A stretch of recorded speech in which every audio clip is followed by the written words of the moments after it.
You gotta be fucking with me, chat. You gotta be fucking with me. Hello, everybody out there in TV land, and welcome into a little bit of difficulties. But first, we've got Rickster coming in first. If you're not first, you're last with 18 months of support. Let's fucking go. Thank you so much, Rickster Quill, for coming in. Good to see you out there in TV land. Seth, hello, and Sneaky. Guys, welcome in, welcome in. Let's see if we can fix what's going on. With all of this, we had audio problems at the start. Now we're having webcam problems. It is absolutely a nightmare. Alright, let me see if I can catch up on chat while I'm trying to fix this stuff, which I probably can't. Let's be real, I probably can't. Deactivate? Activate. Hey, we're here! Oh my god, guys. Welcome in, welcome in. Yeah, we got a little bit of Chrono music in the playlist for sure. I have not actually played Chrono Triggers or Chrono Not Trigger or any of the Chronos, to be honest, unfortunately. Golden Sun, hell of a good deal. Hell of a good deal. I have played Golden Sun. I like it a lot. I do have eyes. So tonight, our plan is to sleeve some Lorcana cards. I have a whole bunch of Lorcana cards. God. Yo, what's up, Ram? Good to see ya. Welcome in, welcome in. I got a whole bunch of Lorcana cards, and I've already got a good handful of them sleeved. And so tonight, we're just planning to sleeve them.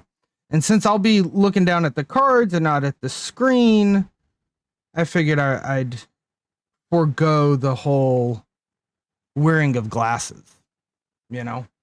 Yeah, I'm wearing my clear eyes tonight. That's right. What this also means, of course, is that we start off every stream with some typing. And since we'll be showing the Lorcana cards, you guys can actually see me, see how bad I am at typing as well. I don't have any water. I've got to wash my hands. I've got to get more Lorcana cards. The ones that we're going to be taking care of. But let's get our typing out of the way, and then I can go wash my hands so I can handle these cards, and we'll get to just, you know, doing it. Oh, we got some La Corna. That's right, we got some La Corna.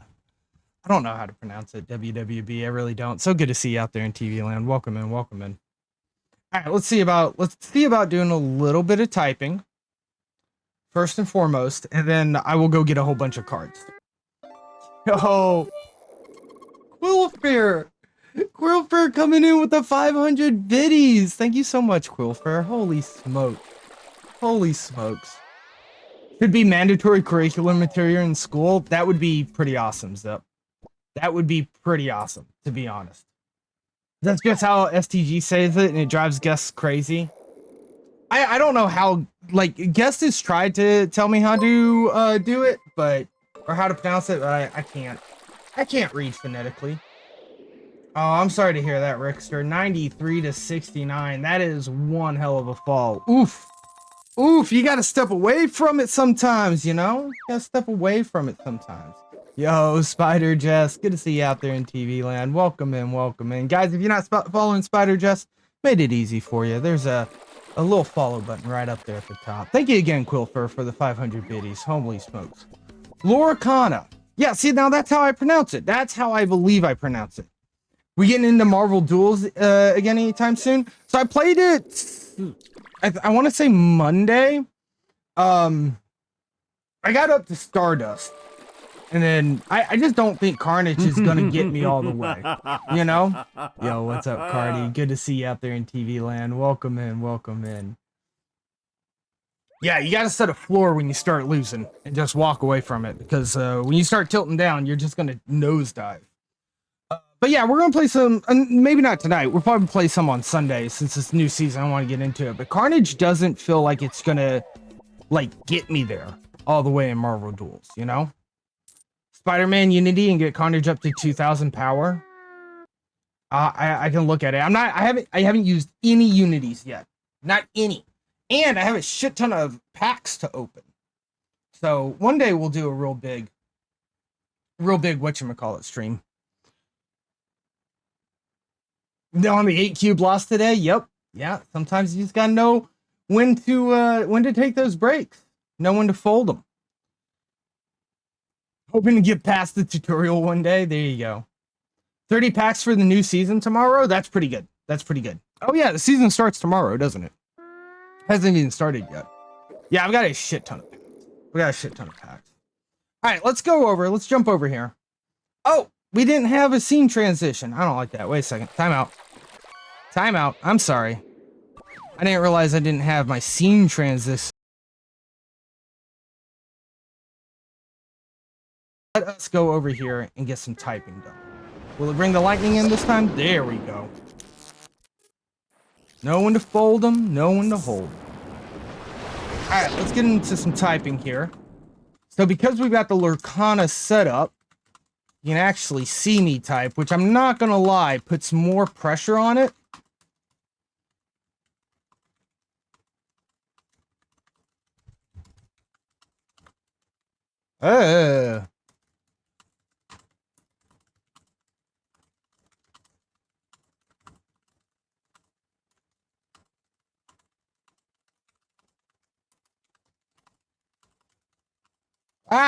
Why did I wanted to separate that word. All right, not the greatest. 75, 94% accuracy. Not too bad. All right, let's do another one real quick.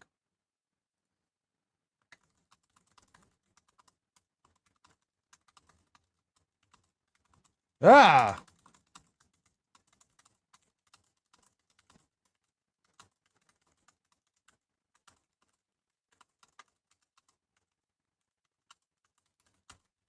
mean, they are magical. They are very conductive in electricity, right? We went up to 81, still 94% difficulty. Not that bad. You can't see me typing? Oh, it did that? Uh-oh. Uh-oh. Also, this camera is fudged as well. Jeez Louise, why did all the cameras get fudged? All right, first off, this can move here. I didn't even know this camera was fudged. Deactivate the camera, reactivate the camera. All right, now it works. Here we go. Here we go. Here we go.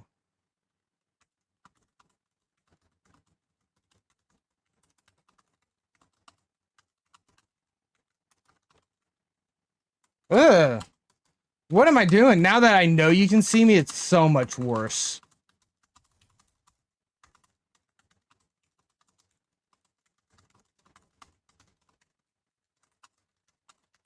Oh, whoa, off by 1.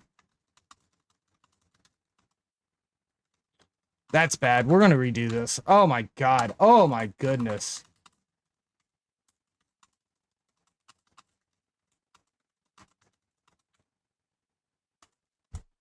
Kokobo! Oh, it won't even let me end? That's how bad that was for typing? Wow. There we go. 51. That was horrible. Index fingers, middle fingers, and thumbs. Oof! Oof! Oof! Wait, isn't that most of them? Everything but your pinky? Everything but the pinky? Alright, let's try this again. 51 feels bad to end on, right?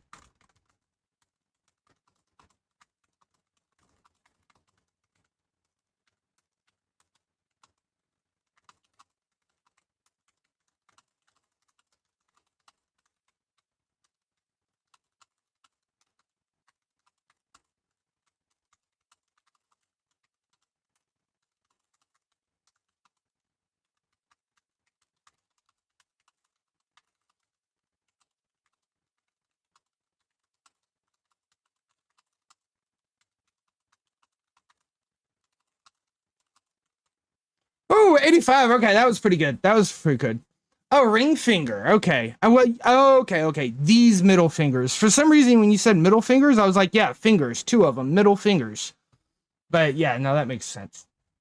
Yeah. I just float. I don't sit on home. And I'm pretty sure I could type way faster if I would actually sit on home and not float.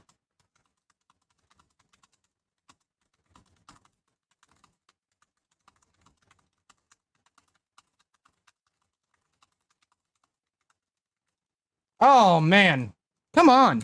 There we go. Look at this dip. What a dip. What a dip. Oh, there we go. Yeah, I also go very, very, very hard on it. Can type significantly faster without nails. I would believe that. I would believe that. All right, we're going to move the keyboard over here. We don't need it. Move this up out of the way a little bit. We can show off a couple of cards that I already have sleeved, but I'm going to wash my hands. I'm also going to jump into Discord server with Default Dan and Prashan so that we can look through the cards and talk and chat. Wow, my FPS on the stream just fell a whole bunch. That's disappointing. Why might that be? Has it been this bad the whole time? I don't like that.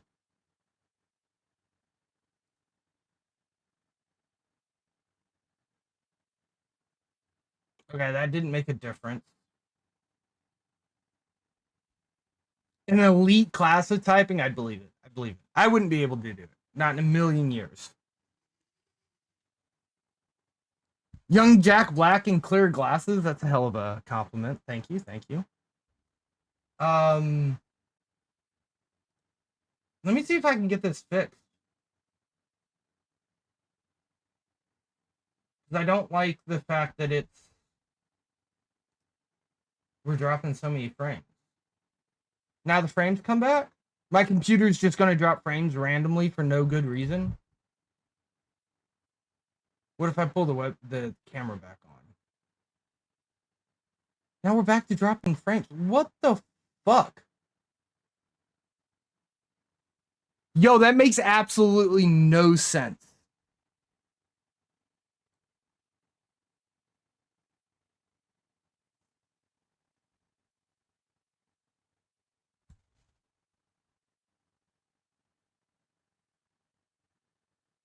All right, fuck it. If that works, that works.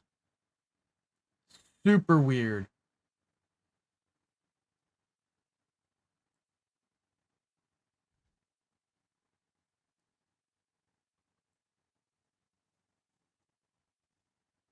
Sorry, I'm trying to get this to where it won't drop frames. Most of the typing is done with your pointer fingers. You briefly work at a data entry clerk for your typing speeds, despite how you type. That makes sense. Like, there's a lot of times where I can just like, especially if I'm looking right, like, a lot of times, big on just typing one handed when I'm doing something else and just jumping around. So like when you know the keys, that's kind of like with me hovering. Like when you have a technique down, it's your technique, and that's going to be how you're fast at it, you know. All right, can I, now that I've sat here for a moment? No, the moment I do that, it gets nasty and mad. Okay, well, screw it then. I guess we're just gonna have a small preview.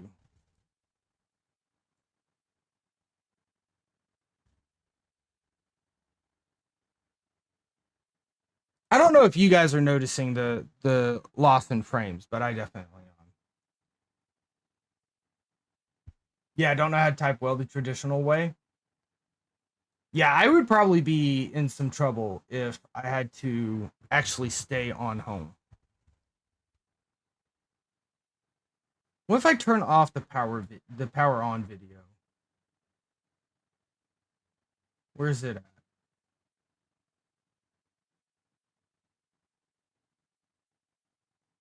This one. Does that help any? No, not really. All right. What if I also, dude, it's crazy because being in studio mode literally makes it run better. And it has to render twice. Yo, I got you, Dan. I'm gonna come over in a second. I'm fucking with OBS. It's giving me troubles. Also, good to see you out there in TV land. It's giving me troubles right now. Like when I'm in studio mode, I'm at 60 FPS. But if I come out of studio mode, it gets very mad. So I think I'm also going to stop the filters on this so the background doesn't scroll anymore. And hopefully that'll get us where we're going. Hopefully that'll get us where we're going. All right, let me hop in. Let me hop in over here so that we can chat. Yo, have a wonderful night, Spider Jess. Appreciate the raid. Hope you had fun. I think you were playing Marvel Snap. Yeah, good old Snap, and had to quit after the 8 cubes. Have a wonderful night. Get that foot healed up. Master 3, less than 24 hours to hit Conquerors. I think you could, but it's gonna take one hell. Like you've gotta grind for it. You've got to go for it so freaking hard. I do need this for a second.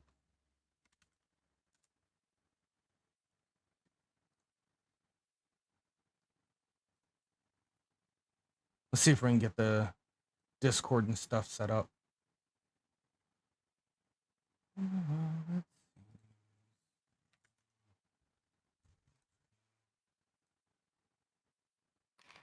There we go. Hey, what's up, guys? I need to make sure like I know what I want to actually make. Oh, I'm probably no, I'm not. Hey, what's up, guys? Still trying to get set up here. My bad. Hang on. All right, I can hear you. Hang on. No, you're good. You're good. All right, let's see if OBS cares about this or if it's going to be real I'm upset. messing around with like Scuttle. Yo, sleep well. Yeah. Let me know. Good if night's sleep. If not, we'll and then just, get up there and just the wake Twitch up stream and really go on. You know, it'll be good. I like this idea. Get a good night's sleep. I mean, it's not giving me any more problems than it was without doing it. So. Yeah, we're just chilling, looking at cards too. So. Sweet. So yeah, I need to because I still plan to sleeve and everything, and wait. I need to grab my sleeves and wash I my hands. why I can't hear you. Oh, you can't hear me. So it's on my side. Oh, okay. All right, I can hear you now. How's it going? Going well. I think I can double hear me a little bit. You can. I'm trying to figure out how I get it through the speakers yet not picked up on the mic. All right, try now. Hello. Oh, I think that may have done it. 60 card? Is that better? Or are you still hearing yourself? No, I think that's better. Okay.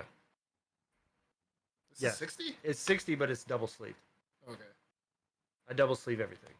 Yo, they get so fat when they get double sleeved. I know. And every now and then you just gotta take them and squish them a little bit. Yeah. Yeah, I put a whole bunch of books on them last night. I mean, I did squishing them a bit, but it just I don't know.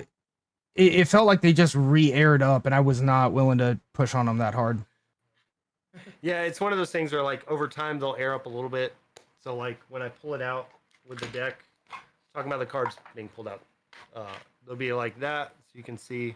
Yeah. And just give it a one good squish before I start playing. Yeah, and go with it. Like glare. I know. GC's got to get his lighting under control. Yeah. This one's especially rough, right? I think that's because it's directly underneath it. Does this one not have Flint? Is Flint in here? He will be in there. These are the missing cards. That glow is just gonna right be now. there. Flynn is over here currently. Gotcha. In red purple. Yeah.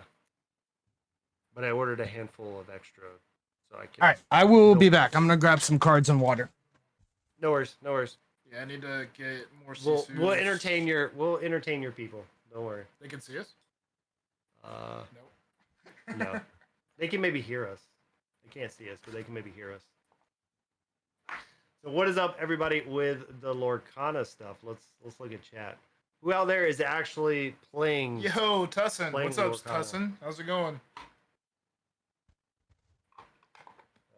And then we'll get some games. We'll get some games with GC going in just a little bit after he goes through some of his collection stuff. But we're hanging over in the Dan cave, even though GC doesn't want to show us off. Yeah. Well, what I was gonna work on was a item package to like work on like Scuttle and Glean. Yeah. I might get rid of it. I just wanted to like work off of that Tamatoa and Ariel. Yeah. Yeah, I think is Ariel in here at all? What's up, STG? STG, he's in here. He just came up here. Hey, what's up, man? We're just chilling with some GC and stream. We're gonna be talking about Lorcana tonight. Yeah, because you have your like Tamatoas. I think the Ariels Need are to on be the blue very steel. careful because I don't want to spill any water on unsleeved cards. So I'm going to put my water can't do it on bottle those away cards. from the Not at cards all. by the work gotta- You computer, gotta keep them away. which You is gotta much keep 'em away. safer. Yo, Robo, Oh, you- good to see you out there in TV land. I'll Oh, be right GC back. streaming? That's what's up. Yeah, man. So Oh, we're wow. gonna we may play some games. We'll see. We gotta teach GC how to play though. That's the thing. All right. I might be here watching them. You guys do Hang your on. thing. I gotta turn you up. You soft, man. Now you guys go ahead. Do your thing. I'll be here watching. All right. We got you now. All right, cool. All right. All right. I can hear you now. Yeah, so we'll wait till it gets his headphones on. Yeah, so GC, what I was thinking is after we look at some of your cards and stuff, if you've got the Illuminator's Quest, so we could put each of the decks up against each other. We haven't done that yet, just to see how they play out, kind of teach you how to play as we go. Yeah, I could be down for that. Try to get a deck or two sleeved. Because I Yeah. actually already have. So this should be. Oh, this is just Ursula's deck. Yeah, that one's cheap. You can't use that one. Right. Nothing cost much in it. And they're all practically free for her to play, so. Yeah. All right, so that's set 4. Yeah, this is a set 4 starter, right? Yep. Okay, so this is not one of the decks. I'm pretty sure I've got the Ursula deck sleeved. I mean, was you can a little always use that surprised. starter, but yeah, the Ursula deck comes with some value. The Mulan and Yin Sid is they're like $10 cards. Yeah, I think I pulled another. Yeah, he may be up to like 12 right now. Okay, that's Piglet and Mulan. That's one of the decks, right? Yeah, so that's the Mulan one. Let me grab the Yeah. Yin Sid one. Yeah, and then the Yinsen one. Where's the Yinsen one? Oh, did I put it in here? No. I swear I sleeved it. Should be purple gray.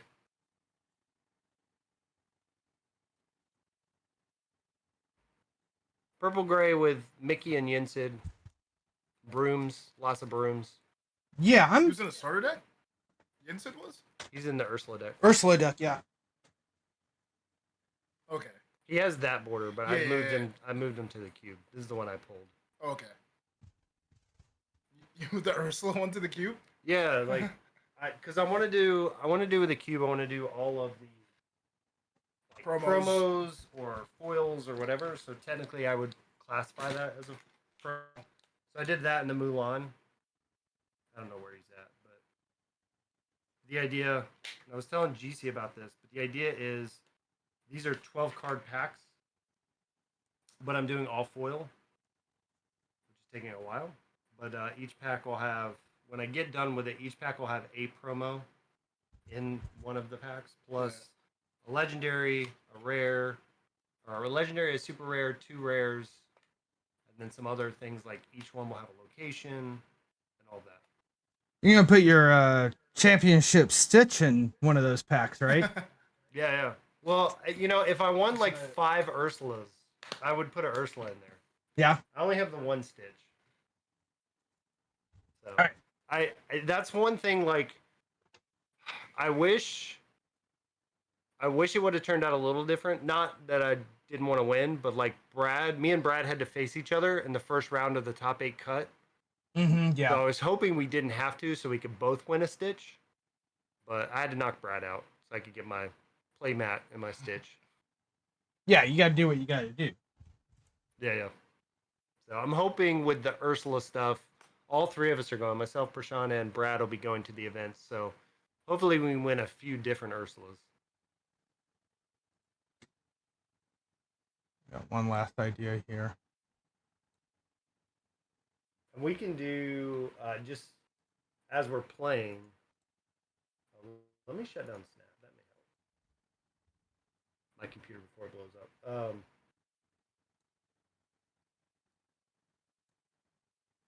We can go into this scene.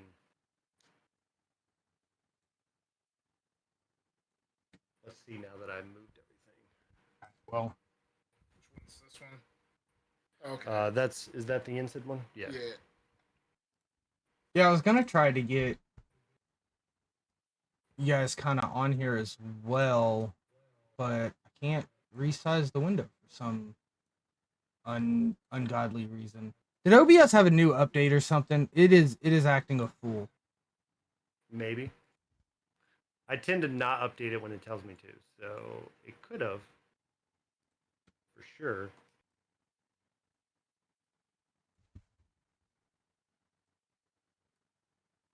All right. Well, I just Probably do that. That way we get more room over here for the deck off the mat. Just for whatever. Yeah.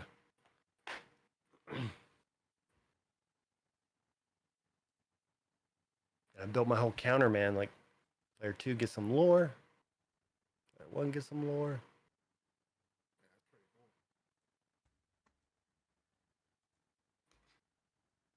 Phone dying? It's not dying. Can even show the cards later.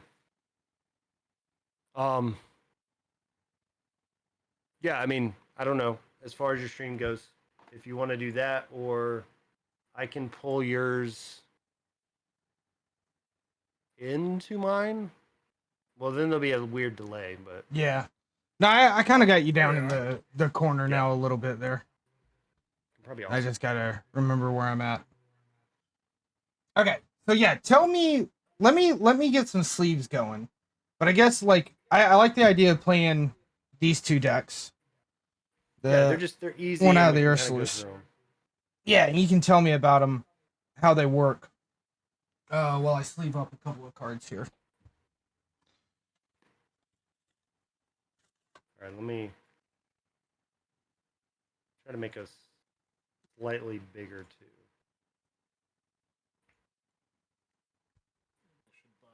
I guess. Yeah, I can technically turn small. the music down a bit. Sorry, Ram, I just saw that.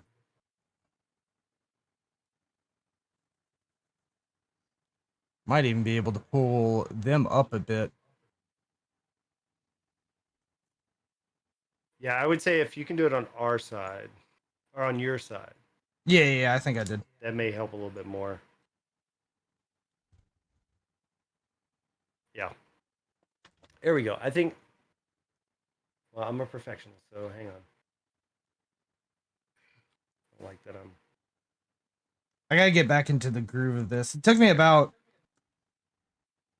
90 minutes last night, but then I got like a little system going and started getting kind of fast at this. just of sleeving. Yeah. Yeah. I feel Yeah. you, man. Like, I hang on. We'll do some showing off in 1 second. Yeah, I'm actually interested in the Yo, what's up, Timmy? Good to see you out there in TV land. Welcome in, welcome in. We're just sleeping some Lorcana cards tonight, hanging out with Dan and Prashan. I did just start collecting. I did. Like, Let me see if I can. when was it? Yo, Timmy. I think it was how's it going, Saturday. Timmy? Hell yeah, we're double sleeving.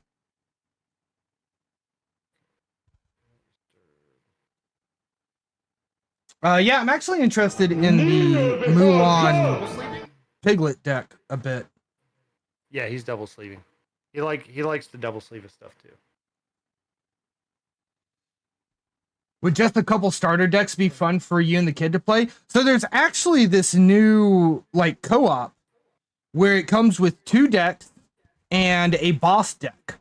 So it actually gives you enough to play PvP, but it also comes with PvE.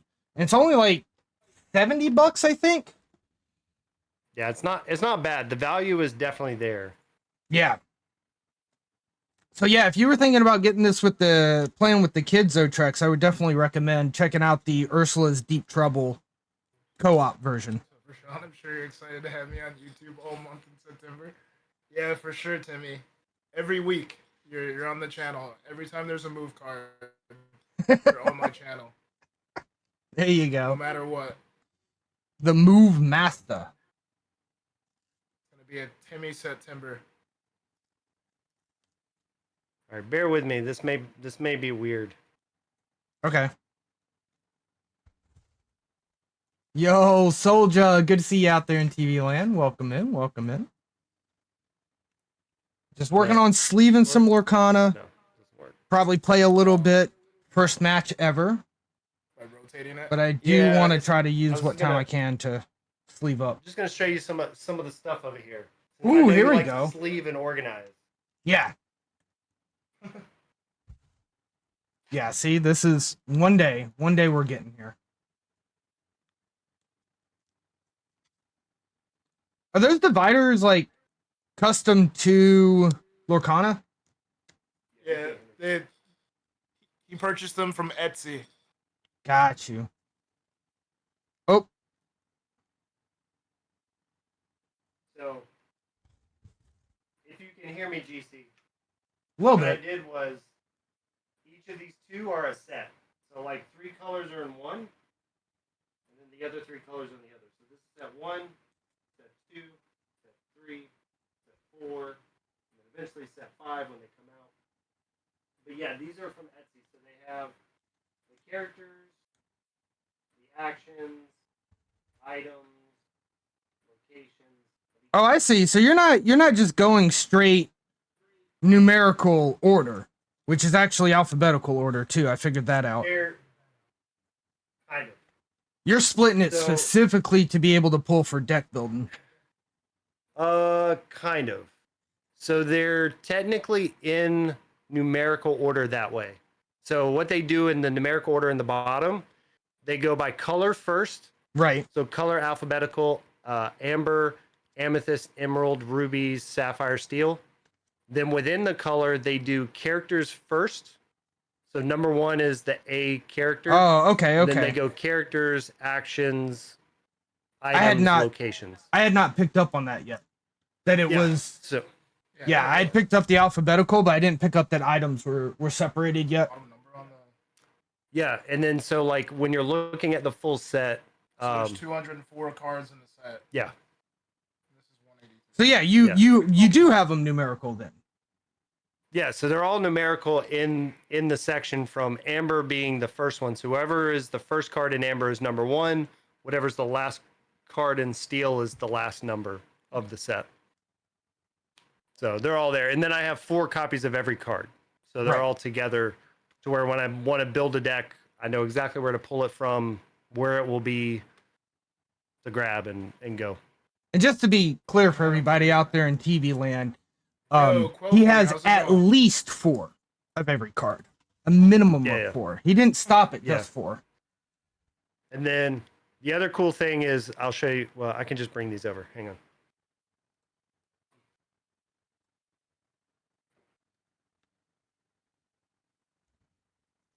How's it going, Quillfair? Welcome to TV Land. So on top of that, the starter decks don't come with the deck box, which is really weird. But I didn't even see that deck there because I'm blind.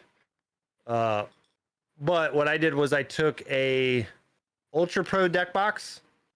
So it's just a deck box. Yeah. And then I cut out stickers. So these are all the decks. That's pretty sick. So Yeah, so just I like- know- Kind of like similar to are those literal no, those are actual deck boxes. Those aren't yeah, like these are hard boxes deck that boxes. They're sleeves like came in. they're Okay. like a quarter. If you go Okay. to Dragon Shield, you can or Ultra Pro, you can get them for like 50 cents maybe a Okay. piece. So they're really crappy, but they hold your decks. Right. And then I just printed off stickers, cut them out for each of the decks, so I can look and see what. Because I keep all the starter decks together, one for our content, but also just so I can keep them together. And then I run the clear Dragon Shield non-glare matte sleeves. So that way I know if I'm clear, they're part of one of the starter decks. That makes sense. So yeah, I keep all those together, and I've got all of them that way. So we got quite a few. I still need to do the stickers for the set 4 decks, but they are in a box. So I know you're an organizer, so I just have to show you some of my organization. Oh yeah, no, I appreciate it. And yeah, Quilfer, 100% on the size difference, right? These are both one deck. I guess it's hard to tell from that angle. This deck is double sleeved. This is just regular. Still 60 cards. But part of why I'm looking at this is after spending so much money in Marvel Snap and then realizing that there's literally no value, I wanted to kind of start a hobby that gets into the collecting itch that Marvel Snap was kind of scratching, but specifically something that has resale value. The Marvel Snap, the collecting itch, right? No, what Lil Robotussin said. Oh, keep safe out there. Double wrap. There you go, Robo. We might need to have a talk, Robo, if you're double wrapping. Just saying. Yeah, I mean, and see, that's the thing. Like, what's so weird about mobile games and stuff like that, especially in today's world, right? Like, so I grew up collecting video games from like when I was little. Now, I sold them all a couple years ago, which was probably a bad mistake, but I wasn't using them. They literally sat in the garage for 2.5, 3 years and sold them all. But like back in the day, you want to play a game, it's a cartridge. You put it in, it physical. plays. Everything was Yep. physical. And it was all disconnected. So like now with everything being connected, as an example, I played Disney Sorcerer's Arena, and so did Cozy, and so did Guest. They literally just made the announcement a couple months ago, like they're shutting it down. Servers are being shut down, and once it is, it's gone, which means whatever amount of money you spent, the thousands of dollars you spent, literally is gone. You get zero for it, and there's nothing you can do about it because it's not a game you can pick up. You know, I think it shuts down maybe later this month, or either this month or next month. Like, and literally after that day, it's gone. Yep. So like, Snap, not to say Snap is going to do that, but like at some point, Everything's Snap going could. to at some point. Steam Right. is going to Yeah, shut down like- at some point, right? Like the Yeah, same 'cause I mean- fear exists with Steam and the thousands upon thousands. And also there's, I don't know if you've read all those articles and stuff, but like people trying to will their Steam collection to their next of kin. And it's just like, Steam's just like, nah, dog, doesn't work that way. You paid for an Yeah. individual license that is stuck to you and not your children. yeah. Yeah. So that's the crazy part when you look at like all of these digital games compared to physical. And I'm not saying Magic, Lorcana, whatever will always be around, and that's why you should invest. Because again, we like MetaZoo, which was a smaller game, but they just shut down, which is a physical card game. Doesn't surprise me, but they did. So you could have games that die off. Like I think Dragon Ball's died off several times, and they just keep trying to revive it over and over and over. Yeah. Like the newest Super Awakened literally is the exact same game as Dragon Ball Super. It even is in the name, but yeah, I don't know. Like, I mean, well, I feel like this is Disney, unless they make really, really bad choices when it comes to this game, which they've actually been listening to the community a lot. I think it'll be around for a long time. So, Yeah. And I mean, I'm even going if on a it's- Disney cruise in November, so I'm gonna see if I can play anybody on the cruise ship. yeah, there you That go. would be cool content. I would definitely take a deck or two and Yeah, record some. There will be people on there playing or having a deck. for sure. Yeah, like I think one of the main things too is like I live in Florida. I go to Disney all the time. I think it's something cool to just Yeah. be a part of Disney. Another Disney thing. Speaking of that, Are we playing CCGs at SnapCon? Are you going to SnapCon, Timmy? I think that's the plan. look, if anybody wants to bring Lorcana, I will 100% play Lorcana yeah. with you at SnapCon.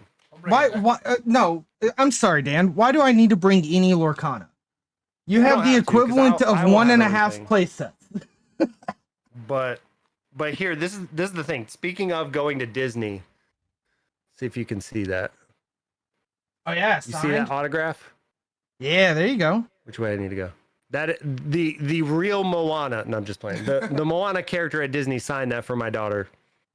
And we have multiple princesses and princes, all in. You can't see that. It's over here. All in here, signed cards. So there's some trying to get fun a set stuff. of each. I have a set of each. So here's the thing, like I really want there to be a Commander style game, like for Lorcana.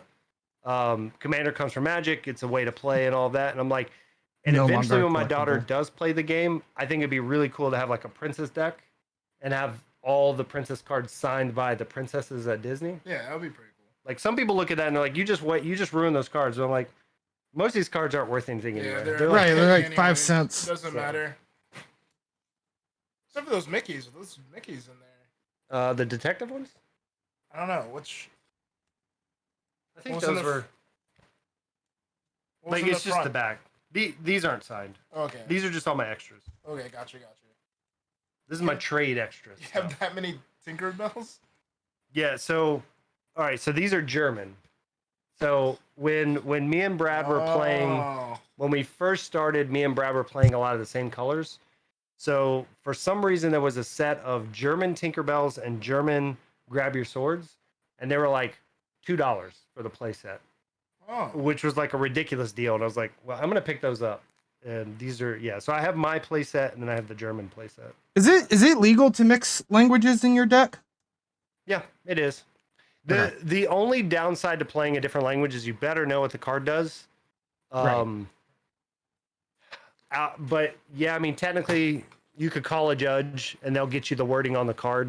But yeah, you can mix and match languages if you like that. We see that a lot in Magic.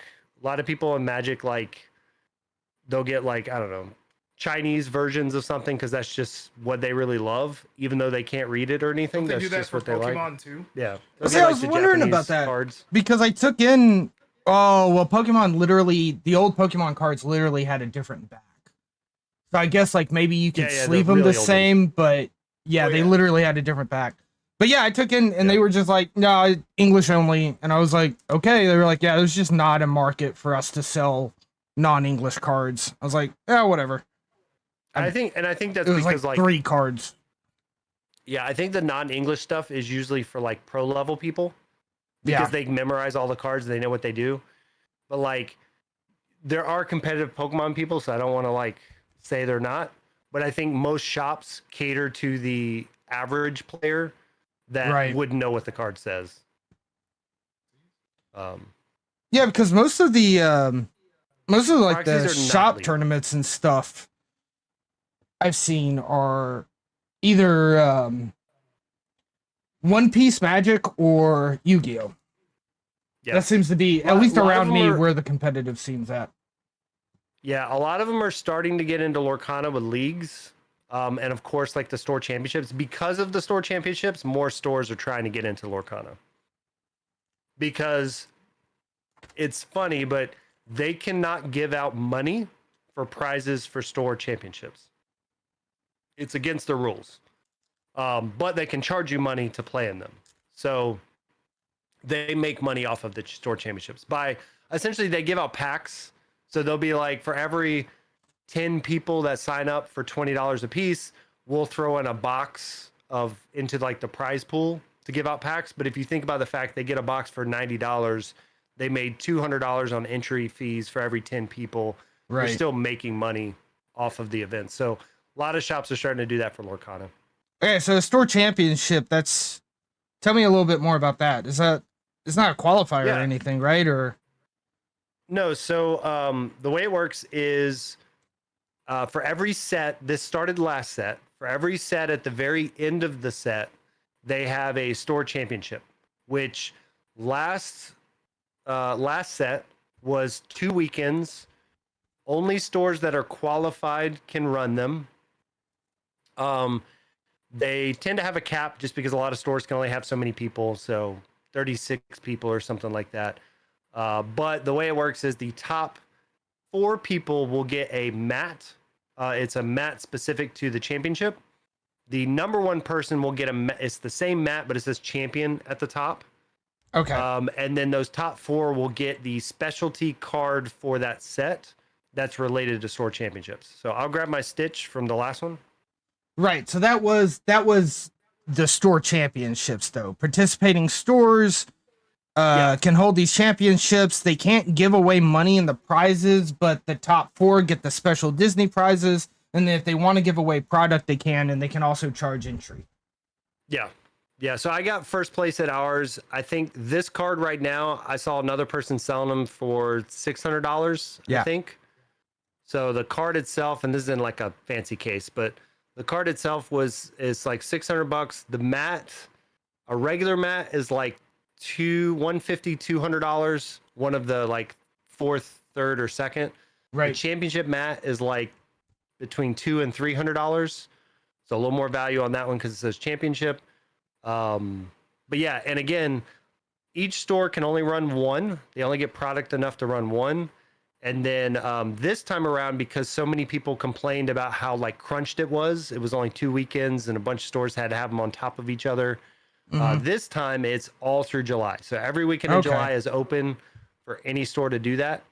Well, and any yeah, same participating store. Right? Stores that got anybody the who product. is official Ravensburger person. So And they'd have to, right? If they received the product, they'd have to hold the championship. They couldn't just... Oh yeah. well, I would say they're supposed to. The rule says if you do not run them, you're supposed to ship the product back.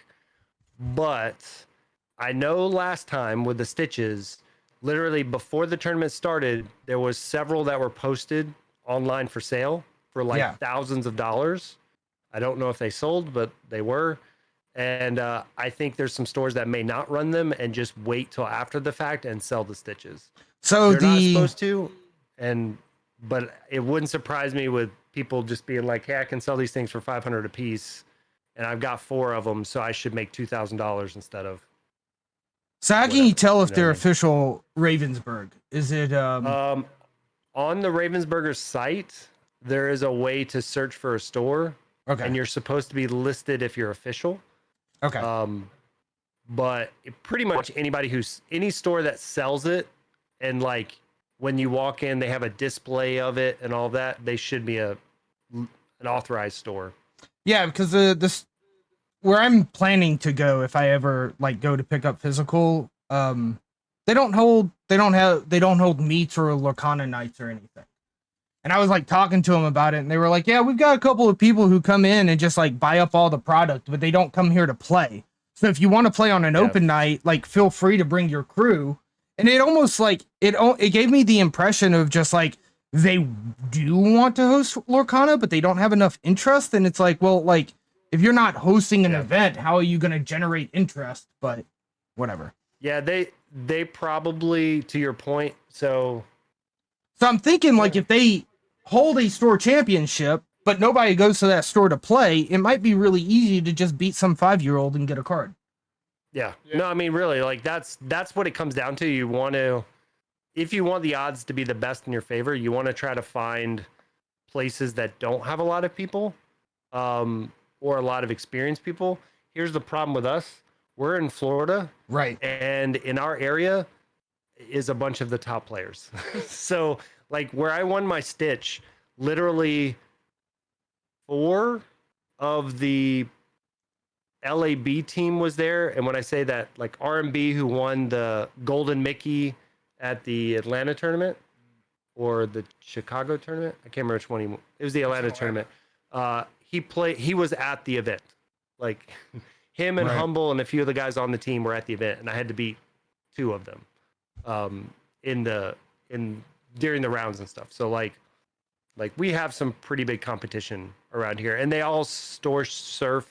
They all know each other, so it's not like they're just going into a random store. Like they also play leagues and stuff. But leagues are what you're probably looking for. Leagues are a weekly thing.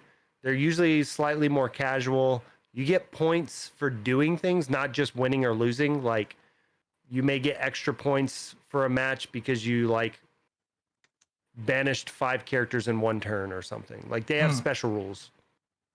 And at the end of the night or the end of the season, you get pins and things for how you did that day. Let me find my pins. You were in a league? Also, would- Ram, I did see a YouTube where someone used the vacuum sealer to get all the air out of their double sleeve decks. And I just don't think it's Oh, after watching the video, Still I gotta just get don't think it's worth the effort of doing it compared to just putting a book on it overnight or giving it a little squeeze before playing. Yeah, so in the leagues, I don't know if you can see that or not. Yeah, a but there's little Lorcana pin. bin. Yeah, so like there's other pins. I don't like the other ones. The other pins that they have are like the characters, like the character cards, like Winnie the Pooh and stuff like that. But whenever I get to choose a pin, I pick one of these because these are specific to the seasons. Season 4 is red. I haven't got to play yet at one of the seasons, but that's where you also get the promo cards. And so far, I've been pretty lucky. Whenever I go one of the nights and I win, they just give me one of each of the promos. But like the Bucky is a promo. Oh wow. And so at the bottom of the card, there's this special little symbol down here. Right. It's hard to see here, but that means it's a promo. And those are given out at the Is leagues. it a foil too? Yeah, it's a foil as well. Aren't most promos foil? Yeah, I think all the in Lorcana at least. All of them outside of some of the very first cards. So The like the D23s D23s, Oh, are yeah, not yeah, yeah. foil, and a few of the first promos like See it. Gaston and maybe like one of the Plutos or something, or Goofies isn't foil, but all of the league stuff is foil. Yeah, I was looking at that a little bit, the D23s. Yo, good to see you out there in TV land. Level, welcome in. I think welcome at in. this point, if you're trying to get D23 stuff, it's all overpriced now. Like, Yeah. not to say it's not worth that. It's just they're very expensive. Yeah, and I don't know if I mean, maybe like a D23 feels like it's super collectors. Like it's just for collectors. Cuz I wish I had one, but yeah. I couldn't go to D23, and I was trying to find people that went to that one to get a set for me, but like everybody that I knew that went there couldn't get one or whatever, and I think a bunch of them are getting thrown away. Like Wow. people didn't realize how valuable it would be, Right. and the ones that did, of course, got them all like graded or sealed or whatever, and they're put them up. Yeah, your special little case there for your champion stitch. Is that Yeah, just something that you put together, or did you send it off to get that, or did it come like No, that? that's just Etsy. It's just Okay. a magnetic, so I can take it in and out, but it's Gotcha. off Etsy. I think looking at my stitch, I think there's a couple blemishes on it. So if I tried to go get it graded, it wouldn't come back as a 10. Right. And at this point, when it comes to Lorcana cards, if it's not a 10, it's Not actually worth grading. worse than just not, being raw and out. So Right. If it's not a 10, it's better to just sell it as near mint. yeah. Yeah. Right. So I put it in that case for display, and the seller that I found on Etsy does that with all the enchanteds. They have like the Oh, wow. extended cases. Need to do that for my Jasmine. Yeah. So I think they just look cool, and then eventually I'll like hang them up on the wall or something. Right. So How do you feel about Pulled the enchantment yet? I know I still haven't gotten enchanted yet at all. grading in general? I guess in Lorcana it's not really worth it, but in general. Enchanteds I think are worth it if you know they're gonna come back like as a 10 or a high 9. I don't know. I don't love grading cards because it takes them out of circulation in general. Mhm. That's just my general thought around grading. But if you knew it's going to be a 9 or a 10, it's definitely going to keep its value over time.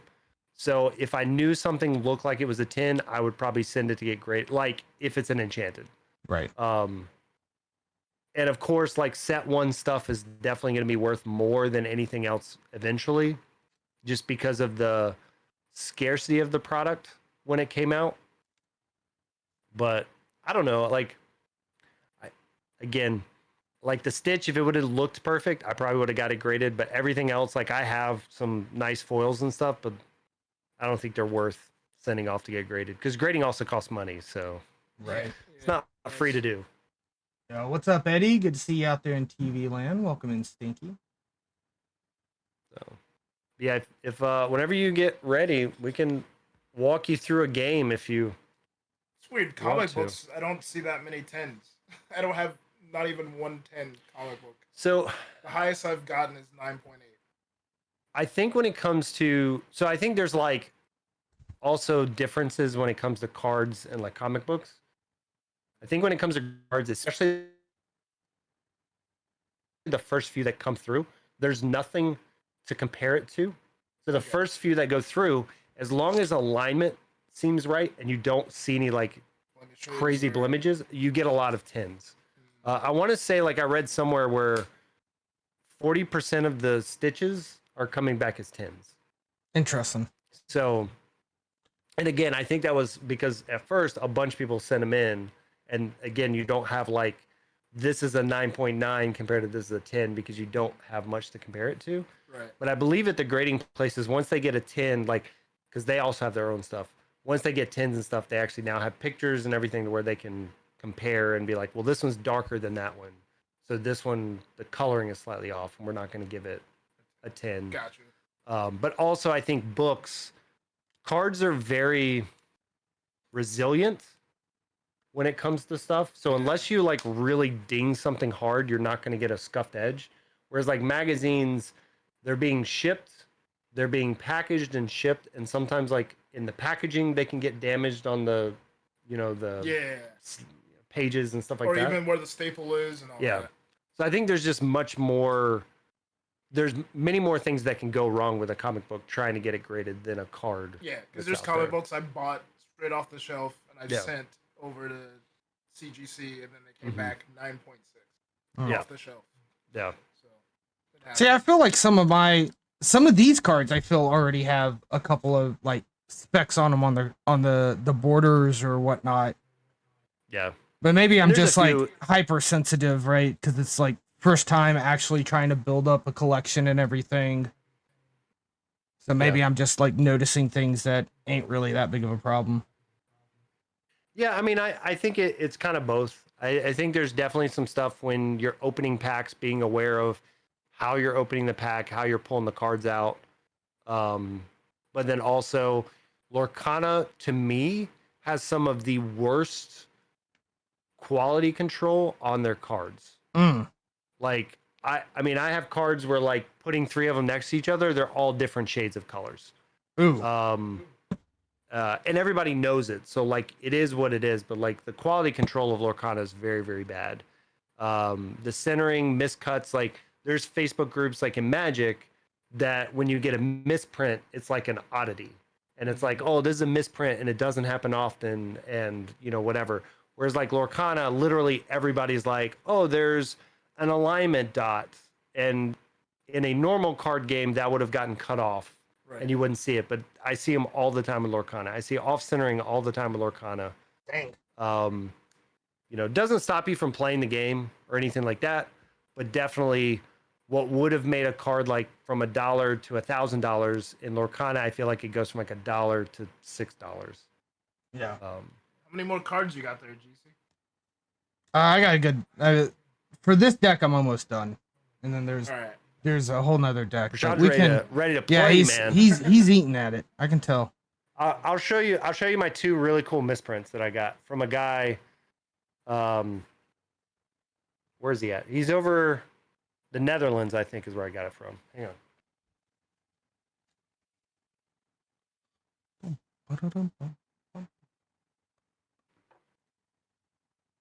These are 2 foils, and they literally have the wrong name on them. They're in different language, but so these 2 cards are foil. I think. Did you show this off on one of the YouTubes or something? I think I did like on Twitter or something. Okay. In a post. Yeah. But they just literally recognized have like it's in a different language, so it's hard to see. But it's literally the wrong name right on the card. Yeah, they named. So like, the wrong if that one. can happen, is everything else is right about it except for the name. Yeah. Right. That's kind of big, and you know that doesn't just happen once. That happens to a batch. Right. Yeah. Like that. So that's on a bunch of like that was several sheets where that Right. was wrong. But I was buying some books from him anyway, and he was like, "Hey, I've got these misprints." Since he knew I was a collector, and he was like, "Do you want these? I'll throw them in for a couple extra bucks or whatever." I was like, "Yeah, if they're misprints, that's cool." Yeah. So I thought he was gonna send me 2 of like the regular ones as well, so I could be like, "Look, here's the regular one," but he didn't. So Yeah, Eddie, I'd say know you Lorcana I is know. probably one of the cheaper TCGs to get into, but I mean, a trading card Oh, it game is just expensive to get into anyway. You Yeah, can get especially playing the a top decks. yeah. I think like what is it? The one of the cheaper top decks, like didn't it just get second in a tournament?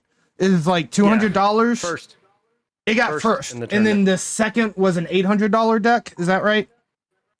$400. So 400. Okay.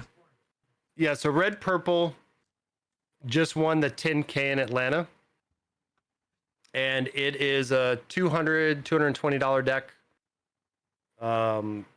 Red Blue came in second. Red Blue is like a 420, somewhere around in there. And then the Bucky And deck. then prior to that, the Bucky deck, green silver or green steel, that one has been dominating tournaments. It won several tournaments. That one's over $800. Yeah. But that's probably the most expensive deck out there.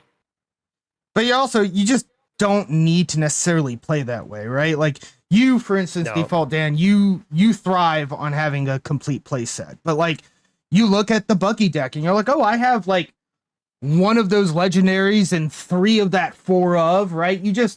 Yeah. You don't have a 4 of, put your 3 of in. You don't have 4 of the legendaries, only 2, put your 2 legendaries in and then fill it out with some other stuff.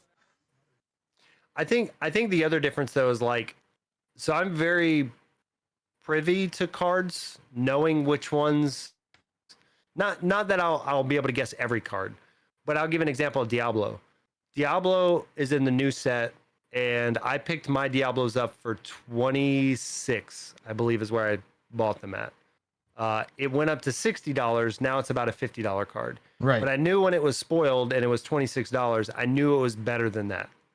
Because Beast was already at $50 and it was practically the Beast of the set. Like I was like, yeah, this card's going to be $50. So yes, I had to invest a little bit, but rather than paying $200, I paid $100. Right. So like there are some cards that you can predict like that. There's other cards that when they get spoiled, you look at them and they're like, oh, this is right now it's pre-ordering for $10. But then you look at it and you're like, all right, I can't imagine it going into any deck. So just wait it out and it'll go down to like $2. So there's a lot of like playing that system. Of course you miss sometimes. And there was a card that was $10. You're like, I probably should have picked that up. And now it's 20, but you can hit and miss here and there, but definitely there's a lot of cards that end up being pennies that you can pick up. So.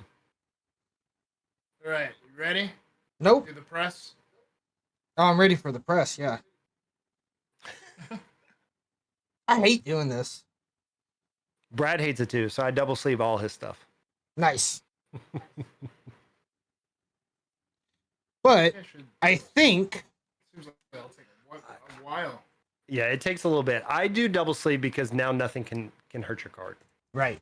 Because the opening on the bottom one is at the bottom. Yeah. Well, this one's not double sleeve, but because it's one of these decks. But yeah, I tend to double sleeve all of mine just for protection. I want to make sure that the play set I keep of every card is going to be in the best condition it can be, to where if I want to sell it someday in the future, I don't have to worry about anything being. So literally, everything over there is inner sleeved in all those boxes. So I just have to put them in the main normal sleeves. Yeah. So my question is, can I fit it into this boulder without squishing the air out and then close it and let the boulder just kind of hold it and squish the air out? And I think the answer is yes. I don't know. I might need to still do some.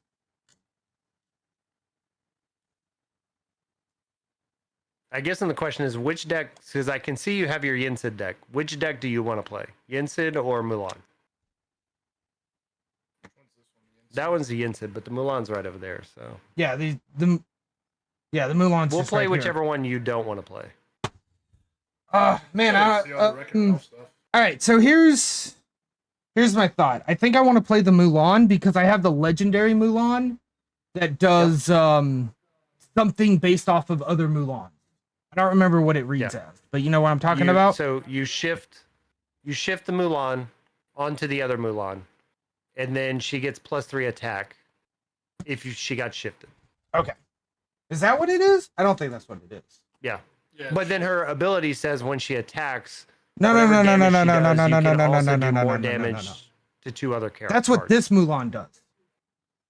I have an Yeah. Amber Mulan that is also legendary that does something based off of how many other Mulans you have that I pulled from the box, from a pack. Let me go get it. You sure? I'm I think you're talking positive. about the Amber Mulan that says when you play her, you can look at the top so many cards and play a song for free. No. Wait, yes. Maybe that's what it is. Is that not based off of Yeah. how many Mulans you have? I don't think so. Let me do it. He's trying to throw more and more legendary in his deck against you. I don't even know Does he if try- she's legendary, but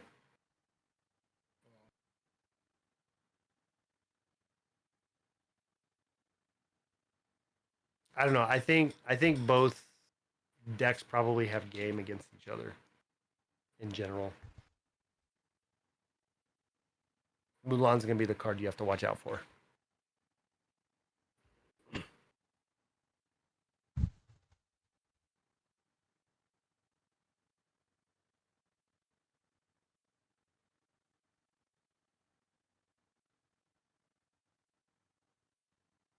Yeah, so Eddie, I don't know if you're still out there, but as far as like cost of Lorcana, it's super cheap to get into it.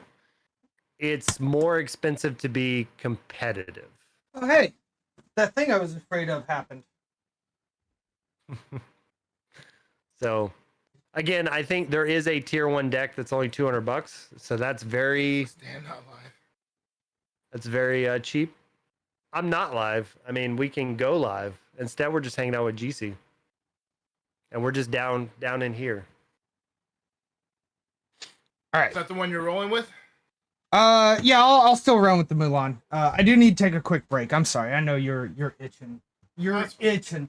He keeps walking away, and now he's got to go on a break after Well, walking away several times. I needed to look and see that card, and you're right. I am completely nuts. It was just a whatchamacallit. It's right, not a so- legendary, and it's just the Mulan that you were talking about. It has nothing to do with. I could have sworn the first time I read it, it was like based off of how many other Mulans do something cool. That's not it at all. No. All right, hang on. So Eddie's saying $200 is not cheap. I gotta show him. What, a magic deck? Yeah. Yeah. Show him a magic Those deck. magic decks aren't cheap. Well, I mean, like we'll look at Magic, and then we can also look at. Let me figure out the best way of doing this. Hang on. Like, cause I know, like Yu-Gi-Oh is the same way. It's not cheap at all. No. So how do you guys go about? Grab, How do you guys go about shuffling cards? Like you don't bridge just mash shuffle, right? No, you don't bridge. You just kind of mash them together. Okay. That's what I I thought. mean, I guess he does. Does what? Bridge? Yeah. You don't typically bridge them though. Yeah, I guess when I say you guys, I'm actually just asking Dan. Yeah. I just mash them together. So like, I just take them like this, and I'll just kind of gently or whatever, just kind of wiggle them back and forth. Yep. I'll do that about 6 or 7 times, and then Yeah. I may just like cut, and then of course your opponent's gonna cut your deck too. So, all right. Let me Yeah, I grab- saw some video that was talking about, like I was looking up like proper ways to look at double sleeving and everything. And one video was like, I never double sleeve because I like to shuffle my cards like a madman. And then he ended the video with, if you're a collector, don't take my advice. Yeah. All right. So, Eddie, talking about cost. So let's just look at Magic, right? So Magic has different formats, But as you can see, like standard, which means this is the current set that's being the current X sets that have recently been printed. $400, $429, $469. These are gonna be your better decks. Of course, there's always this budget mono red whatever that's usually $100. Yeah, but if you play Um, mono red, you're a tool. Yeah. But your typical deck is between 300-ish to 500 is your typical deck in standard. Yeah. Mostly you're going to be around the $300 to $400 range for a good competitive standard deck. So what I played for crap. years and years and years was modern. Modern decks are typically about $1,000 a piece. Jesus freaking Um, Christ. and they used to be a little more than this, but now, I mean, you've gotten some reprints and stuff, but again, even that $100 burn deck when you get to modern is almost $400, which is your cheaper deck when it comes to modern. Most decks are between $800 to $1,000. Look at them putting white there's- planes in there as if they're not truly mono red. Rude. Yeah, that's just because you have like Lightning Helix, which is red and white to play, and it does 3 damage, you gain 3 life. That's the Yeah. only reason why the white's there. Yep. And then I played Legacy for a while. Now I had cheap Legacy decks. The Legacy decks are $3,000. Jeez. yeah. All right, the So the ring I don't light's think not my going to stick decks- up top because they just fell Yeah, down again. I don't think my decks are actually good. So here's a budget deck. Still $200, which is burn, like the budget burn of Legacy. You're not winning anything, but yeah, so there's like that. If you want to look at like just expensive stuff which nobody can really play, it's vintage, which is any card. Sheesh. That's where you get this- into your Black Lotus and bullshit, right? Yeah, so this is your Power 9. $67,000. Yeah. Jeez. This is your Power 9, Black Lotus, Moxes, things like that are in these. So this is unrealistic. Nobody plays Go down? vintage. Oh, I remember that goblin. Squee. Yeah. No. So again, nobody plays that, but people do play Legacy. Modern is kind of because they pretty much took Legacy out of most of the formats now. Modern is the oldest set realistically that gets played, but you're still looking at thousands of dollars, like $800 to $1,000 per deck. So when you say Lorcana is expensive, yes, green steel is $800, but red purple just won a $10,000 tournament. Red purple's been dominant from the beginning, and that deck is a little over $200. So, you know, It definitely ain't free to It's an play like investment. Snap. right. It's an investment, but here's the thing. Once you find your colors in your deck, the good thing is, and we actually talked about this on the Focus podcast yesterday, or the day before yesterday, was the fact that like a lot of these decks they've evolved, but it's just been like adding a couple cards here and there. So if you've been playing red purple since set 1, you've already invested a lot of that $200 in the deck already. Your Maui's, Be Prepareds, and Maleficent came from all of set 1. Set 2 got your Mims and your Merlins and stuff like that. And we're all the way at set 4. So like realistically, every set you add $20 to $40 to it, maybe. Yeah. Outside of green steel, of course. Where'd you go? I think he's taking his one break. And then we're playing. And then we play. I don't even know if GC's actually played yet. Has he? I don't know. It's not, I huh? think he just bought a bunch of stuff. So we're going to be teaching him along the way.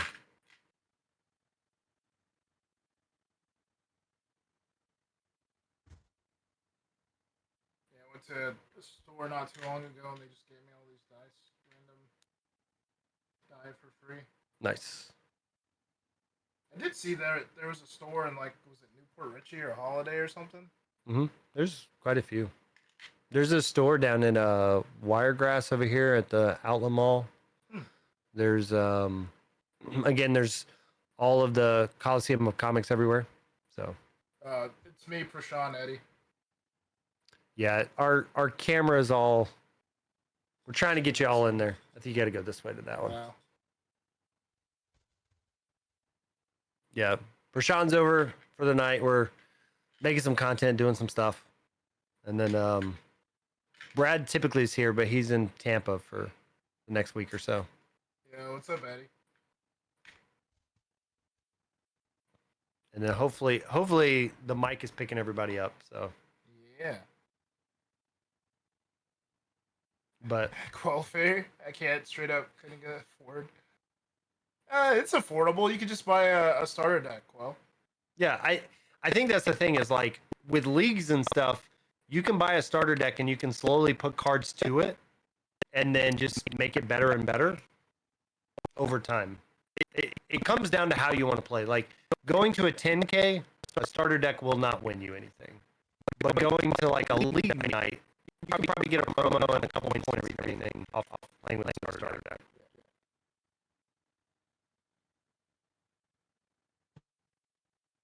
Yeah, just GC has us really small in the corner. But yeah, I mean, you know, the other thing is like this Ursula thing, it's like $59.99 or $49.99. Can't remember which one. But it comes with 2 decks and the Ursula deck that you play against it. You play cooperatively to try to beat it together. But it comes with some good cards. I mean, the Yin Sid and the Mulan that it comes with are both like $10 or $11 cards. The Yin Sid deck, the Broom deck, like realistically, if you just buy a couple more Mickeys and probably a couple more Yinsids, like I think it can be a fairly competitive deck. More of a fun deck, but he's still you're sleeving still up there. sleeving? No, I was just waiting for you to finish explaining. That's all. No. I think I'm ready. All right. I'm shuffled. So GC, have you played before? Nope. Or you I just don't looked even- at all the cards? I haven't even looked at all the cards. I looked at some of the Alright. cards. I know that Alright. we draw cards, and I don't know how many. Yes. All right. So I will be. So it's going to be you versus Prashant. I'll be the quote unquote judge and the helper as we go. I'm going to, just so you know, hopefully if everything goes right, I'm not going to record. GC, you have a VOD, right? Yeah, I've got a VOD. All right. I'm going to steal some of your VOD later. Okay. For some B-roll and stuff. Yeah. All right. So the way it's going to work is shuffle up your deck, and you're going to draw 7 cards on your starting hand. Okay. Typically, so I'm gonna make this like kindergarten level for everybody. So chat, I've got you up on the left side. So if you have questions, ask them in the chat. I'll try to answer them as we're going to. But typically, you would shuffle your deck. You'd let your opponent cut your deck. Again, we're not in person, so it's just awkward. So we're not going to do that. But I would say, and I said this in my tournament tips and tricks, always cut your opponent's deck because we know sleight of hand and all of that stuff and people stacking decks. But GC's not going to do that. Prashant's not going to do that either, so we're good. Now you'll look at your 7 cards. You're looking for inked. You're wanting to make sure you have inkable cards in your hand. Now what that means is at the top of your card. Yeah. Yep, that's inkable. Yep. So because it has a gold ring around it, it means it's inkable. If it does not have a gold ring around it, it cannot be inked. What ink is your resources in order to play your cards. So you want to make sure in your starting hand, you're going to have most likely everything in your hand you kind of want to be inkable, or it needs to be strong enough to hold on to because you're like, oh, I have to have this card even if it's not inkable. But realistically, you want to make sure inkable stuff. Right. So Happy's inkable. Mickey over here is not. Correct. Okay. Isn't there a mulligan? The other thing is when you're looking at your hand, tips and tricks, think through your first 2 or 3 turns. You will draw cards, but based on what's in your hand, do you know what you're going to ink turn 1? Do you know what you may ink turn 2? Do you know what you're going to play on turn 1 or 2? Make sure you have some plays. If not, that's how many you need to throw away to try to make sure that you at least have something to do in the first 1 or 2 turns. That's my rule of thumb when I'm figuring out what to ink and what not to ink. These decks are a little different because you're only going to have so many copies of cards. If it's rare, legendary, things like that, you've only got 1 copy. So just kind of keep that in mind when you're thinking about what you're going to ink. In a typical built deck, most of your cards come in 3s or 4s. So it's a little bit easier to figure out what to I ink. don't trust Prashant cut his deck. So, all right. So if there's any cards you don't like, just say I'm going to throw these back. So essentially, like 3 of these cards I don't like, you can put 3 on the bottom of your deck and draw 3 new cards, or however many you do, if you want to do anything with the mulligan. That's how Okay. it works in Lorcana. And you can only put 1 in your inkwell a turn, right? Correct. All right, so I'll Unless throw the card says you can do otherwise. right. I'll throw 1 away, or 1 right, back, so- right? So it goes on the bottom, and then you just take Goes the on the top. bottom, draw a card from the top, and then reshuffle your deck.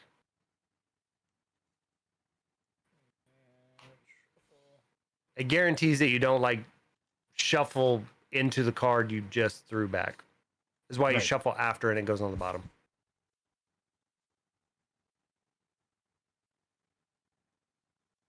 Right, so it doesn't even really have to go on the bottom. It could go to the side, draw your cards, Yeah, you can go to the side. It can do whatever. and then shuffle them back in. But the point is unlike like Hearthstone or some other games with the mulligan, the shuffle happens after you draw. Correct. Yeah, I think technically in the rules it says it goes on bottom, but I think in most tournaments people just set them off to the side because either way it doesn't matter. You're not drawing them because you're drawing Right. off top of your deck.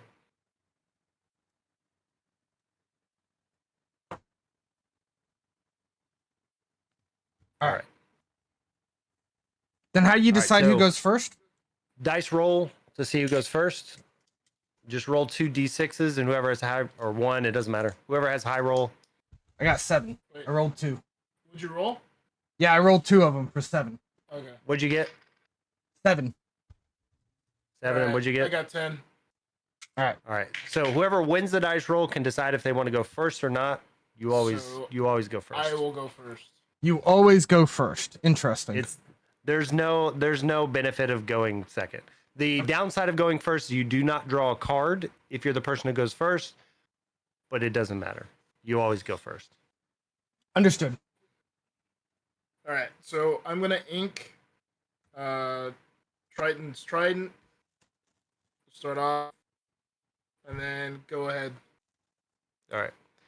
And I will say, as a tip, the way you can ink now, they just ruled this, is you can play your card face up when you ink it, and then whenever you want to during the turn, you can flip it over. So one thing that I've found, especially over the camera games, is to leave the one you inked up until the end of your turn, and the end of your turn flip it. Because what'll happen, and we'll get into this a little bit more, is there's no phases when it comes to Lorcana. Literally, it's just one big main phase. So Okay. you can play stuff and then ink stuff. You can ink stuff and then play stuff. You can attack and then play something and attack again. It's just all one big open phase.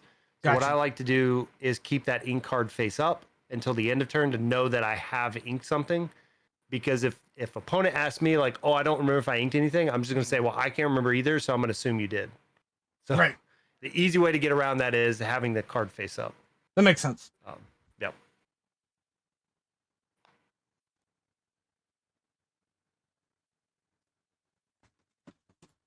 All right, so GC, on your turn, you drew a card.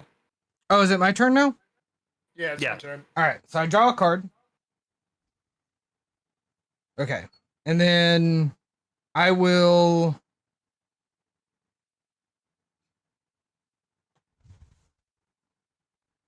interesting. I will ink con. Okay. And can I use this ink this turn? Yep, you can use it this turn. Okay, so I use this ink. So I tap it like that, right? To show that. Yep. And then I will play a Mulan, which comes in tapped for summoning sickness. No, it comes in, it's not tapped, but it comes in with damage on it, I believe is how it's written. Yes, this one does come in with damage on it. Yeah, so you will put damage. dice on there with the amount of damage it says. So the difference in this than, say, Magic is damage is persistent.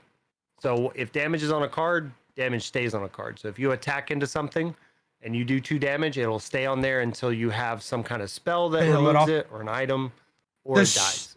Does shifting remove damage? It does not.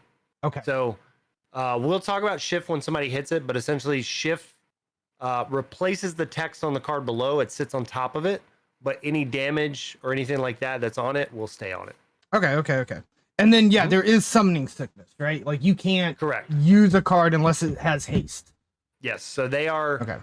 wet because you have painted them and they are drying, Okay, they are which drying. is the whole summoning sickness and what they call it in Lorcana. Okay. And then that will end my turn. So I will Yep. go ahead and flip my ink that I played so that we know Yep. that I played it. And does ink reset at the beginning or the ending of your turn? Beginning of your turn, it will reset. So Okay. you'll have an untap phase. The other thing is once an ink is turned over, it can never be turned back over. Oh, so we can never know what this card is again. We just have to Correct. remember. Okay. Correct. The other side of that is because I know this isn't directly to this, but Ram was talking about taking notes. Just want to throw this out here, which is the weirdest thing about Lorcana. You may not write anything down besides life totals in Lorcana. Oh, wow. While you're in a tournament setting. Yeah. Or While you're technically- playing. Yeah, Yeah. while you're Right. Right, Yeah. right. So when you see your opponent ink something or whatever, or even like some of the cards like Ursula where you can look at their hand, literally gotta remember can't, you got to remember it in your head. So. Okay. All right. So Interesting. I'm gonna draw a card. And I am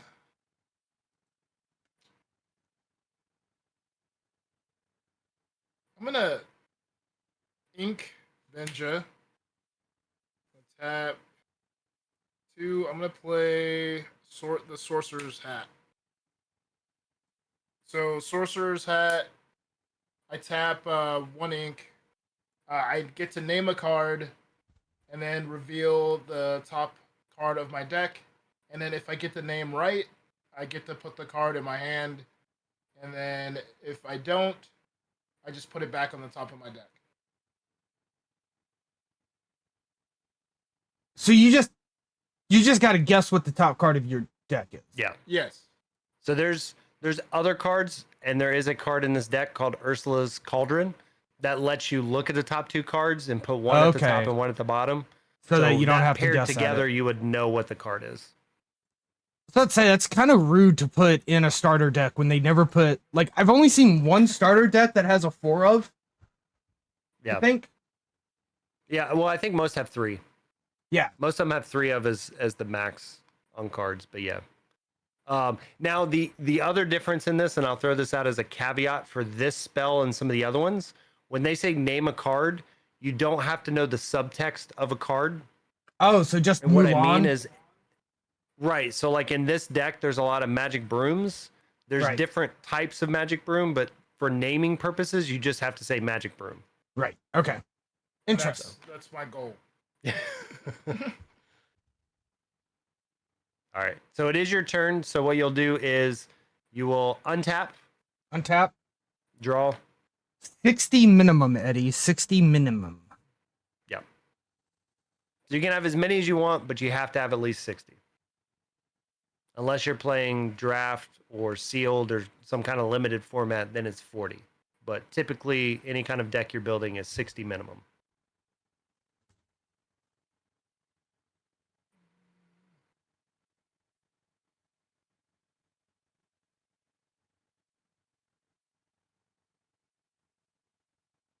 When you say that damage is persistent, Persistent, yes. So it stays.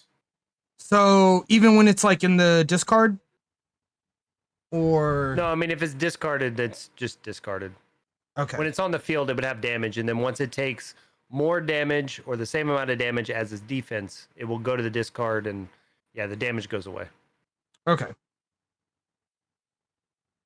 It doesn't change its power. It just has damage against the defense. That makes sense.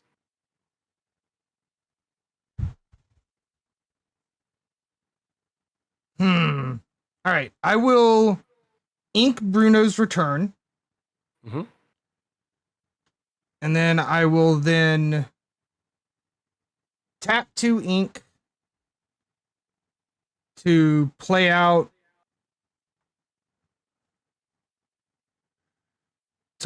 another Milan, Enemy of Entanglement. Okay. And I will tap my Mulan Imperial Soldier for 1 lore, All right. and then We're gonna. that's the end of my turn.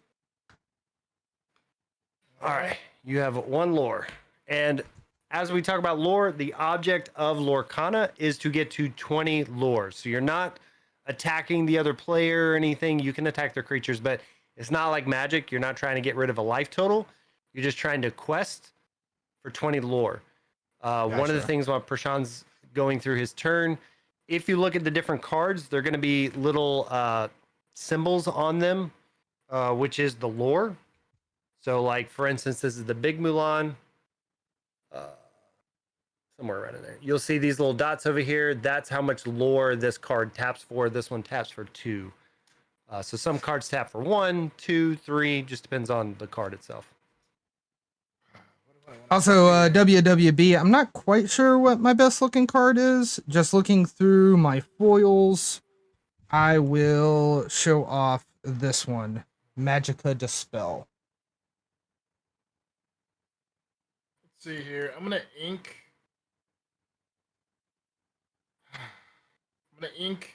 Smash.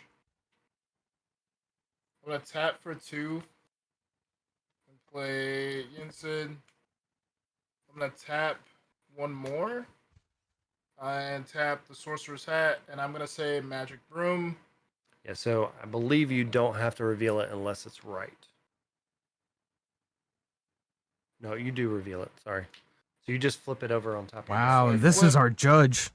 And I pull a Magic Broom, so it goes in my hand. Okay. And then go ahead. All right. I got lucky. All right, So, this Yinsid, just so you know, GC, yeah. when you play this character, if you have a character named Magic Broom in play, you draw a card. So he did not, so he didn't draw the card. While you have 2 or more Broom characters in play, he gets plus 2 more lore. Gotcha. So right now he taps for 1 lore, but if he has 2 other Brooms, then he'll tap for tapping 3 3. instead of 1. All right, so I untapped, and then I draw a card. Yep.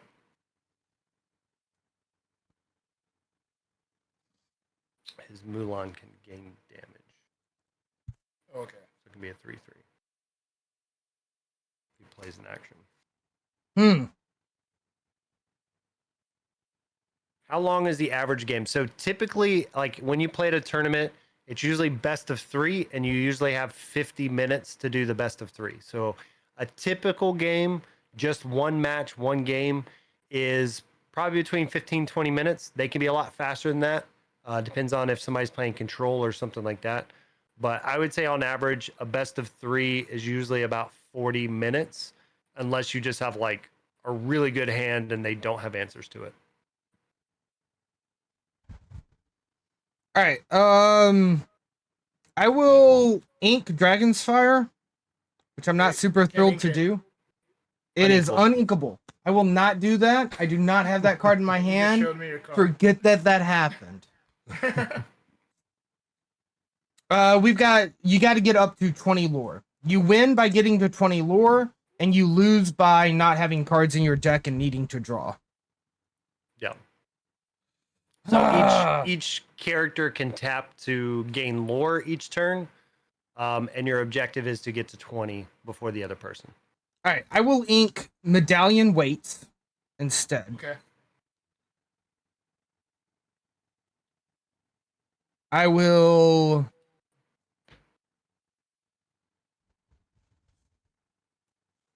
tap my ink here, all 3 of them, to play Raleigh, the Hungry Pup.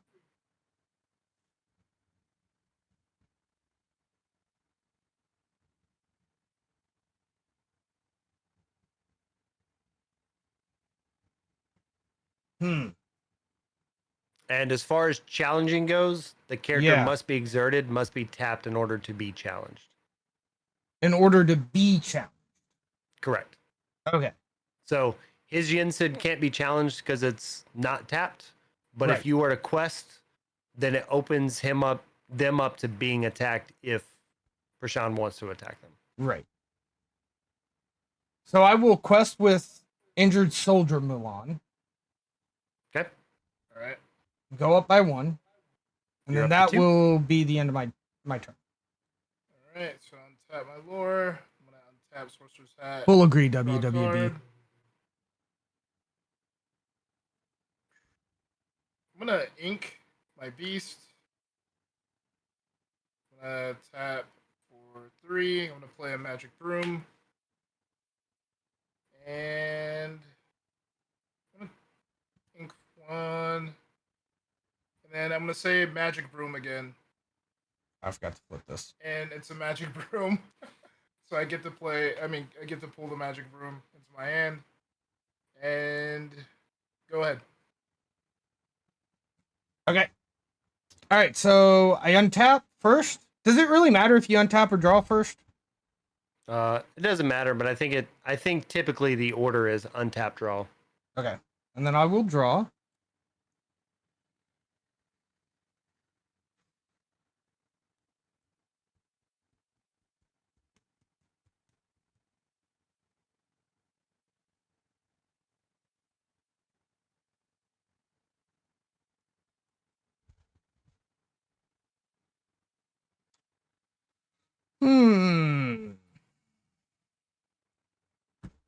This is rough. Yo, have a great night, Eddie. Thank you for hanging out. Yeah. All right, have a We'll good see you one, around, bud. Okay, I will ink Pegasus. All right. Oops. I'll tap 2. Play Piglet. The Pooh Pirate Captain.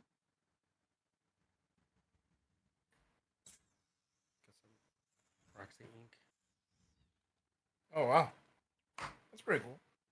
I don't know if I ever really use them, but When it says this turn, does that end after the end of my turn, or does that carry in through Prashant's turn? end of your turn, if it persists this beyond turn. that, then it'll say until your next turn. There are some cards that say that. Okay. So this So it turn would would just be be this until the turn. end of your turn. The Sorcerer's Hat is an item. These are some magic lands. Yeah. I will quest with Mulan, the injured soldier.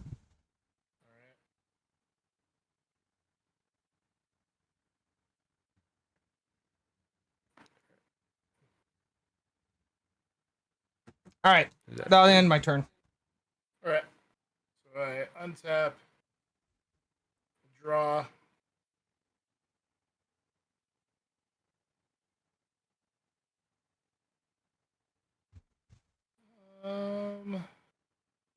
Yo, Katameo, good to see you out there in TV land. Welcome in. Magic Playing my broom. first ever game of Lorcana right now. He's learning great as to he see you goes. out And there. again, if you have any questions, feel free. Continue to ask, whether that's chat or GC over there. Yeah, so the card that's most right in Prashant's hand, what does that one do? What? That was actually a pretty good one. Oh. Let's see here. I'm gonna ink Lithos. I'm liking it, Ram. I'm liking it. I have a feeling I'm gonna two more lose. ink. I'm actually gonna play Mouse Armor 2. That was the card in the rightmost of And his then hand. I'm gonna tap Sorcerer's Hat. I'm gonna say Magic Broom again. No way. 3 for 3. Nope, no Magic Broom. Smash. So as far as does it go back on top like that Yeah. for the So Sorcerer's it Hat? says Okay, reveal it. gotcha. It stays on top if it's not the card you named. And I am going to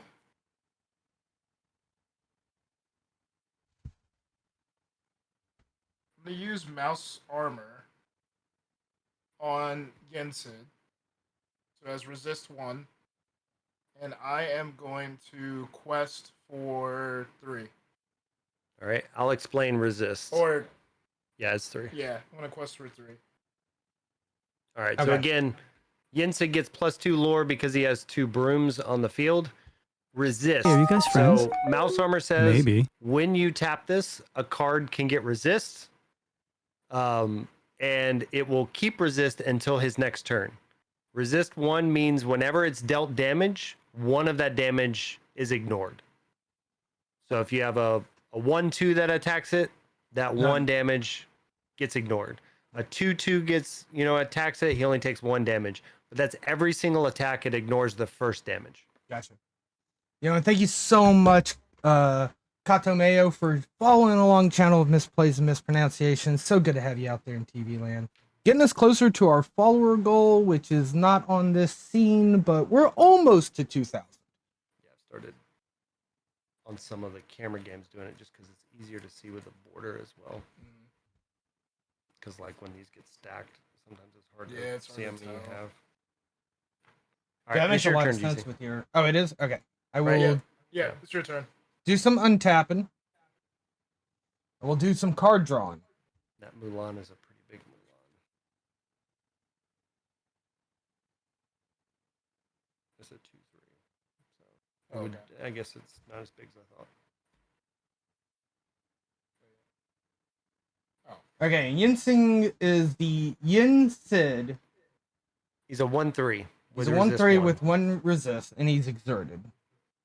Mm-hmm.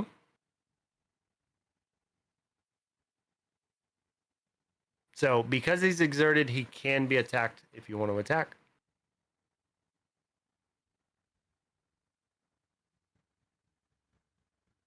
And then he's got brooms as well. There's only 1 Yin Sid in that deck. I know that because it's the starter Correct. deck.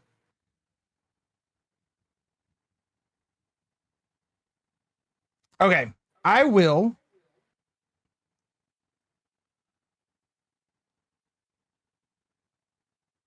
quest with Raleigh Okay. for 1 Is that lore. 1? Okay. By questing, I can add his power to another chosen character. So that's 3 power that I can add this turn to Mulan. Okay. Who's now at 4. I will use Mulan to attack Yin Sid. Mm-hmm. So 4 with resist 1, that's 3 damage. Yep. So Yinsid will die, and your Mulan will take 1 damage. Right. Oh, and I definitely use I shouldn't use my counters that way. I have specific colored counters for different things. It's fine. It's weird. Like there's some people have extra counters that are specific to that kind of stuff, but we get Also what you're with- doing. Yeah. And with this turn, we don't Technically, really need to fight it's just pumping up their power, and then it goes away at the end of turn. So Right.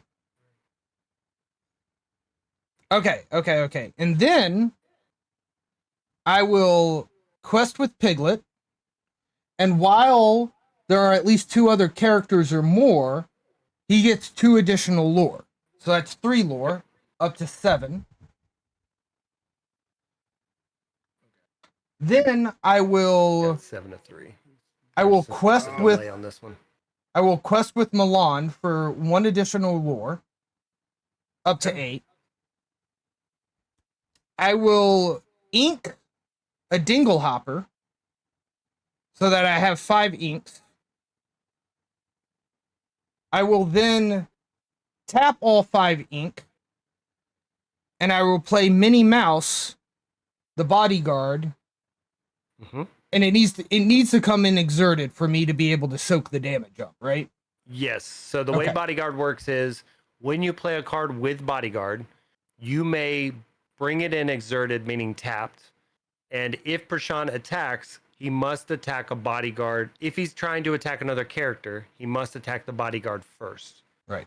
And then on subsequent turns, if you quest with her, she is now tapped. So her Bodyguard is also active every time she's tapped, essentially. All right. She also has dramatic entrance, but you have no characters with 5 or more power, so I cannot choose one, so it does not take effect. Mm-hmm. And then that will end my turn. All right. So untap, tap, draw. Yo, to have it. Good to see you Um, out there. My most coveted card that I've pulled from a pack. Let's see what's I haven't Piglet's pulled- defense? 2 mini terrible attacks. He's got 2. He's got 2. Let's see here. So I am gonna tap But I did pull a Scar, a pretty nice Scar, about a $10 card. That's the Agreed. best card I've pulled out of a pack so I'm gonna far. play Smash and deal Okay. 3 damage to Piglet. Okay. So he goes to your discard pile. Does this matter face up, face And- down? Discard pile? Face up. Okay. It's so the discard pile is public knowledge. So at Okay. any point, like you could ask for Sean and pick up his discard pile and look through it. Okay. That's the only other place that's knowledge. All right, and then I'm gonna tap for 1, play Sorcerer's Hat. I'm gonna say a Magic Broom, and I pull a Magic Broom again, Wow, surprise. It's like he's a magician or something. and You have not inked this turn.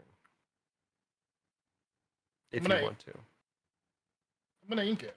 All right. I'm actually gonna ink the Magic Broom, and So you're at 6 ink now, right? let's see here. What's Mulan? I'm gonna. Well, no, you have Bodyguard on, right? Yeah, so you have to hit the mini first. What is that mini at? What's her? What's Mini's toughness? Defense? 1, Oh, 5. minis? Yeah, 1-5. I'm sorry. 5? I got distracted.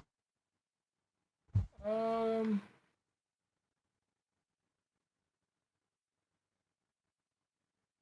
Oh, I don't Go want to ahead. mess with it. Task for 2. okay. So you may just need to like be running into her. I'm gonna use. Well, I'm gonna use Mouse Armor. I'm gonna use one of my Magic Brooms to attack that mini. So she'll take what, 2 damage? Yeah, 2 damage. 2 on mini. Yep. And then I guess I'll use the other Magic Broom, and I'll do another 2 damage on that mini. All right. So in combat, both sides take damage. Your mini takes 2, and then another 2, and both brooms will take 1 damage, which you put resist here, right? Yeah. Yep. So resist was on this one, which means it didn't take the 1 damage. And then go ahead. Cool.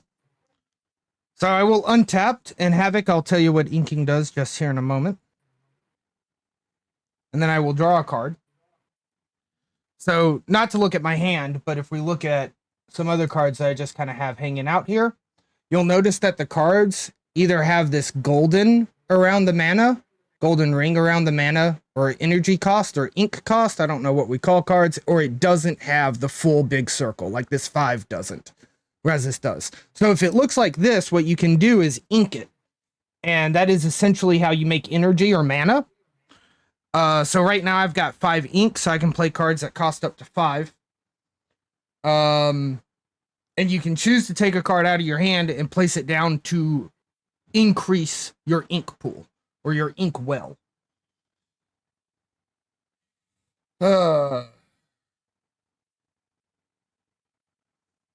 So you got a magic broom and another magic broom and some armor of mice. Oh, I forgot to untap all of these. Yep. Apologies. I'm just going to put this here just so you know, but this one still has resist 1. Right.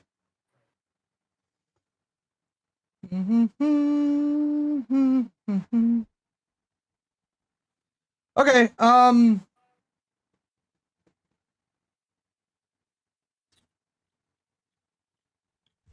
I will tap 1 and play Hi Boat Snack. It's hey, but okay. Channel of misplays and mispronunciations. And your mini still has the 4 damage, right? Yes. Yeah. Okay, I see it now. Yeah, it's a little I'm hard to just see. blind. These are kind of, I mean, these dice are a little see-through too for the webcam. All right, I will quest with Raleigh. Yep. That's going to get a 1 lore. That also allows me to apply his power to 1 other character. Mm-hmm. I will apply that power to I will apply that power to Mulan, the injured soldier, Yep. bringing her up to 5. Mm-hmm. I will attack with her into the magic broom that has resist 1 to do 4 damage. It'll die.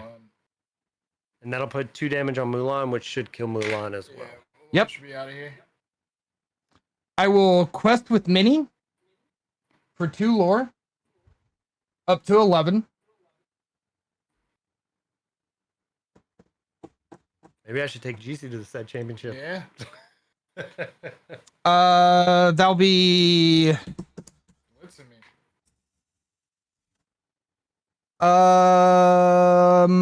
fuck it. We're gonna quest with Mulan too and go up to 12, and that'll be the end of my turn. All right. That is the correct call, GC. Especially with the bodyguard on. Bodyguard. Yeah. Yeah, because of bodyguard, all your other characters can't be attacked. So until she's gone. And really, if anything, I'd rather you probably attack my Mulan, unless of course this is an action card and I'm holding on to it to trigger that, over my Raleigh anyway, right? So giving you the option once you get through Mini where you have to choose, maybe you choose the card that I'd rather you kill. Yeah. Unless of course this is a Magic super Broom. secret action. And he has rush. And I am going to attack that mini. Yeah, that'll take care of Mini. Which one? I only have 1 Mini. There's only 1 mini. No, I'm talking about. All right. Which He's broom are you attacking with? The one with haste. One with rush. Rush. 4. So it's doing 4 damage. Right. Well, okay. Use that, then do this.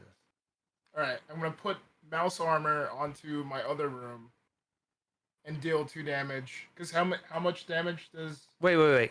You quested with Minnie, right? Yeah. So Minnie Yeah. is exerted. Mini is Yeah. exerted. So she's already got 4 on her. She's already got 4. Okay. Right. So yeah, magic broom Into Minnie. into mini. Okay. And you put resist on that one, right? Yes. Okay. So Yeah. you still So have it your takes no damage. It kills your Minnie, and now you can hit something else with that. All right. With the now rush. I'm gonna play magic, or I'm gonna use rush with other magic broom. I'm gonna get rid of your Dalmatian. Are you sure? I might have an action in hand. So here's the thing. The other thing to point out is everything is done on your turn. So things like that with an action, there's no instant speed. There's no playing Right, on okay. Prashant's turn. No reactions, everything- no nothing like that. Correct. Okay. All right. How much damage did Raleigh do? Raleigh did 3. Huh? Well, Raleigh 3? did 3. Yeah. Oops. All right. All right. And then I'm gonna play Sorcerer's Hat, Gotcha. and I'm gonna say Smash. And Ursula's Cauldron, which will come in handy. And go ahead. Okay. So untap. Put that there. He High is going to come over to the left here just to get where he belongs. The old boat snack. Does he quest for 1? Oh yeah, it's like opposite. Yeah, he quests for 1. Oh.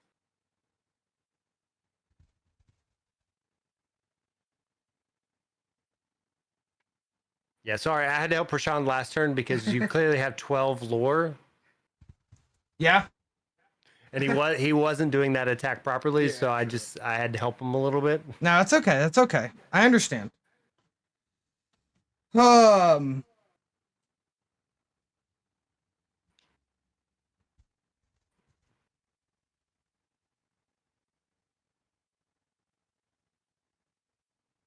Yeah, so as you're thinking through that, the reason why I wanted to point out the actions and all cards are done on your turn, that's one of the things that appeals to a lot of people to play Lorcana over Magic, Yu-Gi-Oh, and all of those other cards, because like with Magic, counterspell, killing your creature before you can do stuff, like it's Right. really annoying.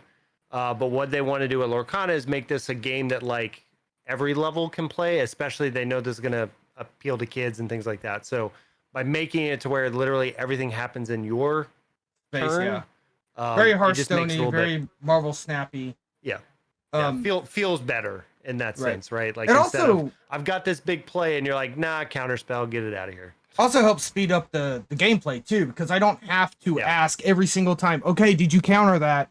Okay, what about this time? Right? Yeah. Yeah. All right, Less so of a stack.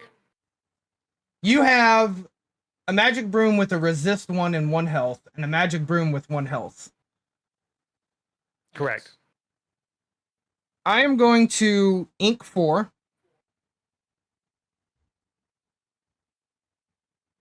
I'm going to play Goofy. Goofy Yep. comes in with Rush. Whenever this character challenges another character, gain 2 lore. So Goofy is going to rush into the magic broom with resistance. Goofy has 2 power, so that's going to do 1 damage. Goofy will Yep. take 2 damage, but Correct. gain 2 lore. Yeah, that broom is dead. Yep. You'll gain 2. I'm really silly. I don't think it actually matters at all.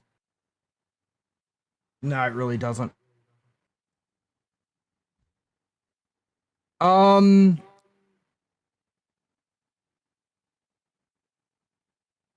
Yeah, in a lot of cases from your side, GC, like because you're in the driver's seat right now with the way the lore is, just questing out is never a bad thing because you put it on Prashan to literally have to use his turn to try to kill your guys. Right. And so, for instance, looking at what you have on the board, most likely he needs to take out your Goofy.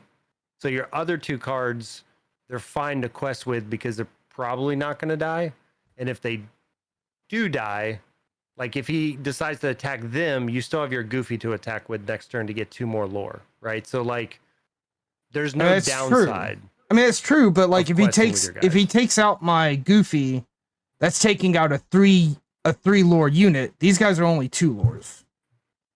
Right, but I'm saying like right now, yeah, for ending your turn, like right now, if it was me, I would just quest with those 2, put you at 16, because they're probably sticking around for next turn unless Prashan has more rush characters. Right. Because realistically, his broom is probably going into your Goofy. So then next turn, you're going to tap those 2 again and go from 16 to 18. And hopefully you have like 1 more card to play or something like that. So like, that's where when you think about like, do I quest, do I not quest? He only has 1 attacker right now. So it really wouldn't make sense not to quest with him.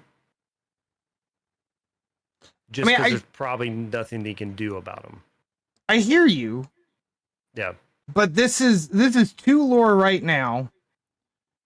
He kills Goofy, then I get 2 lore next turn, right? Yeah. So that's 4 lore in 2 turns. Or I can hit with Mulan. I got you. You're thinking about attacking. I got you. Right. Yeah. Hit with I'm thinking this out. Hit with Mulan, get rid of the magic broom. Tap with Hi-He for 1 lore. And then you can do it get that way 3 too. lore off of Goofy next turn. And still have Goofy here threatening stuff, because if I do attack with Goofy, he's going to go up in even more lore. Well, keep in mind, Goofy's just 1 lore if he quests. He's 2 lore if he attacks. Oh! Did I gain his lore then? No, I'm at 14. I misunderstood that. Yeah. I thought I got it. he increased his lore generation. No. He gains 2 lore if he attacks. Yeah. Okay, that does change everything. I had a little like +2 marker to say he gained 3 lore. Okay, yeah, no, fuck that. I'll just gain the 2 lore. Go up to 16. Yeah. I thought he was like had the ability to end up like you attack and now he's Having a a 3 bunch, lore and then he becomes a 5 lore and yeah, okay. There's no cards that do that, but that is a very interesting mechanic if something did do something like that. Maybe a future card. Let's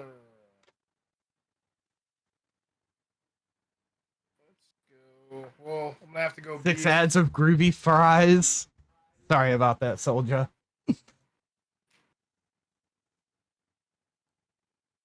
Beast. When you play this character, you may have to you may play what? some Banish chat, what? Say magic broom. Elsa. What's Beast's text there?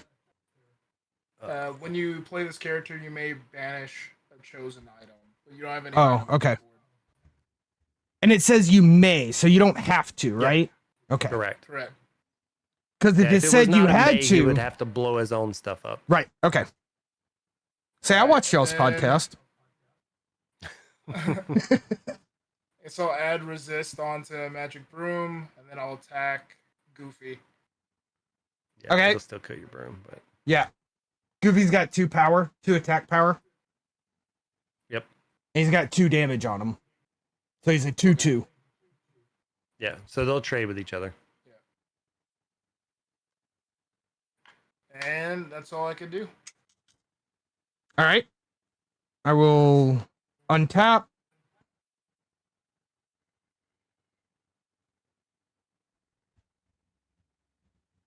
Draw my 1 card. Sure, I messed up with the Yin Sid. I should have waited to quest. Either that or waited to play him to where you have brooms out, so you got the free draw. Yeah. He's an awkward card. He's good if you had like 4 in the deck, but like having 1 in the deck, I don't really know how great he is. Yeah, the fact that GC knows I only have 1 and just knocks it out. It's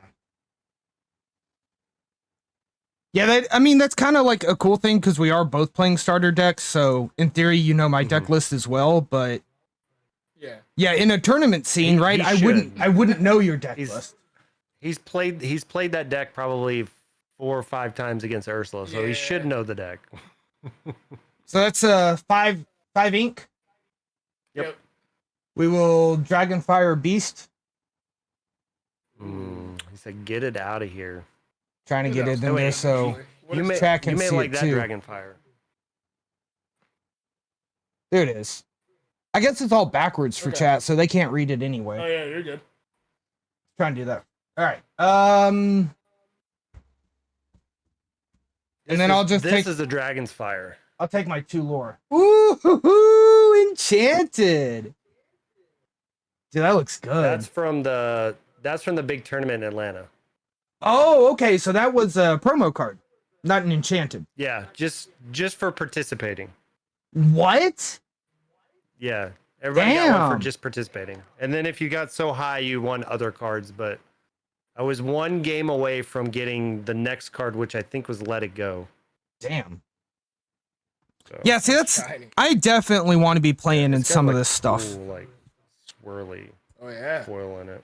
Do other TCGs do this kind of thing where when you go to tournaments, like you get a promo card Yeah. just for being at the tournament and for top 8 and all that?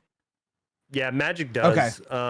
And Magic, they're on a similar level as Magic because Magic has Friday Night Magic. They have promos, which is similar to the League promos. Okay. And then these big tournaments, the DLCs, they have the one for participating, and then each like 64, 32, 16, 8, and 4. I think each of those has a promo. Gotcha. Associated promo, and Magic does some similar. They don't have that many promos at a big tournament like that, but they do have a participation and then like a top whatever promo. Very cool. Can I get my 2 lore? And then I'll let Prashant take his turn. Got you at 18. All right. I think I get Elsa or something. Right? Yeah. Elsa. So without rush or removal, GC has you. Yeah, I'm donezo. I just play Elsa. I'll play Ursula's Cauldron. I'll tap Ursula's Cauldron. I'll look at the top 2 cards. And then I'll keep 1 on top, 1 on the bottom.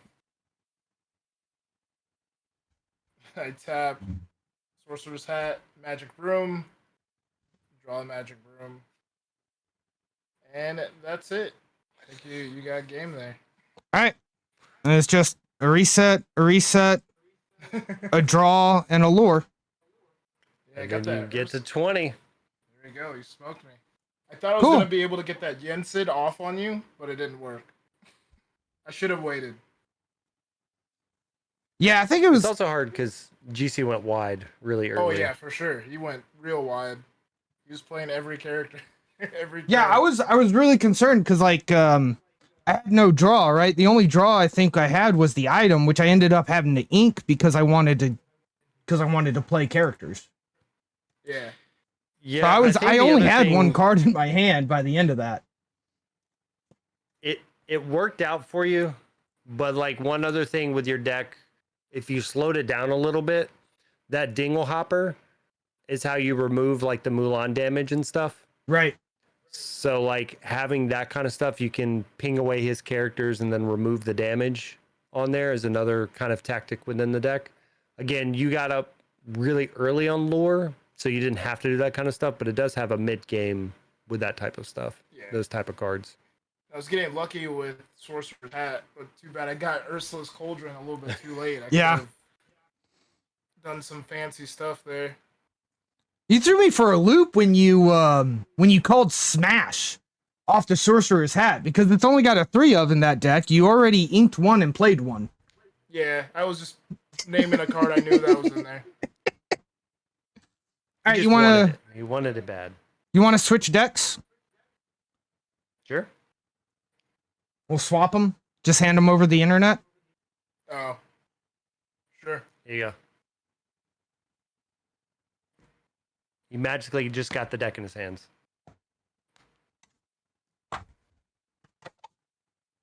Yeah, it's this one.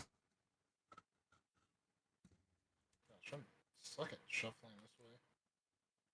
Oh man. Oh man. All right, double sleeved cards are a necessity. I think I hate them though. Yeah, you kind of have to do the squish first. Yeah.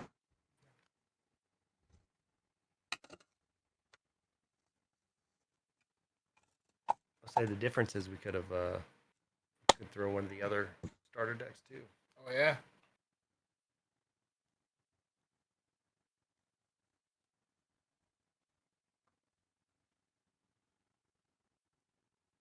I really like the brooms concept. I think it's pretty cool, but I just don't think it's as strong as the meta. I think it can work with 4 Yin Sids and like 4 of your Mickeys and stuff. I Mhm. think it can work. There's a location that allows you to move brooms there free, and it gives you +1 lore if you're on it. So I think if you had like 4 of those and you just like Stack brooms. yeah, because you could do it all in like one turn where you just like play location, move all my brooms, tap for 10 if you have like 5 brooms. Yeah, makes sense. So I think there is something there. I don't think it's like amazing just because like with what's in the meta, you'd have to do it all in one turn. You'd have to hope you didn't get like be prepared or Yeah. like grab your swords too early. Yeah, no, I feel you on that, down Lemur. I only kind of smashed them with a book for a day, and these boulders I got, deck boxes. I'm showing it to the green screen. That's really smart. I'm gonna show you this green box Yeah. to the Yeah. green screen. These are pretty tight, even double sleeved, like, or double sleeved on the 60. But I am thinking like Yeah. maybe I'll try to fit like 65 into some of these boulders and use those for long-term squishing plans. Yeah, as far as deck boxes go, I love these Ultra Pro hard case boxes. Yep, the satins that Just have for, like- the bottom that you can put your. Exactly. Yep, I Oh. got 2 of those. Well, mine's a little bit different. But Yeah, it's slightly different, but it's the same concept. I just like that you can have a place for dice Yep. plus the cards. yeah. Yeah, so just I- keep in mind, if you bring one on your flight, They'll take apart. they come may apart. check your bag. Oh, okay, They may check your bag. got you. They can't see through them on the scanners, Got and I you. would say 80% of the time, my bag gets pulled if I have. That one makes with me. sense. What That about makes mine? sense. Yeah, so It's I the got scanner. I don't know, like the scanner can't see through the box, Oh, so the scanner just sees a black box. yeah. And then usually when they pull my bag aside, I'm like, yeah, I've got magic cards. Is usually what I just say because they don't know what Lorcana is or whatever. And I'm just like, Right. yeah, I got magic cards. They're in a deck box. And then I always have to tell them, be careful pulling off the bottom. Because I did have one person that didn't listen to me and like pulled it off and the dice went everywhere. And I was like, damn it. Yeah. That So- sucks. But Yeah, how do you feel about the boulders? They're all right. Yeah. Like, that's similar. That's similar to the ones I was showing you with the The stickers. whatever they were. The one that had the stickers on. Yeah. They're similar style deck Right. box. Well, I mean yeah. These are just I think a harder plastic than the ones that you were showing. Yeah. Yeah. And then the Lorcana real ones look nice, but I don't like the way they open and you're pulling the cards out. I feel like I don't know. I feel like I ding up my cards trying to put stuff into it. Because they're really tight to open. Yeah.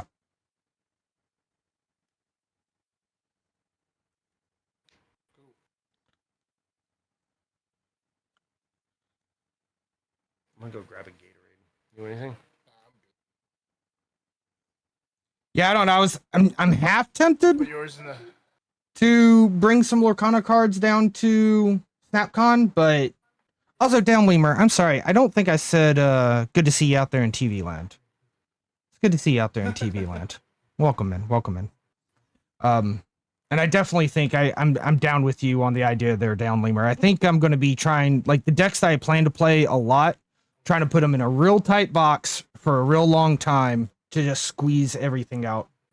Was Prashan able to mount a comeback? No, absolutely not. no. Level. I crushed him. No, I wasn't able to. So we swapped I decks. don't know. I think this one might go a little bit differently because I could use that same speed he used. Right. I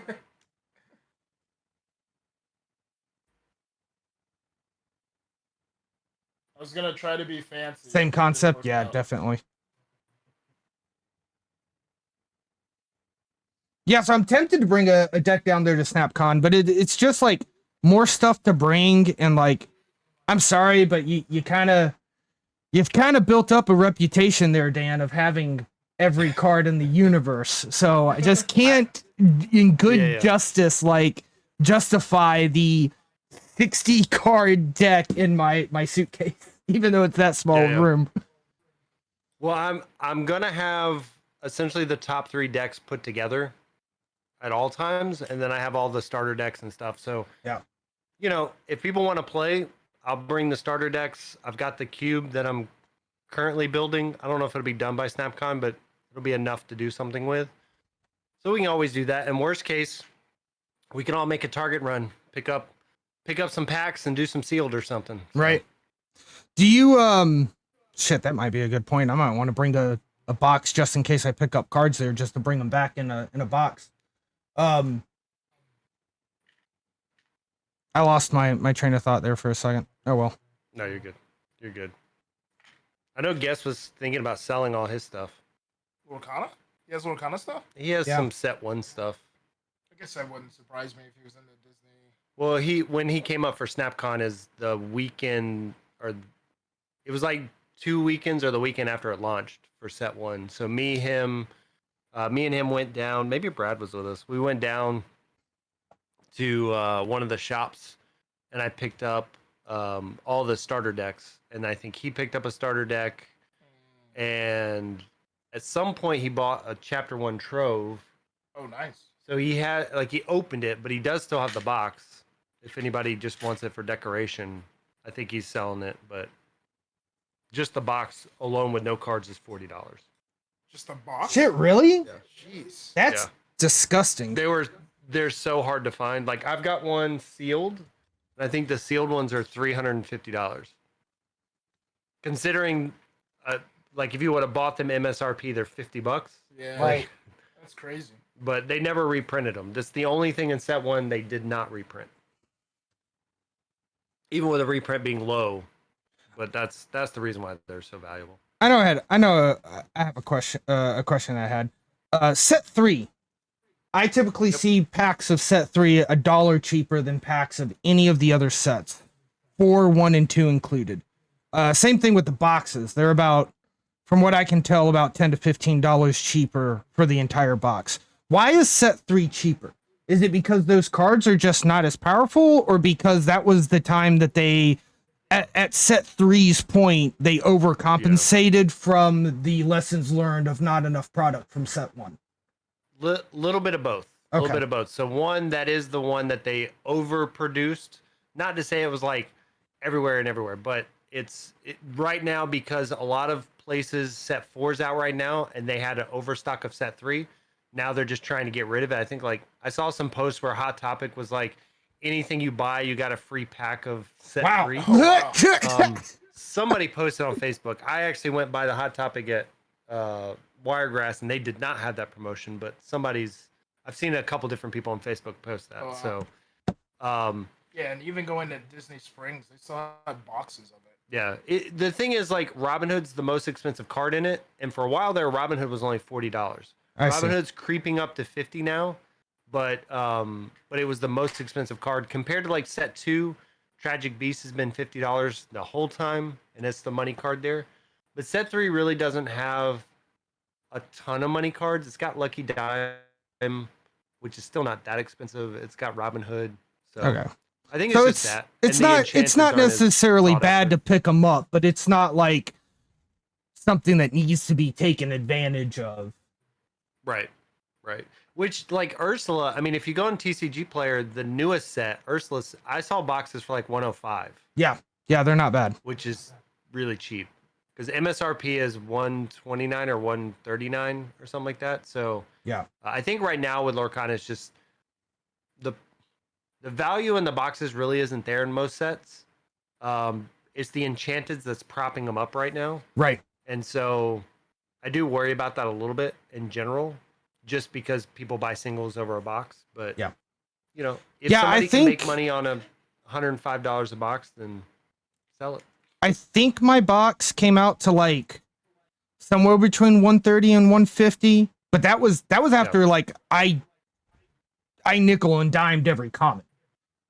Right? Yeah. That wasn't just like the good ones. And market value versus actual resale value, right? If you're actually trying to make money off of a box, you need to get like probably $30 to $40 off the over the market value.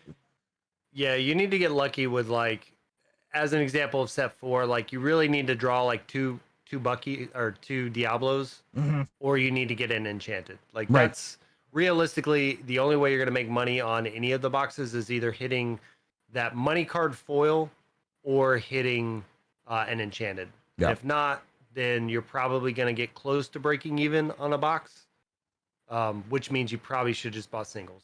Yeah. Right. So, I mean, it just depends on what you're trying to do. Now, for me, I don't think you can really see it in the tiny little video, but I've bought 2 boxes of every set so far and just put them away because eventually the chase for those Enchanteds Right. will be back. Right? Right. Like when people are like, I want to try to get the chapter 1 Enchanteds or the chapter 2 Enchanteds because Yeah, you have to assume they'll never get printed again. you've got lottery That's where tickets the that box- haven't been scratched off yet. Yeah. And I'm eventually I'm just people gonna will be keep 'em willing to there do that. until way later on. Yeah. So I get two sealed things of everything. So 2 boxes, 2 gift sets. I've got 1 pack of each of the hangers just for the art. And then I have 1 of each of the starter decks. Technically I have 2 because I have 1 that's opened, sleeved, and 1 that's still sealed. And then I've got a trove of each. I don't think what I did shuffled anything, but it made me feel good on the inside. Your So I messy know shuffle. I'm taking forever to shuffle, but like I've literally never shuffled these starter decks because so they're I'll say in now complete your stuff's order. upside down yeah. and all mixed up. Yep. That was a mistake. It's not the way that works. Yeah, I've Lemur, I've thought a couple times I'll go up and I'll see One Piece stuff. And my problem when it comes to when I jump into a game, I jump in hard. So I've had to push myself not to buy the One Piece stuff. So like I've seen the starter decks a few different times or the starter boxes or whatever they are, and I'm like, I may grab one of those. But I know if I go, it'll be too much. Oh. All right. I picked up the Star Wars starter deck thing. I still haven't opened it yet from the new Star Wars game. I got 2 of the starters for DBZ, and then I was playing DBZ online for a little bit, and then I just had to step away. Still have everything, but It's 7, right? yeah, 7 Yeah. cards. And then you can do your mulligan.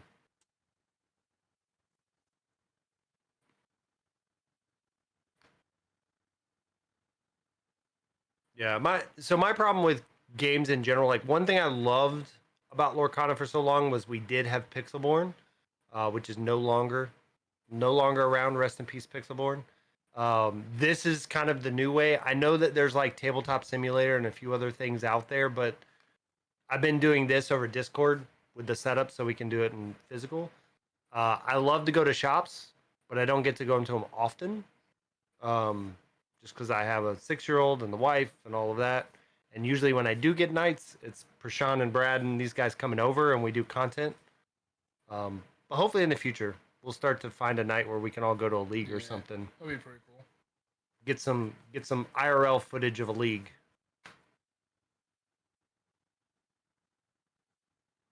I'm already having to do a balancing act of the set championships.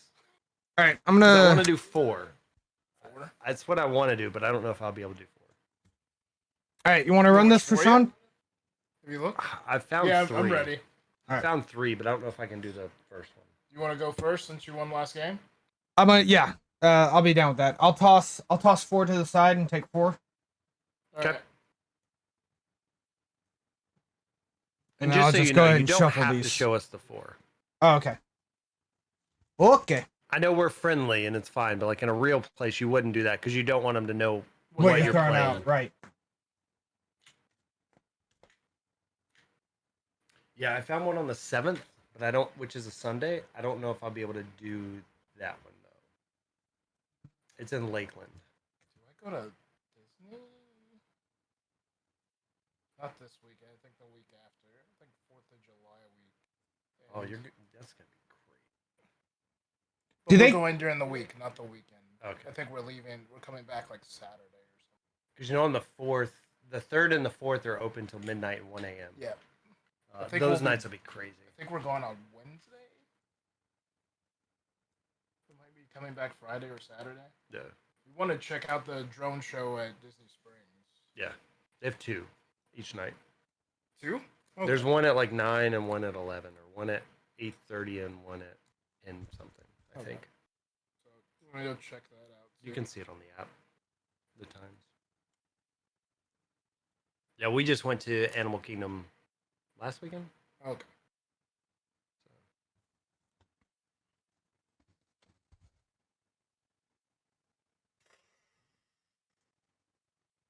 Don't think that was any better for me. That's how it be sometimes.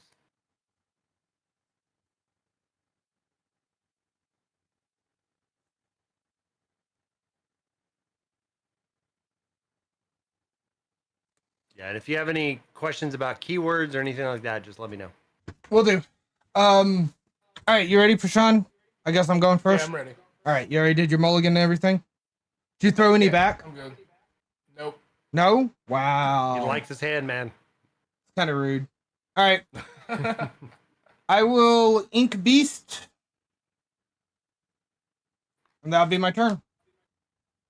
All right, I'm gonna go ahead and draw. I'm gonna ink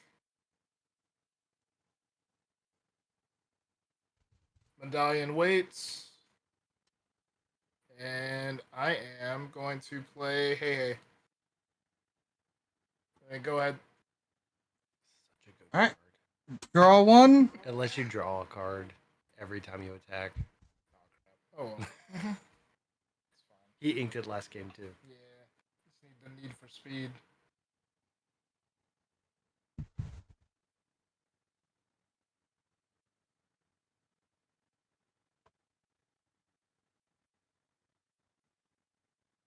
Yeah, you're good.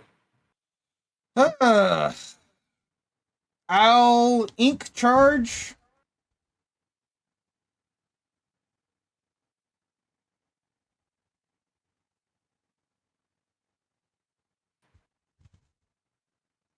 Then I will play Ursula's Cauldron. All right. Look at 2 cards. Place one on top, one on bottom.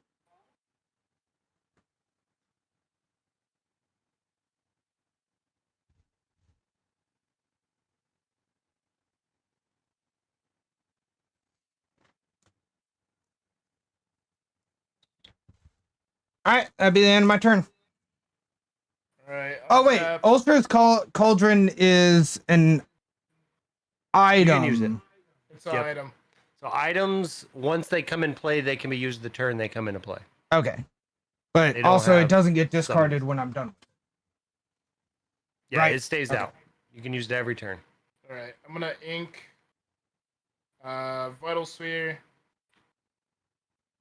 I'm gonna tap 2. I'm gonna play Pegasus. I'm gonna go for 1 lore with Hey Hey and go ahead. All right, and I know we didn't talk about this last time because I think you inked your Pegasus. Pegasus has evasion. Evasion means it can only be attacked by other characters with evasion. So think of it as like flying if you come from the magic world. Yep. All right, that's the end for you. Yep. All right. I forgot to flip that. I'll untap. Draw one. I think there's one broom in his deck that has evasion. Okay. Oh yeah, there is. Huh? I'm assuming it's in the deck.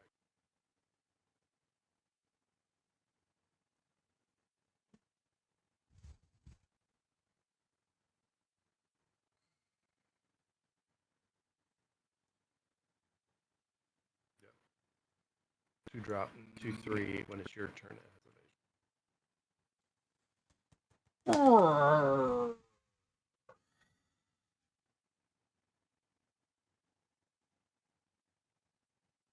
Zandy running it in his Bucky deck A broom? to kill other Buckies. I'll ink friends on the other side. I'll tap my ink. I will play Let the Storm Rage On. I will do 2 damage to Pegasus and draw a card. Yep.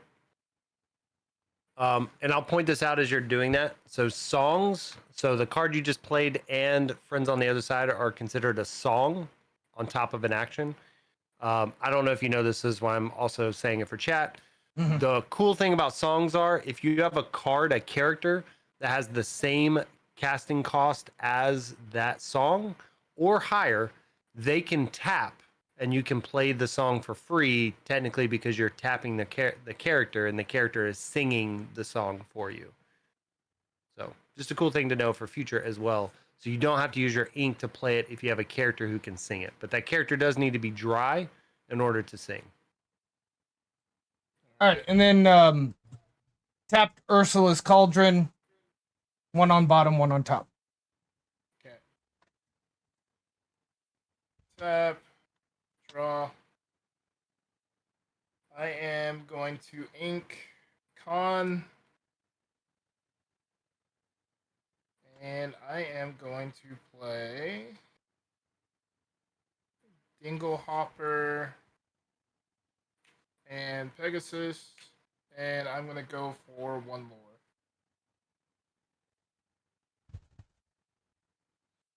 All right. All right, Your I turn, will untap. That's not how you do that. I will draw 1. Dingle Hopper is an item, right? Okay. Yes. Yep.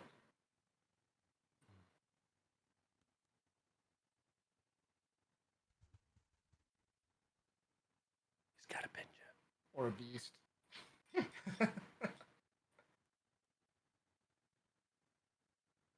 But Benja would be the first. Yeah.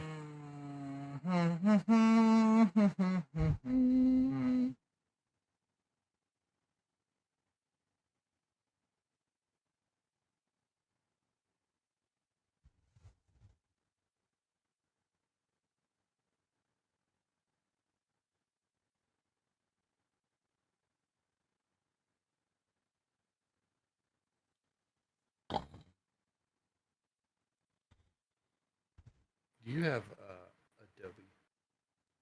Yeah. Okay. Let me see if I'll show you. Dude, this is not cool. I am not happy. It's a little bit slower than what you were playing before, right? Yeah, just a little bit. Just every so slightly slower.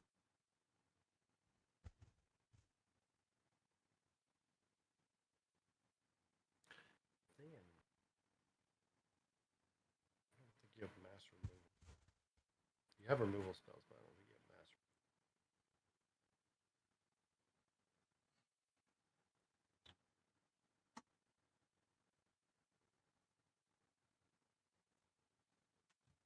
Got to get those brooms flowing, man. I will tap my 3, play Smash, hit Pegasus with Smash to deal 3 damage. All right.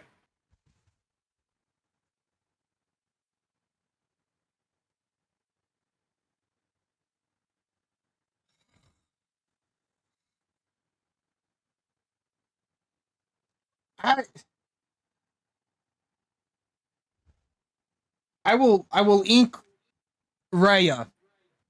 I'm not getting Alright. 7 ink to play that card by the end of this game anyway.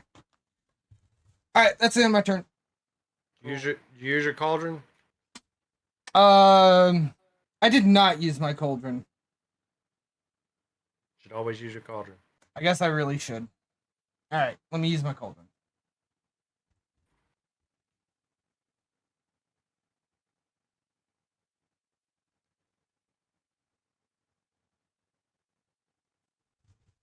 Okay.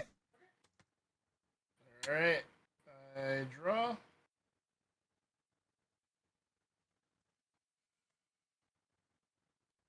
See here. I'm gonna play Lantern.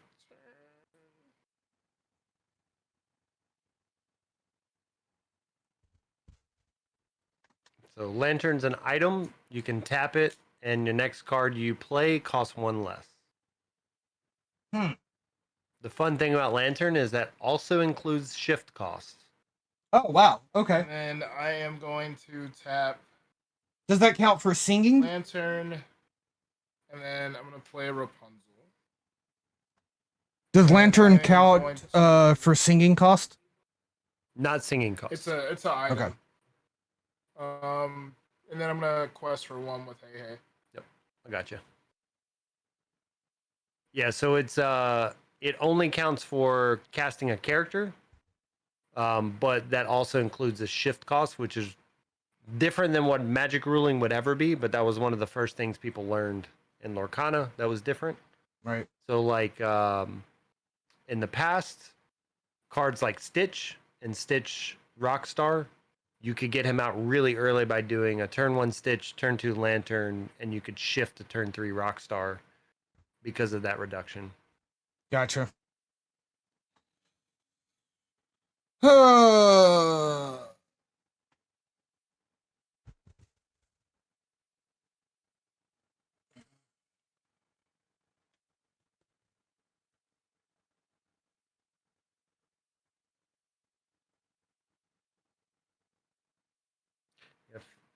I feel like with GC's deck, like you really want to have the purple Mickey. You only have one of in your deck, but like I think that's the card that like really needs to be in your hand. I will tap 3, play Magic Broom. Characters have to be dry to sing, right? Correct.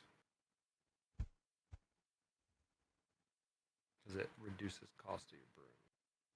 Oh, yeah. And then if your broom were to die, it goes back to your hand. If you were to challenge, it goes back to your hand. That's why that card we looked at is spiking. Because I think people are really wanting brooms to be a thing. I will tap my cauldron.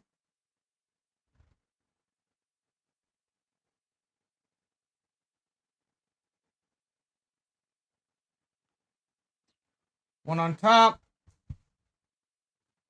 One on bottom.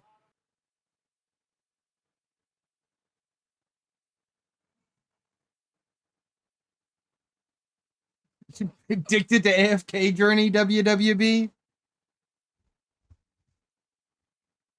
Yeah, I got that stream elements whatever, but I never did it. Alright. Yeah. Is that it? Yeah, I'm done. Ink strength of Raging Fire. Draw. Lucky with some gotcha pulls. That's how it gets you in there, dude. I swear they give new players better gotcha luck in games like that, specifically to get you Mhm. hooked. I am going to tap Lantern, and then tap 3 to play Tinkerbell, and then I get to look at the top 4 cards in my deck, and then if I have a character, I can put it to my hand. So 1, 2, 3, 4. Of course, I think I'm going to take this one. You probably have to show it. Oh, do I have to show it? Mm. If I had to guess. Say reveal. It says you may reveal. I think in order to put it in your hand, you have to reveal it. All right, I got Mulan. Ooh, Big Mulan. Big Mulan. the nice Mulan. Okay. Yeah.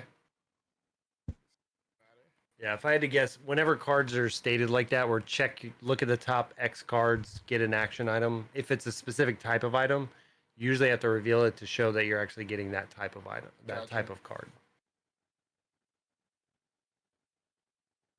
And I think I'm gonna ink. Hey, hey. Aw, poor Hee Hee.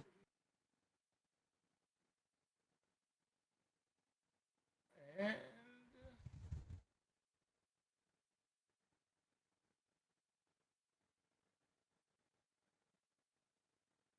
I'm gonna quest for 1 again. All right, we're at 4-0. On to you, GC.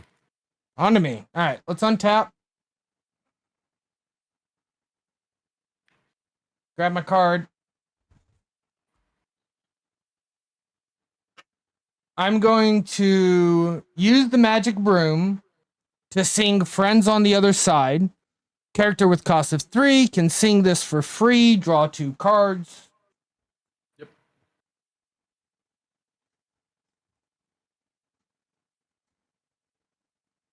It's a staple card right there.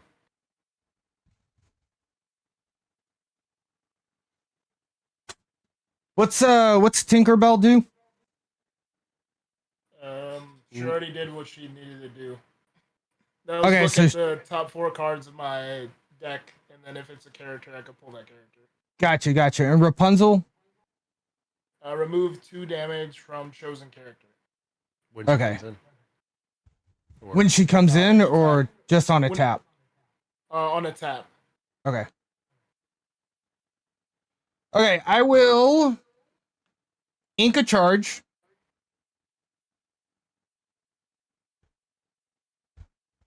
It's funny because you miss so many inks. But I guess you don't necessarily need a bunch. True. Dedicate. I will tap 1, 2, 3, 4, 5. Play a magic broom, the Swift Cleaner with Rush. Mhm. I will use the Swift Cleaner magic broom to attack Rapunzel, dealing is 4 not to exerted. Rapunzel. She is not exerted. Rapunzel's not. I didn't exert Rapunzel. That is a rule of this game. That is true. Yep. So All right, I'll take. the statement around that is when attacking, again, more so for chat and stuff. When attacking, you can only attack characters that are exerted. So Hey is the only one exerted currently. Yeah. All right. Well, I will exert to attack Hey, and take 1 damage myself. Deal 4 to Hey. Deal 4? Yep. Okay. The boat snack has been Um, a snack. I will Cauldron.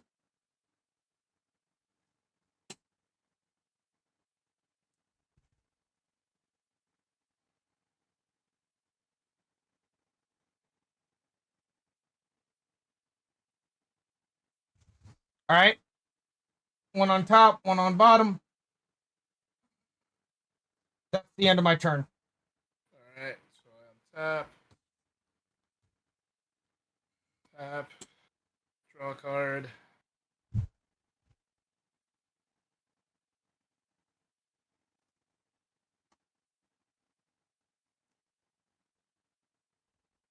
I'm gonna ink.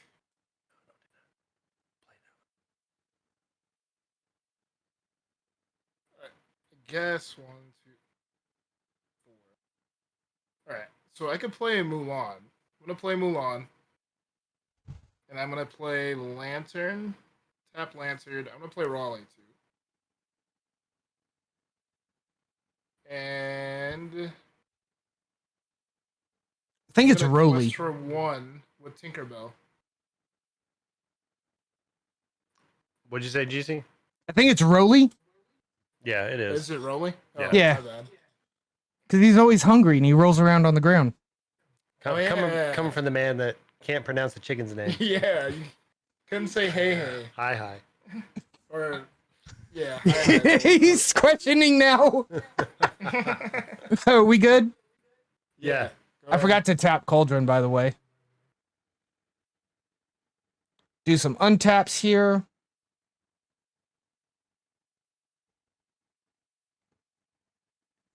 Okay. And then, yeah, I will draw a card. Yeah, you want to I will tap 2, give that attack damage to. and I will play Magic Broom. When you play this character, you may shuffle a card from any discard into its player's deck.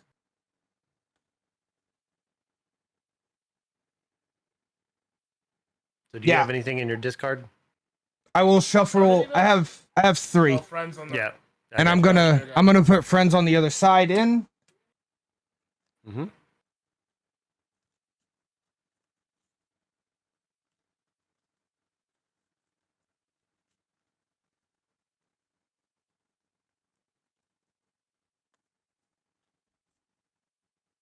We need to get your US setup, even if it's with like webcams or whatever. But get you a setup so you can play some games over Discord. Yeah, I have another camera. I just need to buy an arm, I guess. New record. 9 gold on a common fish.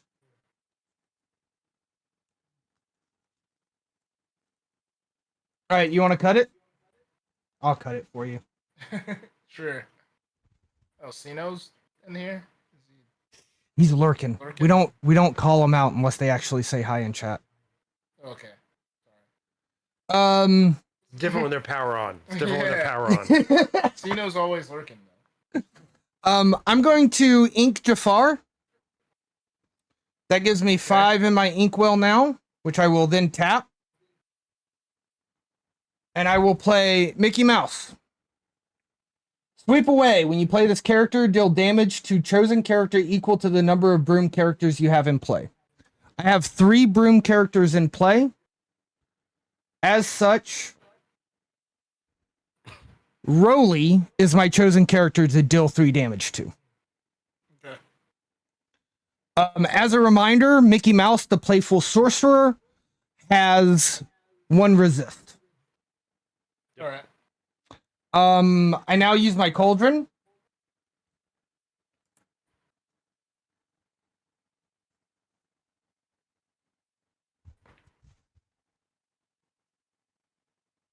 Yeah, see that him and Mulan are also really good together.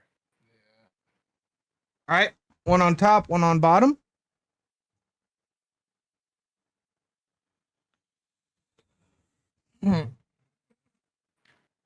I will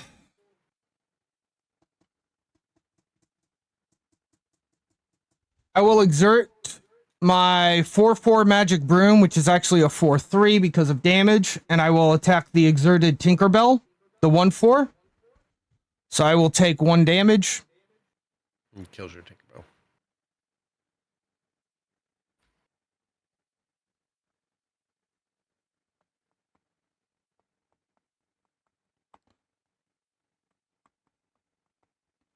And I will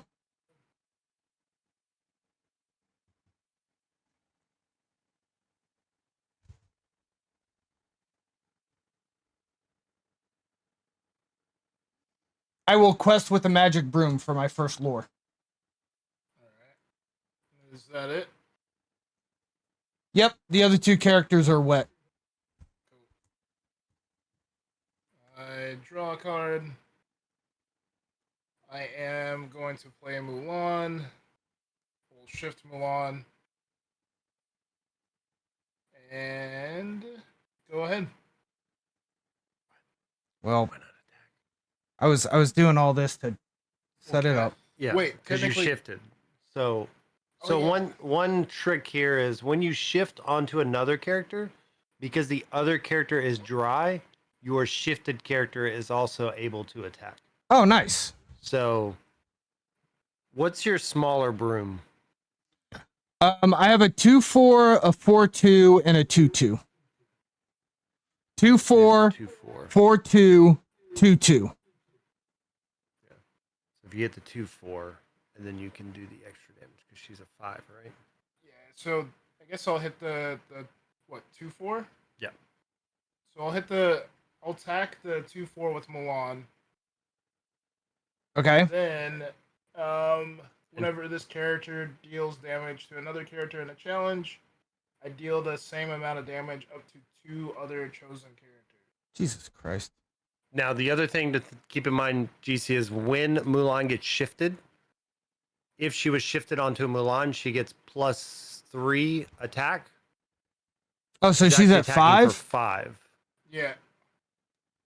So you do that. So broom. that takes care of the broom, Yep. Yep. and then you can deal 5 to 5 2 other two other characters. characters. Yeah. Yep. Okay. So Mickey. No. Yep. Yeah, Mickey.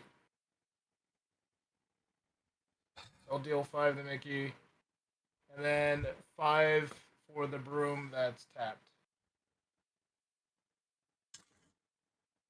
And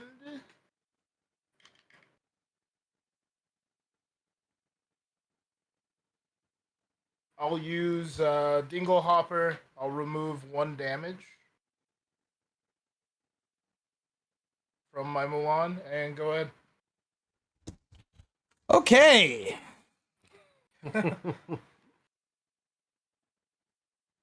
Mulan beats Mickey, so Yeah. A little bit.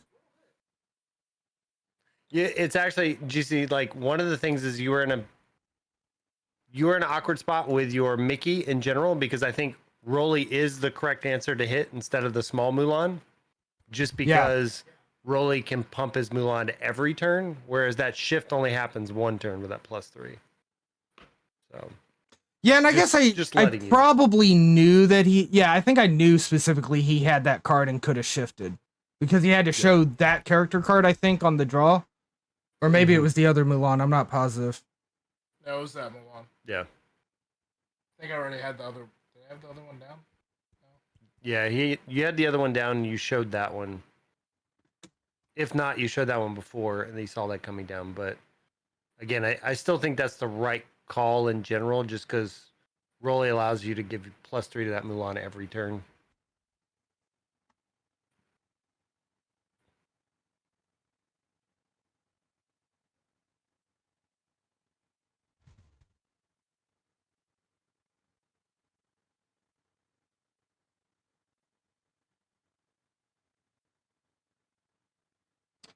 One on bottom, one on top.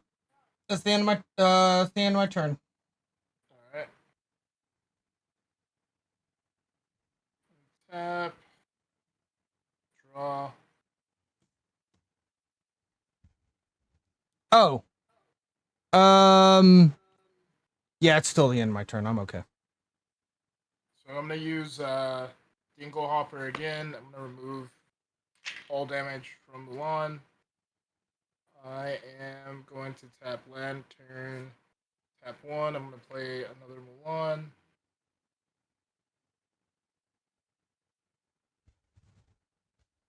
I guess I'll play Vital Spear as well.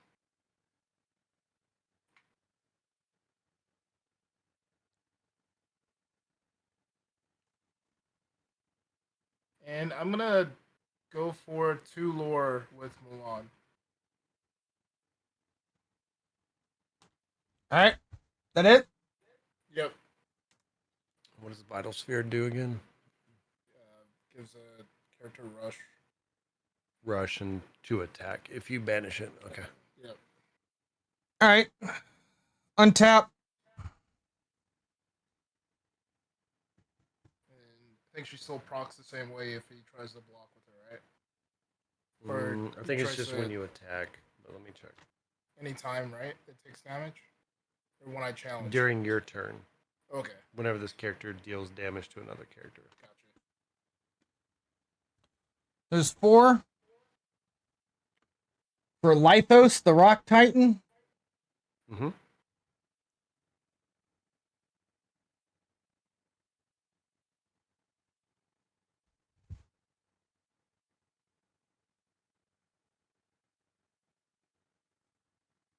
One on top, one on bottom.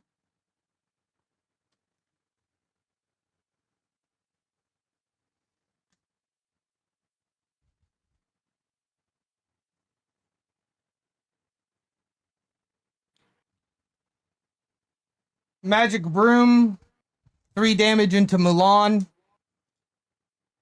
And I'll take 2 damage, leaving it at 3-1. He's just swinging into it.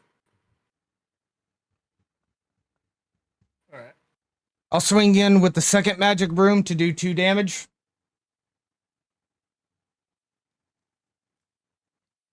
And that'd be all. All right. So it's my turn on tap. Draw.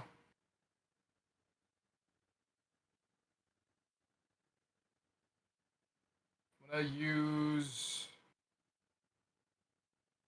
I guess Rapunzel to remove. No. That's fine. I'll use Dinglehopper to remove 1 damage. That brings it at 4.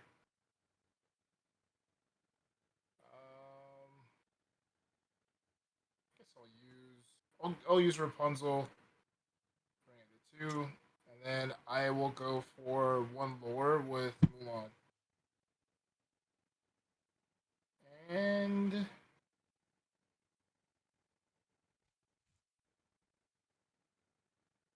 I'm gonna ink Maui. Go ahead. Ink and Maui. Yeah. All right. I will Big untap, boy. untap,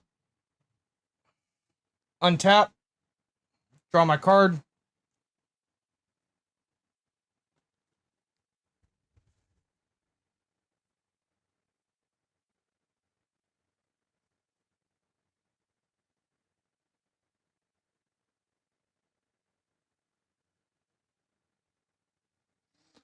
I will tap Lithos to give 2 resist to the Magic Broom.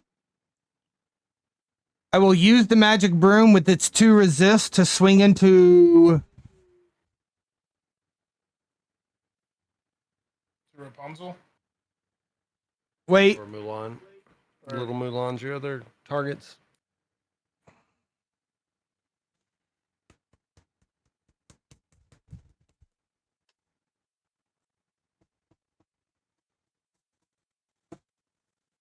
Rapunzel. All right. How much damage? 3 damage. 3. Oh, 3. Yeah. I'll tap 3. Smash Rapunzel.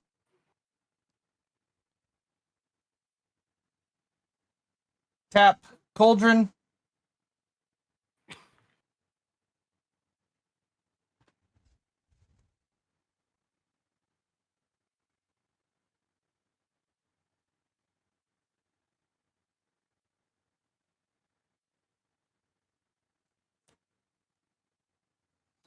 One on top, one on bottom. It's the end of my turn. All right. So I'm gonna tap, draw. I am going to play. Well, technically, I could play it for free, right? I'm gonna play Lantern. I'm just gonna play Mulan. She comes into play with 2 damage. I am going to tap Dinglehopper. I'm gonna remove 1 damage from Mulan, and I am going to challenge your broom. So it does what, 5 damage to the broom, right? Right. Broom takes, Or gives 3. 3 damage to the broom. Right. 2. What's its attack? 2 damage. Okay, 2 damage to the broom. 3, and it does another 2 damage, right, to the other one? The other one has resist 2. That's true. He has Yeah. resist too. Yeah. So it doesn't do anything. So All right. what you could have done, should have done was sack Vital Sphere to give it +2 before that, so it would do 4 damage. Mm. And I'm gonna quest for 1 with Mulan.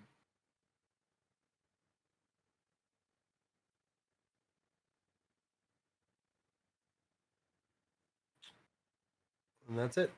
Yep, that's it. All right. Untap. Untap. Draw 1.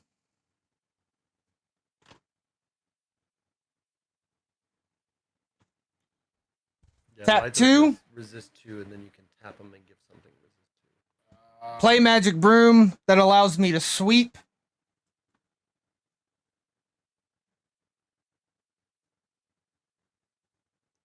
We'll put Mickey back in.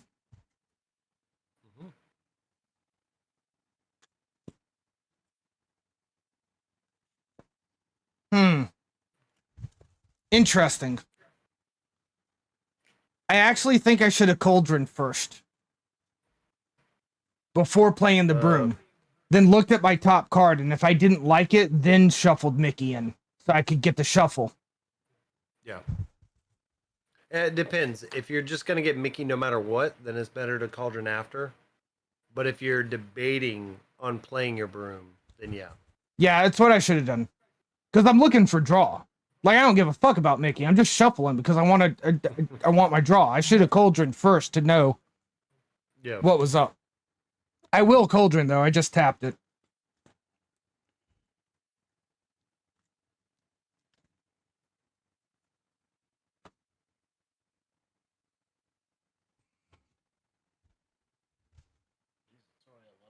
One on top, one on bottom. Is that slow?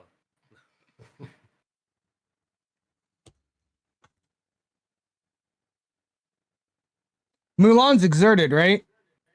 Yes.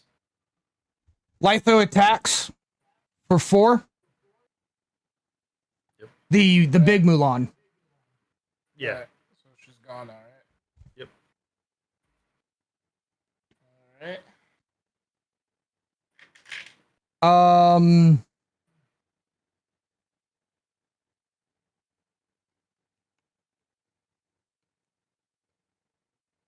Cool. That's the end of my turn. Alright, so untap. Draw.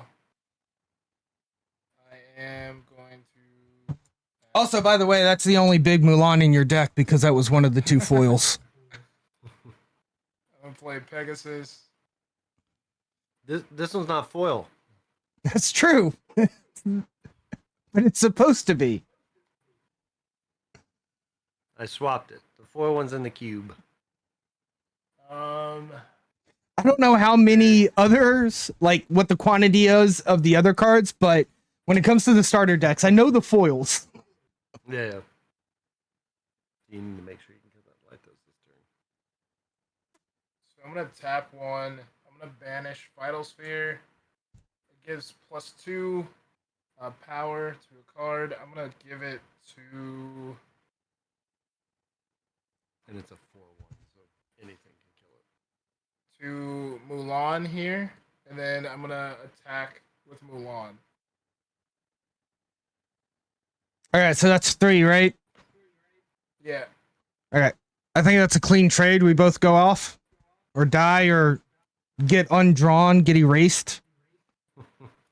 They get banished. Banished. is the word you're looking for. Banished. And I'm gonna tap Dingle Hopper. I'm gonna remove 1 damage from the other Mulan. And go ahead. All right. Untap. Untap. Draw.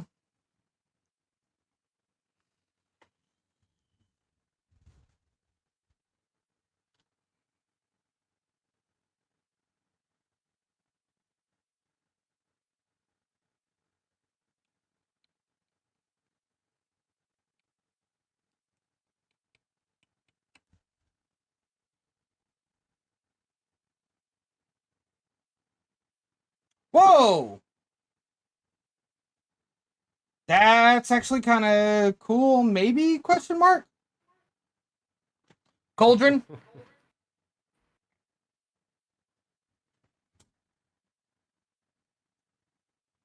All right. I do this correctly? I did. One on top, one on bottom.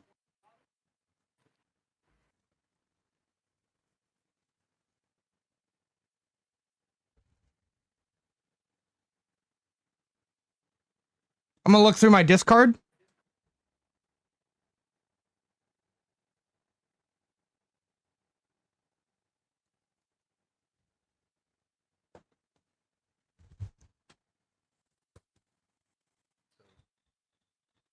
Tap 5, 2, 5.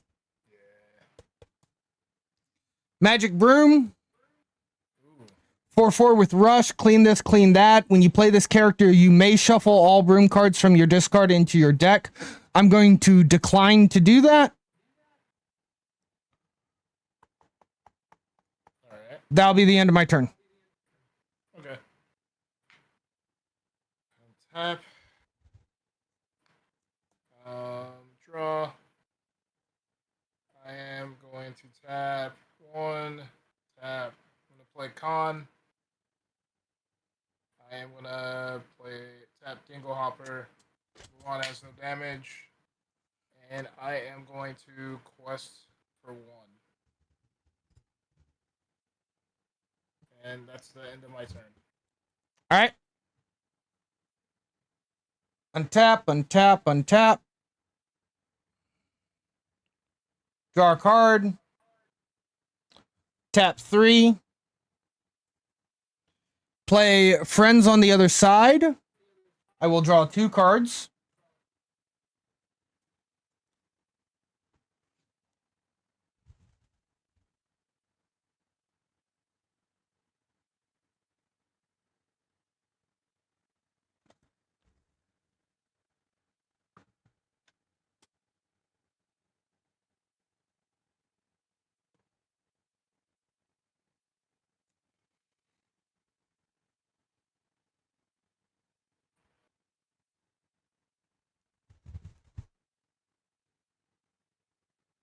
I'll tap 3 more.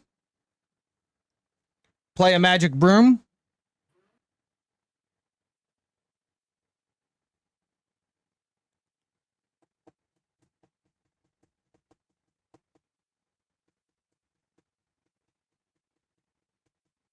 I'll Cauldron.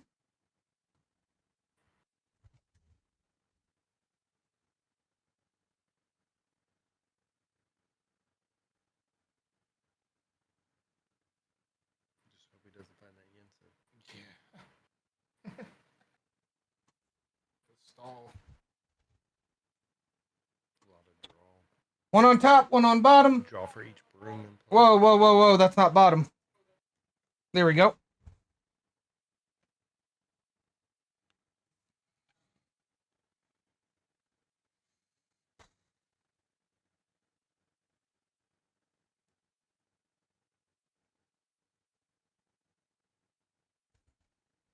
I will. Hades in there.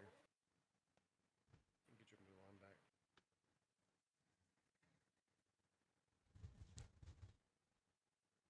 Shit.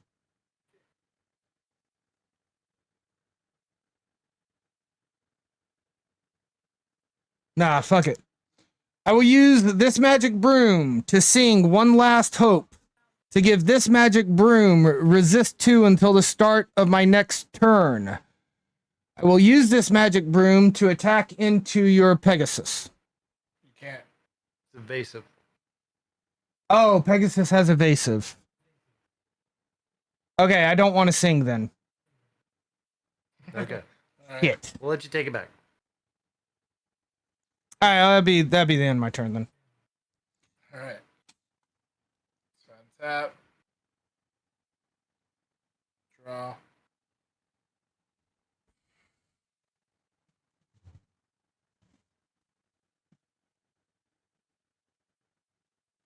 I'm gonna tap. Is it Namari? So during your turn, whenever this character deals damage to another character in a challenge, you may deal the same amount of damage to another chosen character. Did you mean to tap lantern instead of the fork? He did. Oh, my bad. Yes, sorry. No problem. I'm learning. All right, and then I'm gonna quest for 1. All right, that's then.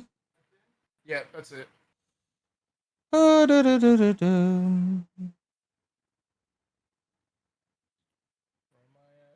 11. Yeah, 11 to 1. Be right back.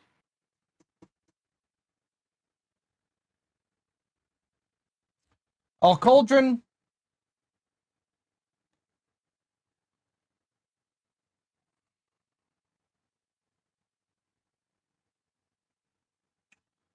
Bottom top.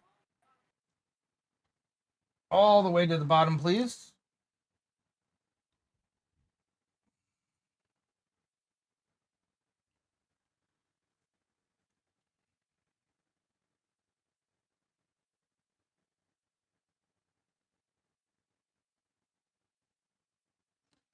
Tap 3. I'll play Magic Broom Industrial Model. Make it shine. I'm going to put 1 resistance on this Magic Broom. I will then tap this Magic Broom for 2 lore, bringing me up to 3. All right.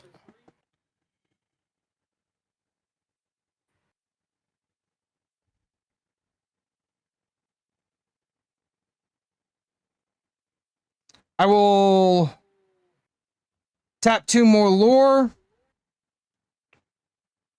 to get a trident. Have 2 more ink. Yep.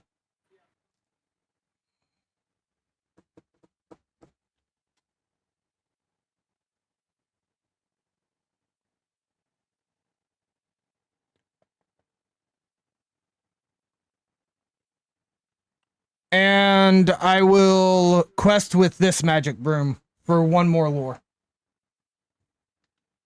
That'd be the end of my turn. All right. Tap. Draw.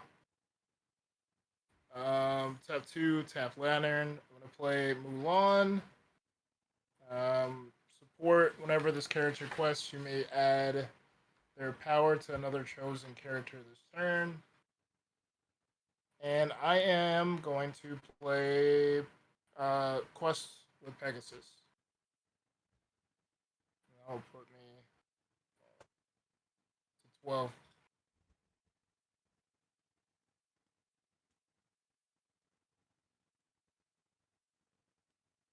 Is that all? Just What? questing? My turn? What was that? Yeah, you're good. Okay. It's your turn. Okay.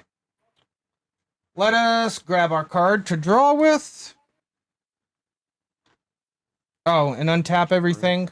Yeah. This resistance is over now. Because that was just till the start of my turn. See,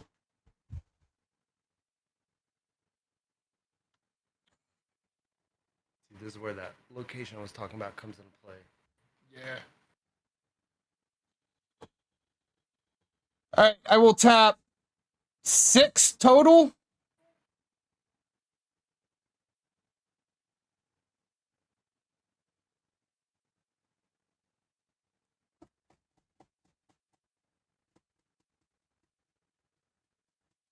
Fuck it, that's what we're gonna do. To play my Magic Broom. It's got Power Clean, but I don't have a sorcerer on the field, so it's not going to take effect. But if it did, I could exert one of your characters, and it cannot ready at the start of your next turn. I will quest with this Magic Broom for 2. Take me to 6. I will quest with this Magic Broom to give me 1 to 7. I will quest with this Magic Broom to give me 1 to go to 8. I will quest with this Magic Broom to give me 1 to go to 9. I will not quest with this one because it's wet. You just played it.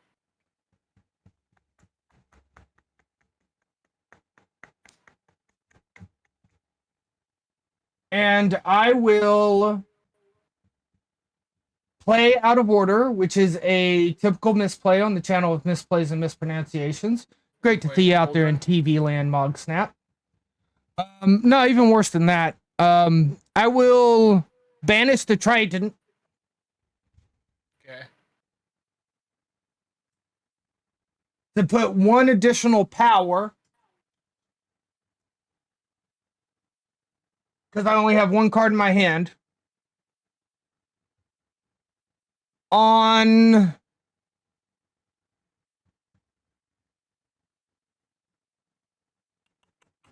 this magic broom. So that it has 3 power. Good to It's see you just out this there, turn. Mog Snap. No. Yeah. Banish this item. Chosen character gets 1 attack this turn for each card. Fuck me. Never mind. You're I don't welcome do to that. Do it, but I don't do that. Are you done? No, let me think about this for a second. Alright. Yeah, because it's just this turn, so it's not even till next turn. So it literally does nothing. Yeah. I'm not doing that. I'm not doing that. Gonna make you set up a webcam so you can lose against with meta decks. Let's go, Mog Snap. I am down to play more Lorcana if anybody else is. All right, that will be the end of my turn. Alright. Tap. Draw.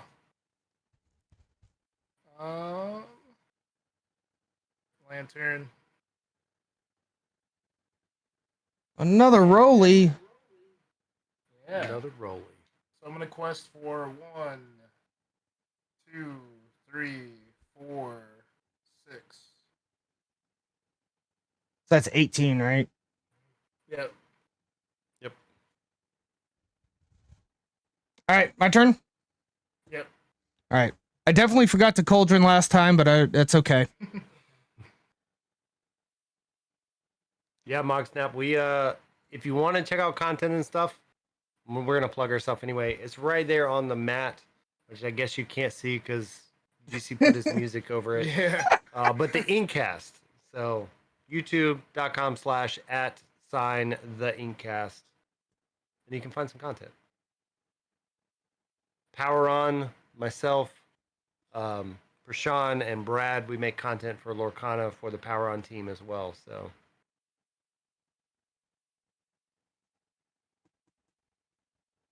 GC will have a video pretty soon. I just have to finish edits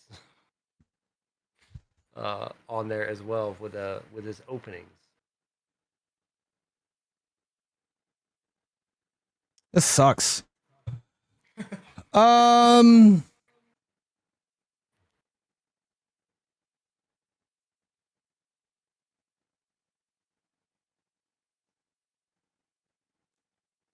right. I will attack with this magic broom. The Namari 2/3 on the far right. Alright. So it's 3 damage. And I take 2 damage, so it's a 3/1. This magic broom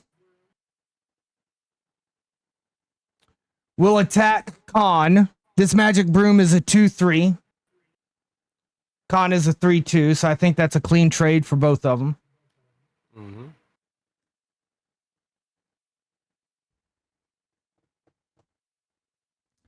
I will then banish Triton to get +2 on this magic broom, making it a 4/4. And I will attack into Mulan. The bigger Mulan. The 2/3 Mulan on the far left. They're both 2/3 in the same size. Giving me 2 damage.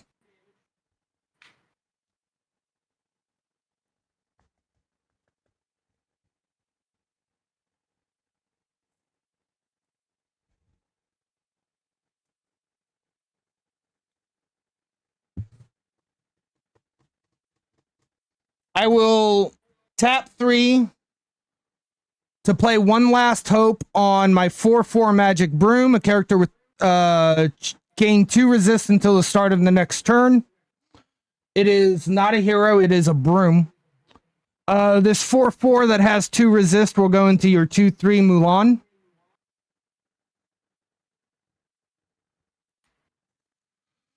I will quest for 1 lore with my last broom.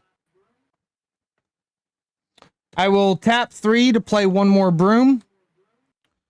I will cauldron to scry.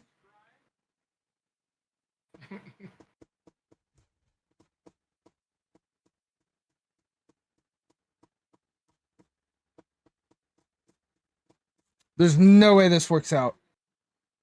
You cannot pay and sing, right? You either pay or you sing.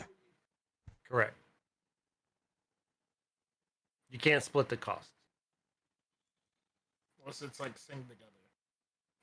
One on top, one on bottom. On the very fucking bottom, please. All right, that's the end of my turn. All right. So untap, tap, draw. Doesn't matter. And then It doesn't matter. Yeah, you've got Raleigh still too. plus for 2. Me. I made sure my math was right. Yeah, that was good math. That was good math. I mean, I feel like I piloted the deck all right. I do feel like that deck has the deck advantage between the two of these. Yeah, I feel that way too. So they're 2 different style of decks for sure. The red yellow is more of an aggro go wide creature style. Right. Yours is more of a control. Right. But it's weird. It's weird because you want all these brooms on the board. So it's a control deck disguised as a go wide or something, right? Because you want all these brooms because like Mickey does a shit ton of cool stuff if there's a bunch of brooms. Your main purple guy does a bunch of cool stuff. And then a bunch of the brooms interact if you have other brooms. Yeah, but it is one of those things control. where like if the deck was optimized, it would be really good. Right, right. Because like your purple Mickey makes all your brooms cost 1 less. So realistically, like having 4 of those in your deck, and just so you know, if you didn't see the market video today, he's going up in price right now. Who's that? The Mickey? The purple Mickey. Okay. The purple one. Because I think people want to make brooms work. There's a location as well that is not in the deck, but you can purchase it and then put it in the deck. But there's a location that allows brooms move there free. Ooh. And whenever there's a character on that location, they can tap for 1 extra lore. So as an example, the turn you were having to attack and everything, literally if you would have had that location, you would have won from where you were. So like there's little aspects where I think the deck is viable. I don't think it's tier 1, but it's definitely like could win easily in a league. If you had 4 copies of both your Mickeys, 4 copies of Yen Sid, plus that location. Yeah, like 4 copies of that location. So this guy just felt like ink to me and nothing else. Charge. Like, I mean, I might feel good about Charge if I pulled it late game or something, but like I never felt like playing Charge. Charge is a weird one. I mean, it's specifically when you're attacking and stuff. So because he's giving resist 2 and challenger 2, which means when you attack he gets +2. I guess that's fair.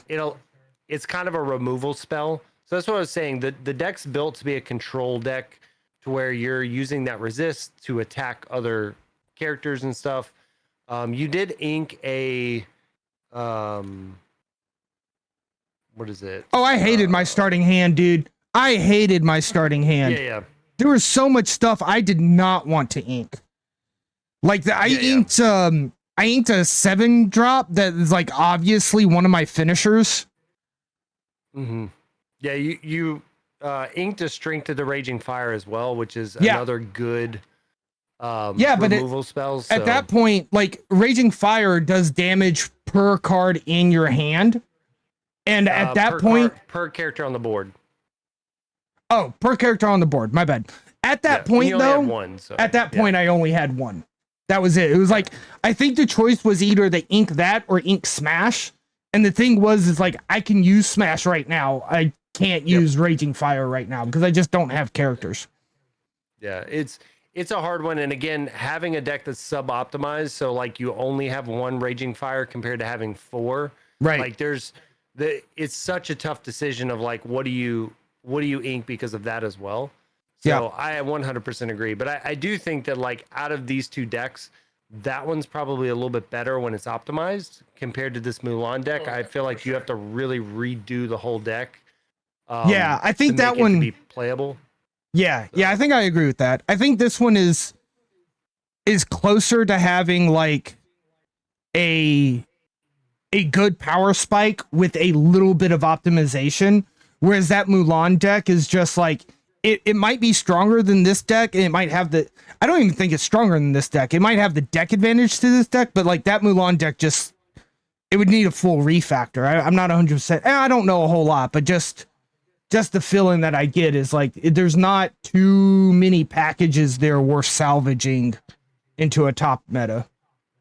Well, I feel like the Mulan deck was a little bit quicker compared to Yeah. the other deck. Like you were able to go wide on me that first match pretty quick.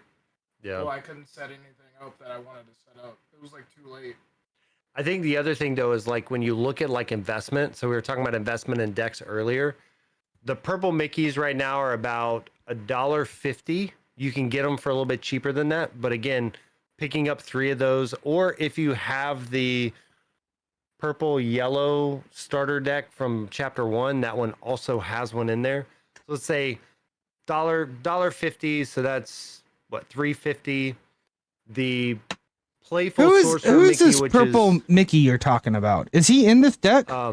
yeah, Mickey Mouse Wayward Sorcerer. There's one in your deck. It makes all your brooms cost 1 less. Oh, And if that a guy. broom were to be banished in a challenge, it goes back to your hand.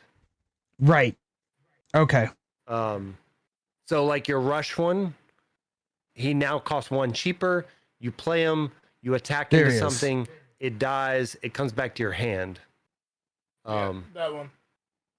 So like picking up 3 more of those, like I said, at most is $3.50 to pick up 3 more.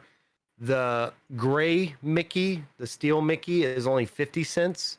The one that did the damage based on your brooms. Right. So again, super cheap.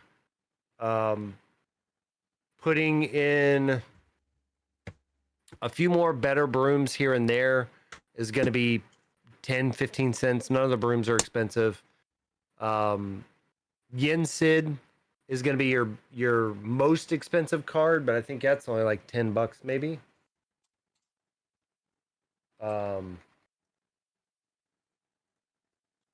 Yeah, and I actually only need 2 of them. I have another Yinsid. Yeah. 11, Yeah, Yen 12 Sid's bucks. 11, $12. I think he'll stay around there. I don't think he's going to drop too much. I have three of them. Yeah. So like getting a playset of that is going to be your most expensive card, but that's like $30, $32. Right, but I've Grabbing already some more- got 2. I pulled one from a pack. Yeah, Oh, nice. so picking up 2 more and then, maybe grabbing something like grab your swords for some, cleanup. It does 2 damage to all opposing characters. Yeah, that was one Can be thing I felt. Sang. That was one thing I felt this deck was missing was wide removal. Yeah. Yeah. Right? It was all very slim targeted, which I reckon Yeah, like Pegasus saved me too because I was yeah, dripping away with Pegasus and I was waiting until I could just attack you all at once. right. Yeah, I noticed that like you had mentioned right when you played it that Pegasus had evasion. And it didn't really click until afterwards. And I think there's only one broom type in this deck that where has it gives evasion to your brooms. Yeah. Yeah. Yeah, and then there's a location which, like I said, would have won you the game. I think it's like Sorcerer's Tower, but I want to make sure I have it right. What set is that one in? I think it's in the last set. I wonder if I have Or any. didn't locations come out to Ursula's, or did they come out in set 3? They came out in set 3. Oh. Clans. Yeah. That's when they started. Yeah, so set 3 and 4 have them. Yeah, so Sorcerer's Tower, your character's name Magic Broom can move here for free. Takes 3 to play. It's inkable, so if you draw too many, you don't have to worry about it. It's 2 to move if they're not a broom, but you're only caring about the brooms. Right. It's 7 defense, so it's hard to remove. And characters, while they're here, they get +1 lore when they're tapping. So the idea of this location is, and it's 25 cents, so it's a cheap card. You play it, you have 3 or 4 brooms on the field, you play it, instantly move all 4 to it, and now they all tap for 1 extra. So you're getting an extra 4 lore that turn. Oh, you can have Right, more and than then- one character in a location? Yep. You Okay. have as many as you want in a location. So that's the thing is like, I think a few of those upgrades. So you're looking at $20 in Yen Sid, probably $10 more in all of these random cards.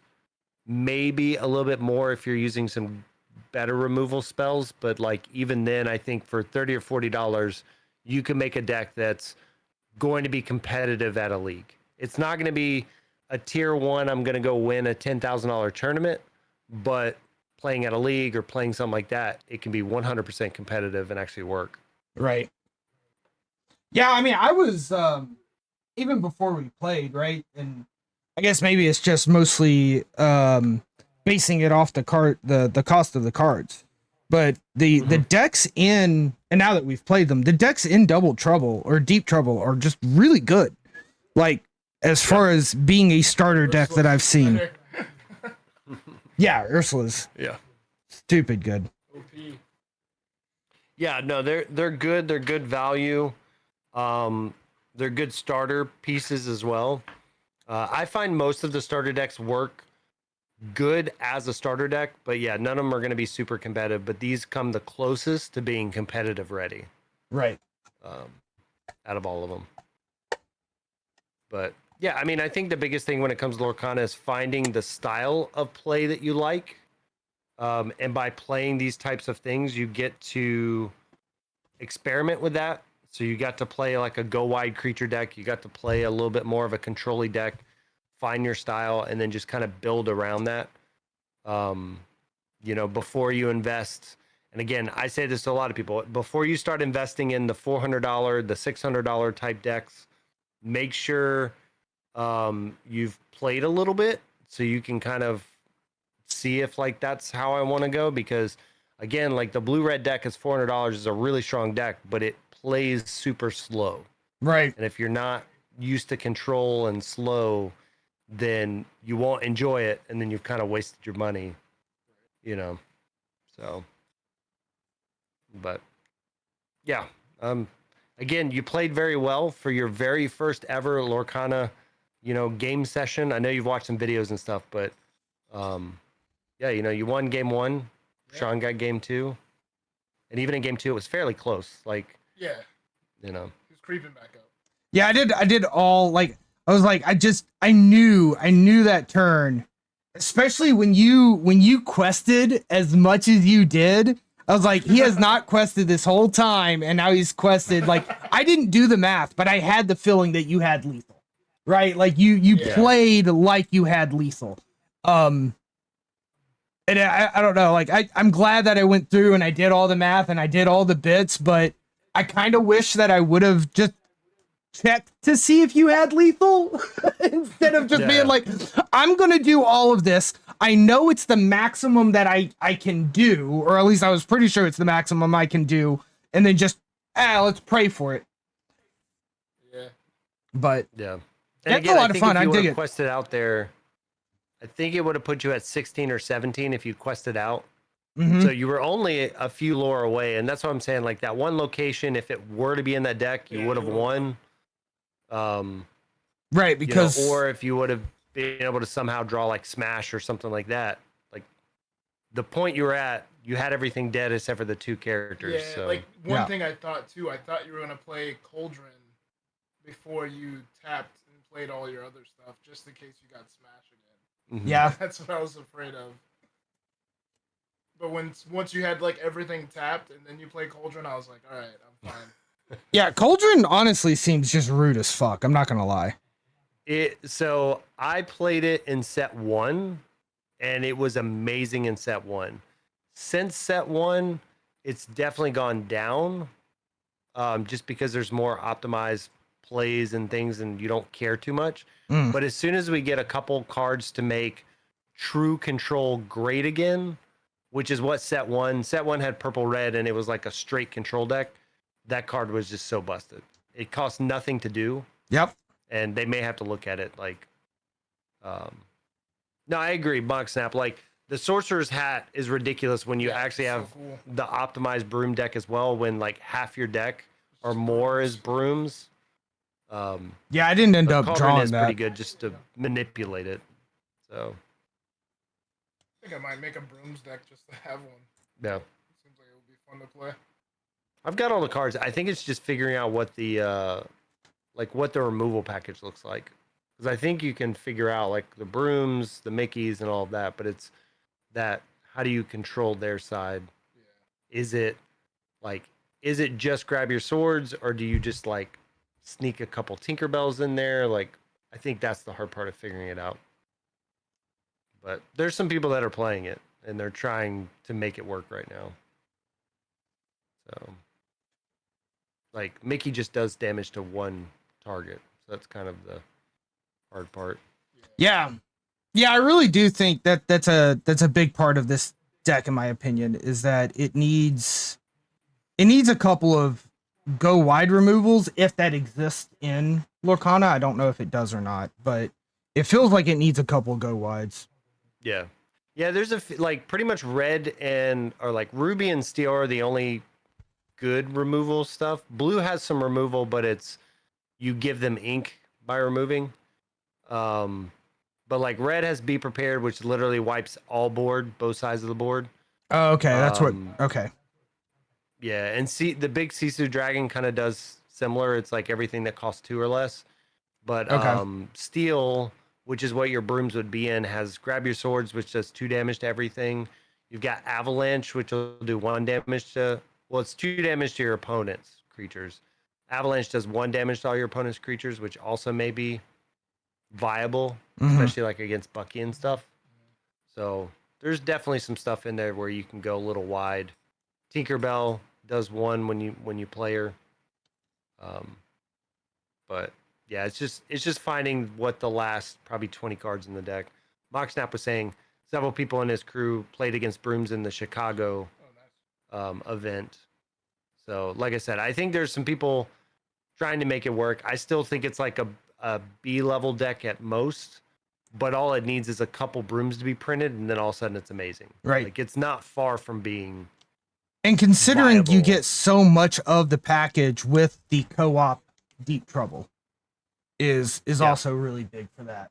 I could understand why that's probably gaining popularity right now is because people are picking up the co-op and they're like, "Oh, well, yeah, I'm only $50 away from an optimized broom deck because I happen to have 2 more Sids and I'm okay with playing a 3 of, to save the $15 Sid or whatever." But yeah, I could see that gaining Yeah. popularity just for that alone. Absolutely. And again, I think brooms has always been that, like when we saw Mickey, the first Mickey in set 1, that made them cheaper, and when they die in combat, they come back to your hand. Like that whole mechanic was always like, oh, this is really cool. It could be really cool and it could be viable. We just never really had great brooms. This set was where we got the location. We got Mhm. several brooms. Like there's an evasive broom that's a 2-drop, 2/3 evasive on your turn, which means you can fight like a Diablo, some of the big cards you care about. It's just missing like 1 or 2 brooms. And I don't know what those brooms need to do, but like it's just missing 1 or 2 things to be, compete at that A or even S tier in a deck. So, but again, I think the biggest thing is it depends on where you're playing. I think a league, you could 100% make a broom deck, win a few games with it. You're still going to have your grinders at league that are playing your tier 1 decks, but also Right. people may not know what you're doing, so that also helps. They don't know what the brooms do or whatever, so Right, it sneaks some wins. But cool, man. Well, I know it's getting close to midnight here, and Prashant, you still have a drive Yeah. drive back. Yeah, thank you guys well- for playing with me and hanging out. I really appreciate For it. sure. It was a lot of fun, Prashant. GG's. Yeah. Yeah. GG's.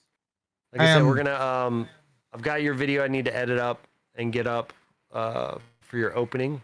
Yeah, you And gotta then, edit that bad boy pretty heavy. Yeah, that's the hard part I've had is just finding all that. Brad didn't lose. His laptop died, so Right. I'm down an editor as well. So we're getting content as fast as we can though. But but yeah, I'll hit you up for this B-roll material. We'll throw it up on the channel with some stuff. Oh yeah. Do you have the 4K downloader software or whatever it's called? Are you aware of that? I don't, but I'm sure I can get it. Okay. Where you can just download a VOD from anywhere. Yep. Yeah. Because I You know wasn't. that? Oh, I am taking a local Okay. recording. Never mind. I'll give you the local recording. I thought I wasn't taking Okay. the local. If not, Prashant said he could, or you can make me an editor or whatever on Twitch, and I can grab the VOD from there. Yeah. Whatever way is easier.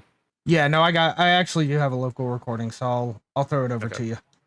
But Okay. yeah, I And do. no I rush on it, do. but Okay. Yeah, no worries. I do recommend that program though. It's pretty slick. Yeah. I think it'll rip from YouTube or Twitch VODs. So Sweet. Good. some of those green screen YouTube videos I found that I've been wanting to goof around with and make as channel redemptions or whatever. That's how I pulled them from YouTube, was using that 4K ripper. Yeah, I have to check that out. I'm lazy about it, and I just open it on YouTube and then record it on my OBS and grab what I need. So, but it's not the best quality. Right. But, All right. again, Well, again, guys, appreciate it, man. Yeah, thank you for playing. Thank you for teaching me a bit of Lorcana. Prasan, very good games. Everybody out there in TV land, if you are not following the Inkcast, go follow the Inkcast. You can find them on the Twitter. You can find them on the YouTube. They also have a podcast channel as well. So if you want to follow strictly the podcast, you can follow the channel there, or the content channel with pack openings, card discussions, market watches, and all the good stuff. So if you're looking to get into a physical trading card game where the money you spend on good looking art is money that you can recoup in the future, it may not be 100% the same value that you spend, but it is 1,000,000,000% more than the money you can recoup from Marvel Snap. Check out the Inkcast. I was watching them long enough that you guys kind of pushed me over the edge, and I got rid of the old Pokemon collection so that I could start a collection here. So, No, highly recommend them. absolutely. Appreciate you, man. All right. See ya. Yeah, you guys have a great night. Prashan, be safe on your drive home, all right? Oh, yeah, for sure. All right. Alright. Later. See ya. I'll see you guys. Hell yeah, guys. I gotta say, that was a lot of fun. A lot of things about, what's this? About Lorcana that I do really like. If only you could recoup snap funds. I know, right? I know. Where's the Discord?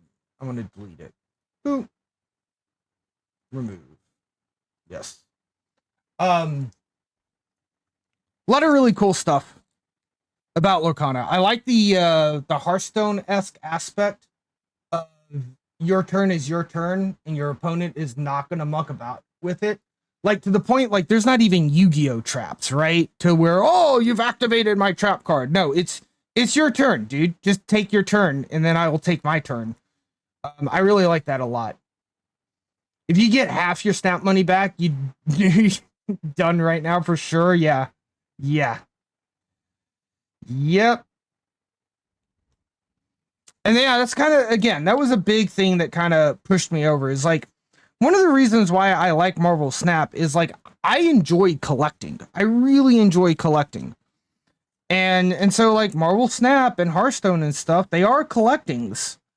But after a while, I just kind of realized that, one, I'm collecting variants. I'm collecting cosmetics, which is fun and all. But two is like, there is no resale value whatsoever, you know? Why am I reaching so hard to do this? And bring this stuff closer to me. No resale value whatsoever. So, you know, I think that is definitely a big part of what pushed me over. Was like, look, I like playing card games. I like collecting things. I should just get into it finally and start doing it. I also like the idea of just like organizing cards. I've spent, like, I don't own any Magic the Gathering, but I've spent time over at my friend's house just organizing his Magic cards for him. So the double sleeving, I kind of fucking hate, but I think it is necessary to give me peace of mind. Anyone want to buy a Snap account? Technically against TOS, just saying. But it has, honestly, to that point, Down Lemur, that has, like, kind of gotten me to think about it. When I start new collecting games like that and mobile games, I should just make a brand new Google account and just use the brand new Google account, right? Because there's no way in hell I'm going to sell you my actual personal Gmail account that I use every day, right? Which is tied to my Snap. So I am seriously considering, like, the next time I get into a big game like that, just making a burner account just for the game. So that if I do want to break toss and bail on the game and sell the account, it's actually possible. You'll double sleeve cards if I organize yours. I'd be down with that. I've gotten better at the double sleeving. First off, the inner sleeve, I've learned, as long as I'm careful with it, it's way easier to put on if I just kind of, whoops. If I just, like, you know, push down on the mat. But I don't know if that's really a good idea. You know? Where I take it, slide our top in. Got to be careful, though, because I've gotten a couple of these. I think there's one on the ground here somewhere. Right? Where if you take it and you twist it too hard, you'll put a crease in it. And then I'm scared that that crease is going to rub against the card during the shuffling. But yeah, just taking it and kind of sliding it down like that. And then a little tap, tap there. And then I can pick up an outer sleeve. Use both pointers and push it in with the long ways against the edge. Use both pointers. Oh, like your pointer fingers? And push it in from the long wise along the edge. I don't know if I understand that, Down Lemur. Like, I just don't know if I'm smart enough to understand that.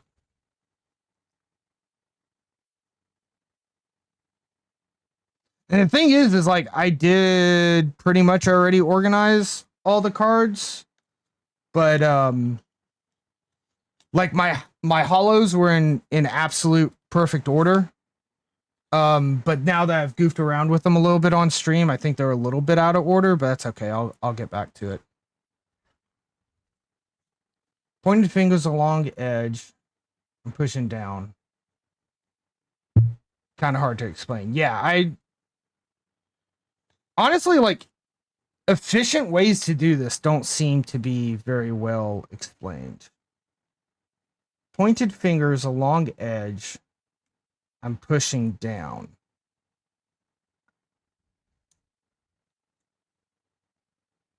Like this? Kinda? Yeah, I don't know. Yeah, I found the table is a little bit safer for me. Because if I'm not using the table, then I want to get, like, my finger in here and push. And I've started doing that from the back side of the card, so that if it does, like, crinkle the inner sleeve, that's a common card. It's okay if there's a crinkle. It would crinkle it on the back of the card and not the front, so that if there's any damage, it'd be on the back.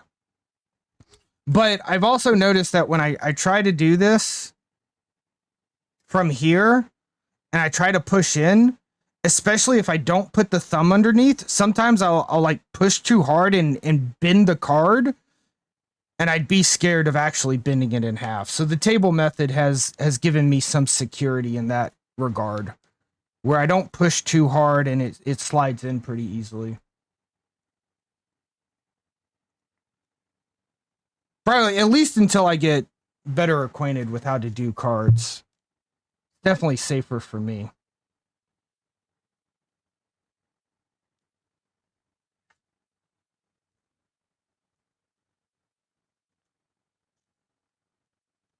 But yeah, I want to get the rest of these sleeved up since I have this deck here opened. I'm also thinking, so is this kind of what you do, Lemur? Is like you just get like a boulder like this, which is a real tight fit, and use that? Because I think I could only fit maybe 5 more double sleeved cards in here. Of course, I don't have enough boulders, enough tight cases. So I will be using some books. But even like this guy here, what I did is it's got a 60 card deck in it, and then I put my foils in here as well to try to keep it, but there's still room. Like I could still put more in here. Have I had any good pulls yet? Nothing amazing. Nothing amazing. I've not found an enchanted. My best pull was Scar, about a $10 card. Same concept. Yeah, I'm thinking about getting more of these boulders.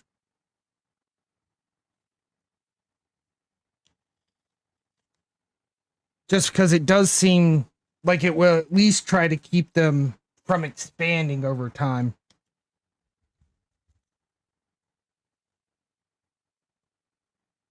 Yeah, they don't have to be super squished for the air to get out, just enough. And they do seem to get the air over time as well, so you know, just enough that when you first open up your deck out of the box, like it is playable and shuffleable. Yeah, definitely. I think I need to put somewhat of a pause on purchasing too much more,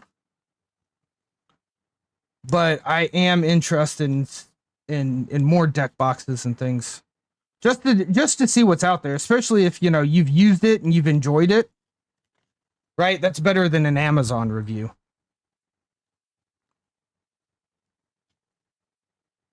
Because I feel like I can actually trust you over an Amazon review, because Amazon reviews, for all we know, could be fake scam reviews. There's apparently a website that will look at all the Amazon reviews and then use some kind of criteria to decide which reviews are not trustworthy, and then give you the new score after it removes all of those reviews from like known bot accounts and just like the kind of default templated language that paid for reviews have. That kind of stuff. I also need a much better setup if we're going to be doing Lorcana. The ring light that I had, this guy here, I don't know what just happened. Jeez Louise. This ring light, anyway, I tried to mount it to the ceiling and it just fell down, because that was a very hasty job that I did. But the big thing is I unscrewed it, and this screw mount part here actually fit the webcam. So I'm using the bendy arm to kind of hold up the webcam, but I mean, it's just not, it's just not the perfect set. So if I do a lot more Lorcana content, I need to just figure out a really good way to like set up the webcam, because I also just feel like it's too far away to be able to see the cards too terribly well as well. Might have to get Dan to show me how he does his stuff.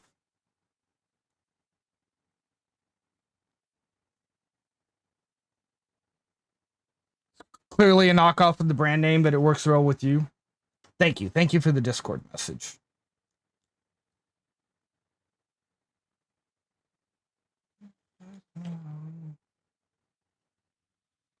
Whew. All right, just a couple more. I also haven't had a break in a while. I actually just might just go take a break and then finish this. Yeah, I am. I'm going to take a quick 3 to 5 minute break, guys, and then I'll come back and I'll finish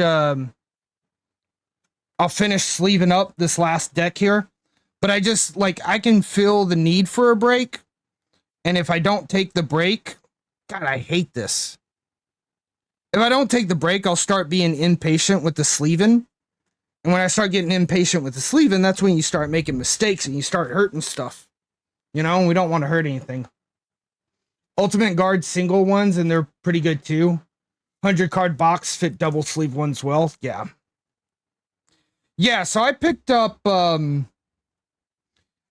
these, right? The Ultimate Guard that you're talking about them. I like the way they feel. I like the way that they lock together. And then I did pick up these Ultimate Pro satin boxes. And these are kind of cool too because you can put a lot in them, and then they've got the guy at the bottom for all your tokens and stuff. And then I bought, in my mind, I was like, I'll buy red dice and I'll buy green dice. And green can be good and red can be bad. First off, I'm learning in Lorcana, it's only ever negatives that you put on. And second off, the red clear die is a lot harder to see than a solid color one.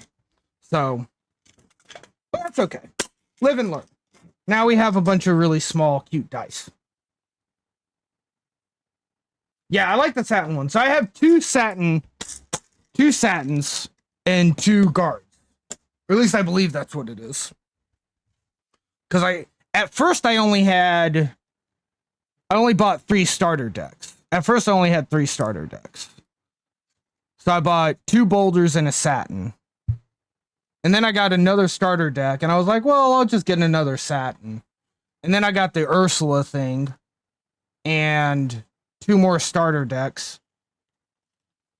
And so now, I've got more starter decks than I have boxes to put them in, but that's okay. Because I think ultimately, too, I might not be keeping the starter decks around for that much longer. I don't know. We'll have to see about it. Okay, I am seriously going to take a break, though. I said I was going to do that, and then I started sleeving cards again. Got your box laser engraved? Wow! That's pretty sweet. I dig that a lot.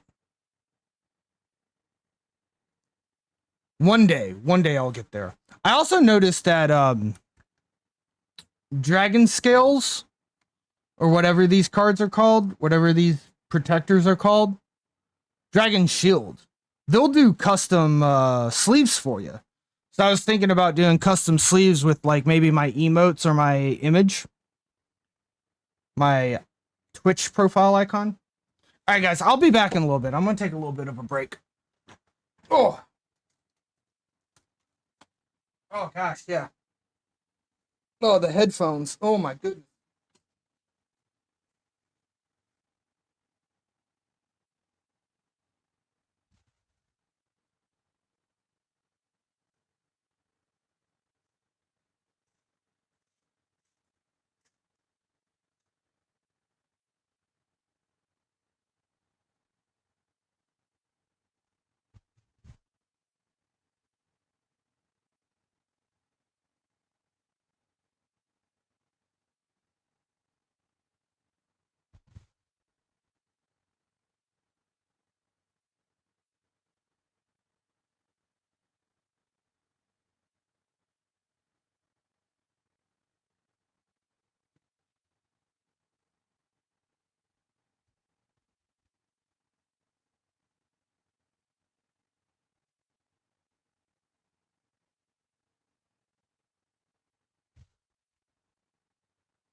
All right, I'm back. I'm back.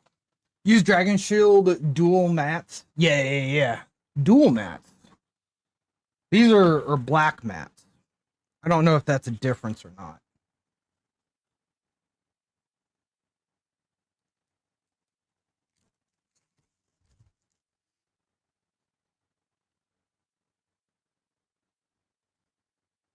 But yeah, it would be kind of cool, right? To go to a tournament or a competition or something and have my own branded deck sleeves that are part of my Twitch persona. That would be really cool. I said I was going to take a break so I could do this better, but that one took me a hot minute.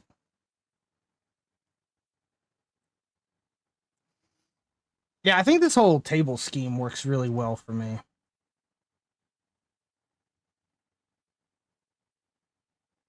He says, and then thinks it didn't work as well. Oh no, it's all the way in there. That's another thing, is like I get paranoid with whether or not the sleeves are all the way on or not.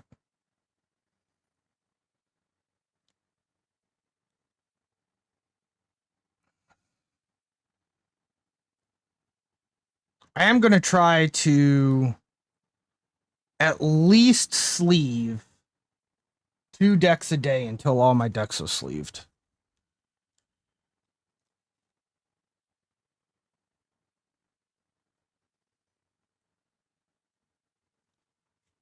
Or at least until all my cards are sleeved. Not even all my decks, just all my cards.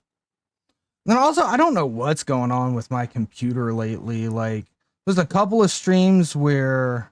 Did I put this in upside down? I sure as shit did. What the hell? How many decks you got going? So I've got 1, 2, 3, 4, 5, 6, 7 starter decks. And then I got a box of cards, which is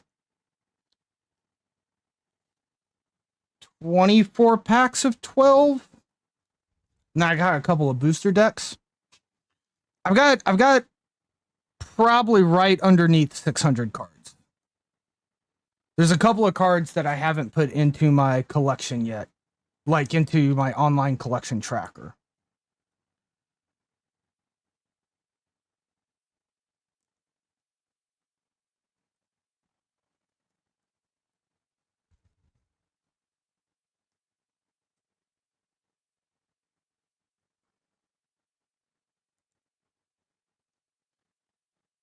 Just perfect fit your shiny ones. A playset of the others go together in a penny sleeve. Then the rest get tossed into bulk. There you go. Yeah, I'm trying to go hard with the whole like near mint stuff. I mean, it's honestly part of the fun to me. Like a big part of collecting is like I want to be able to use it and I want it to be taken care of. Like I got all the old Nintendo consoles and stuff too, and like the old PlayStation, and it's just sitting around. It's not even hooked up right now, which honestly bugs me.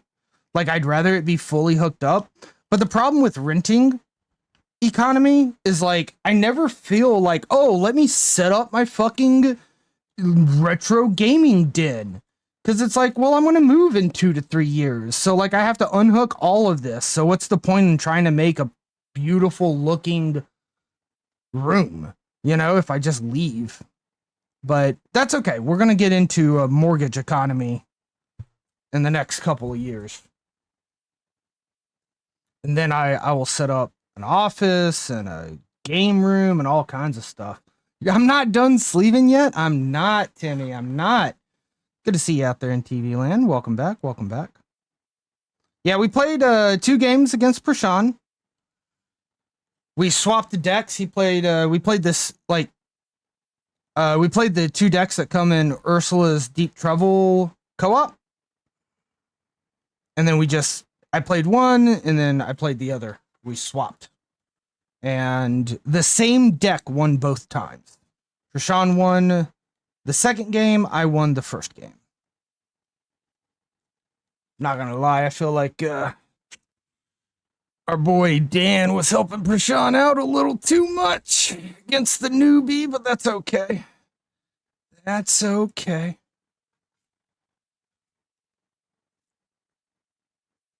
Way too much bulk to sleeve? Yeah. You have your original Nintendo, Sega, N64 all packed away. I have 2 original NESs, and I believe between the 2 of them, I can make one working one. I've got the 64, I've got the GameCube, I've got the Wii, I've got the Wii U, I've got the PS3, I've got a PS1 or PSX. I've got a Sega Genesis with the 32X and CDI adapters. I think that's everything that I've got. And most of that is just sitting where it is. Timmy's running NES, N64, Sega Saturn, Xbox 360. Yeah, I don't have a 360. Oh, I've got a Game Boy Pocket, a Game Boy Color. I do not have the original Game Boy, just the Game Boy Pocket. I've got 2 SPs, 2 Advances. I think I have 2 DS Lites. I have at least 2 3DSs. Pretty sure I have at least 2 3DSs. Because at least one of them's an XL. I might have 3 DSs, 2 XL, 1 regular, but I'm not positive on that. There we go.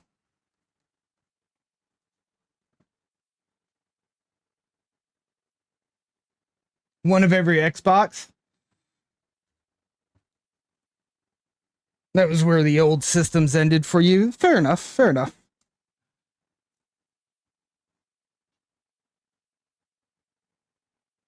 All right.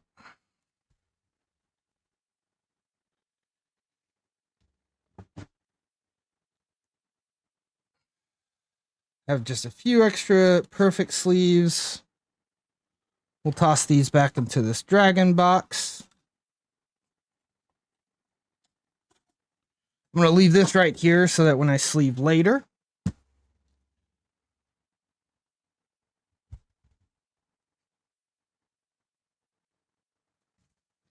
I also kind of agree with Prashan on like not actually using this playmat. Doesn't seem that incredible to me. As far as trying to keep track of stuff, I gotta take these off. Dragging these nuts. I see what you did there. I see what you did there, Timmy. Yeah, it's a very basic guide just for noobs.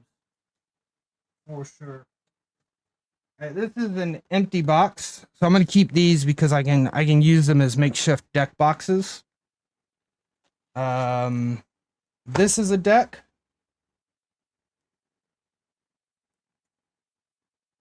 Right here. This is a deck. This is the Ursula stuff right here. Then I've got 2 more decks here, a deck in here, and all my hollows. Got to get a custom playmat. Yeah, I know, right? I might just like get a GC James custom playmat. Why not? Little Michos on the side of it, space hearts everywhere. I'll be right back.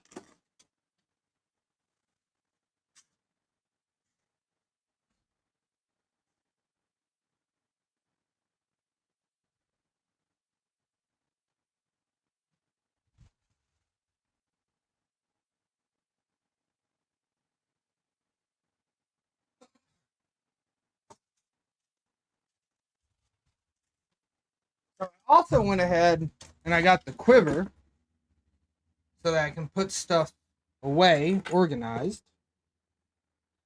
and carry it around with me. Can't beat $20? No, you cannot beat $20.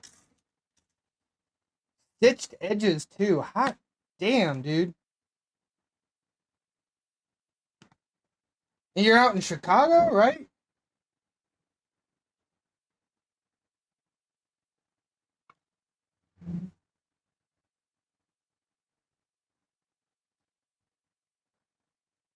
Wait a second. This is a regular deck. This is not one of the Ursula decks. Pittsburgh area? Got you. Very fancy. Thing is I know that Ursula's deck just does not fit in one of these boxes with another deck. I'll try it again, but I just know it doesn't work.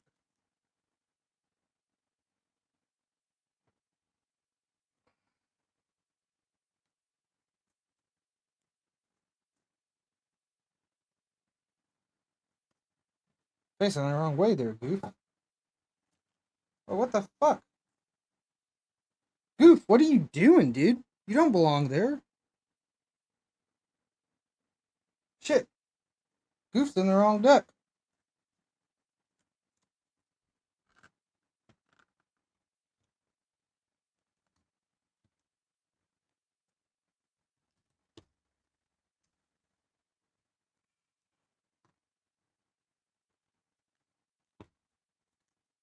I don't know. Maybe I can get it to squeeze in.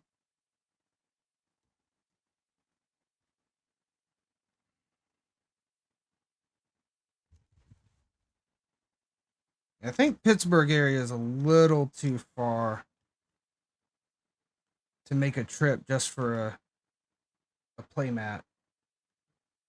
Although a custom stitched playmat sounds pretty dope.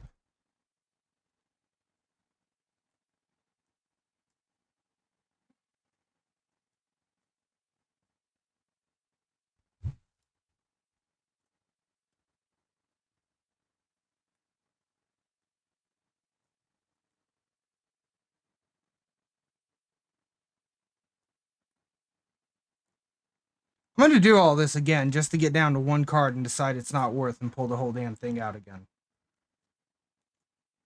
Because I've already done this once and it's literally one card too many.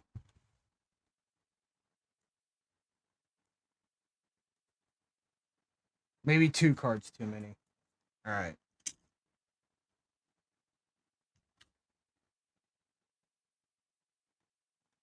I got another idea for this. All right, so let's take the Ursula deck.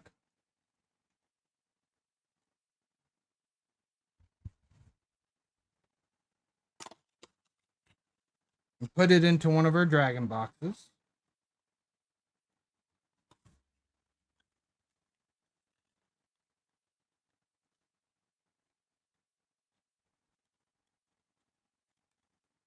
And I don't think I have a good pen near me. Have one right outside the door.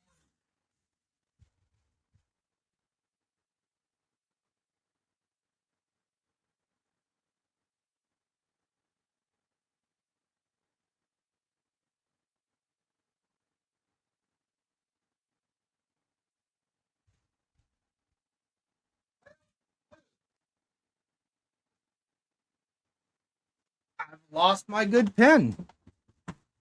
Kind of disappointing. Maybe a Sharpie will work.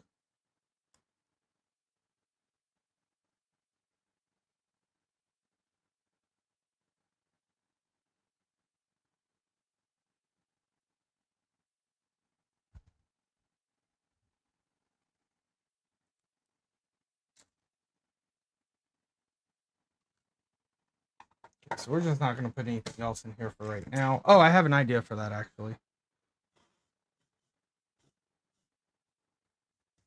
All right.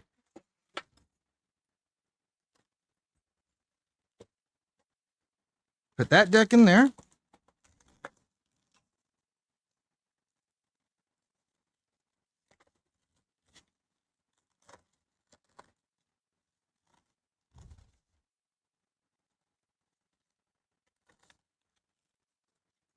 There you go, just like that.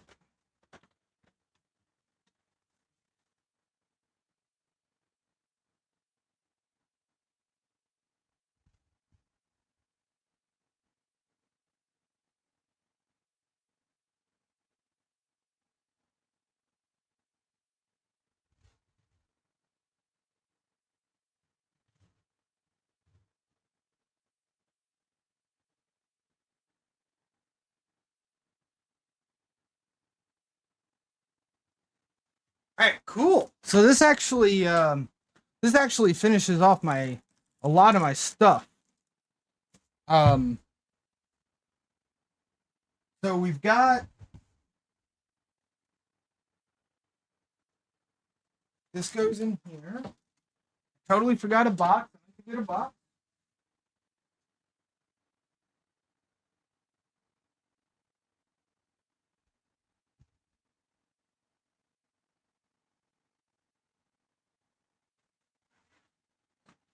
So we've got the Ursula co-op deck, the boss deck for the co-op mode.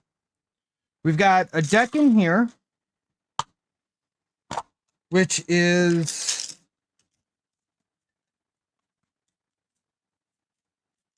this is the brooms deck for Ursula.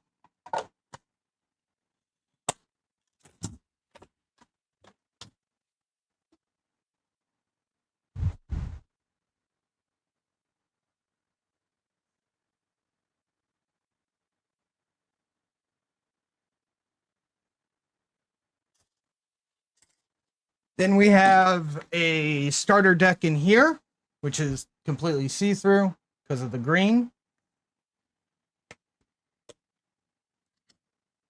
This is, I think, a set 1 deck. Blue and steel, probably. So that's, what, 2 decks so far?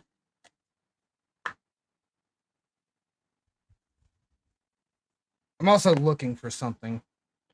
So 1 deck.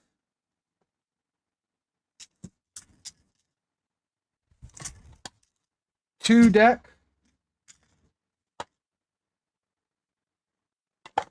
This has got the other Ursula deck in it and all of my foils.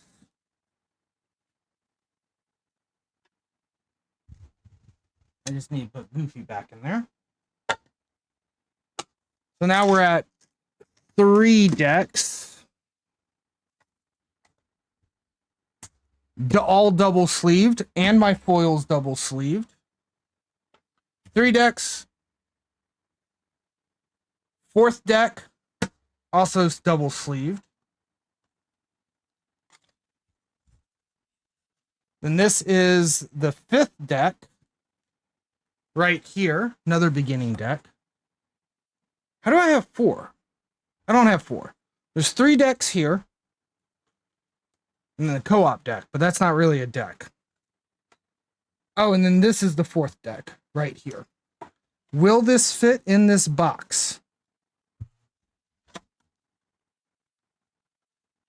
think it should.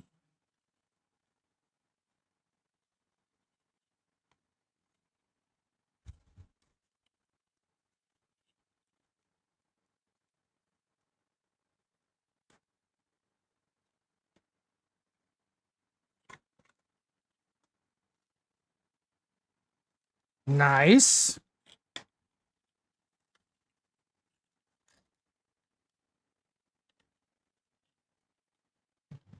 And I'm not going to bother marking these boxes because they might change after a while.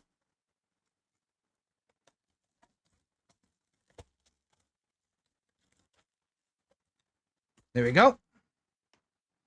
And then we've got, so it's 1, 2, 3, 4, 5, 6, 7, 8.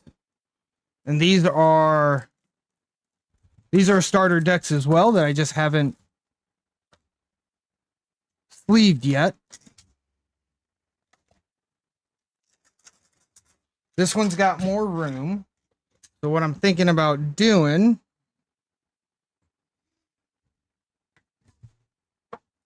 is, can I fit at least one of these in here? I can. Cannot fit 2, but we can fit 1 in there. And then we can fit the other 2 in here for right now.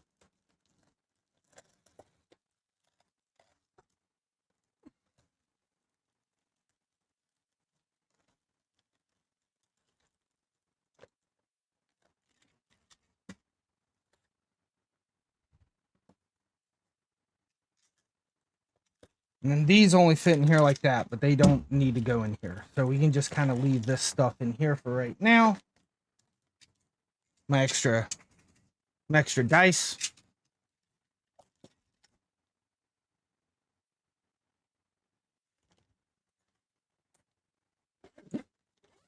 So that's everything that's, well, there's 3 decks that are not double sleeved, but that's everything that is double sleeved or still in its original cellophane.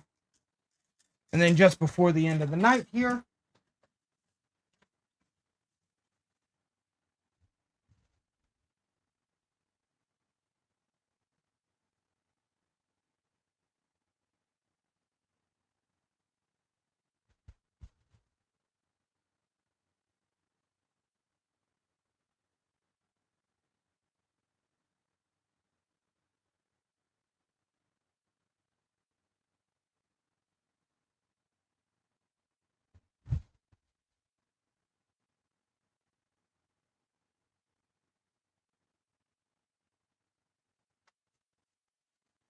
these here are the rest of my loose cards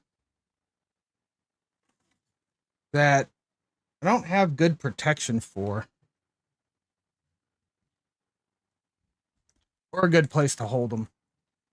So I'm just going to put them back, you know, and then work on double sleeving them. So I think I'm going to work on double sleeving this stack first, since these are all loose, and then I'll do the starter decks afterwards. The ones that are in the cellophane, so I don't have to muck about with it. All right, guys. I do think it's about that time. It is midnight 30. Lorcana is a shit ton of fun, and I am so glad that I finally got to play it, but it's more fun when I get to play it live on twitch.tv with you guys. We're going to go over, check out the credit screen. Doesn't matter if you were following, subscribing, chatting, or overall just being awesome. You know you're awesome, chat. We're going to go ahead and see your name pop up in the credit screen, because this is just as much your show as it is mine. As always, chat, it has been great hanging out with viewers like you. Don't go anywhere. We'll find someone to raid, and I'll see you guys next time.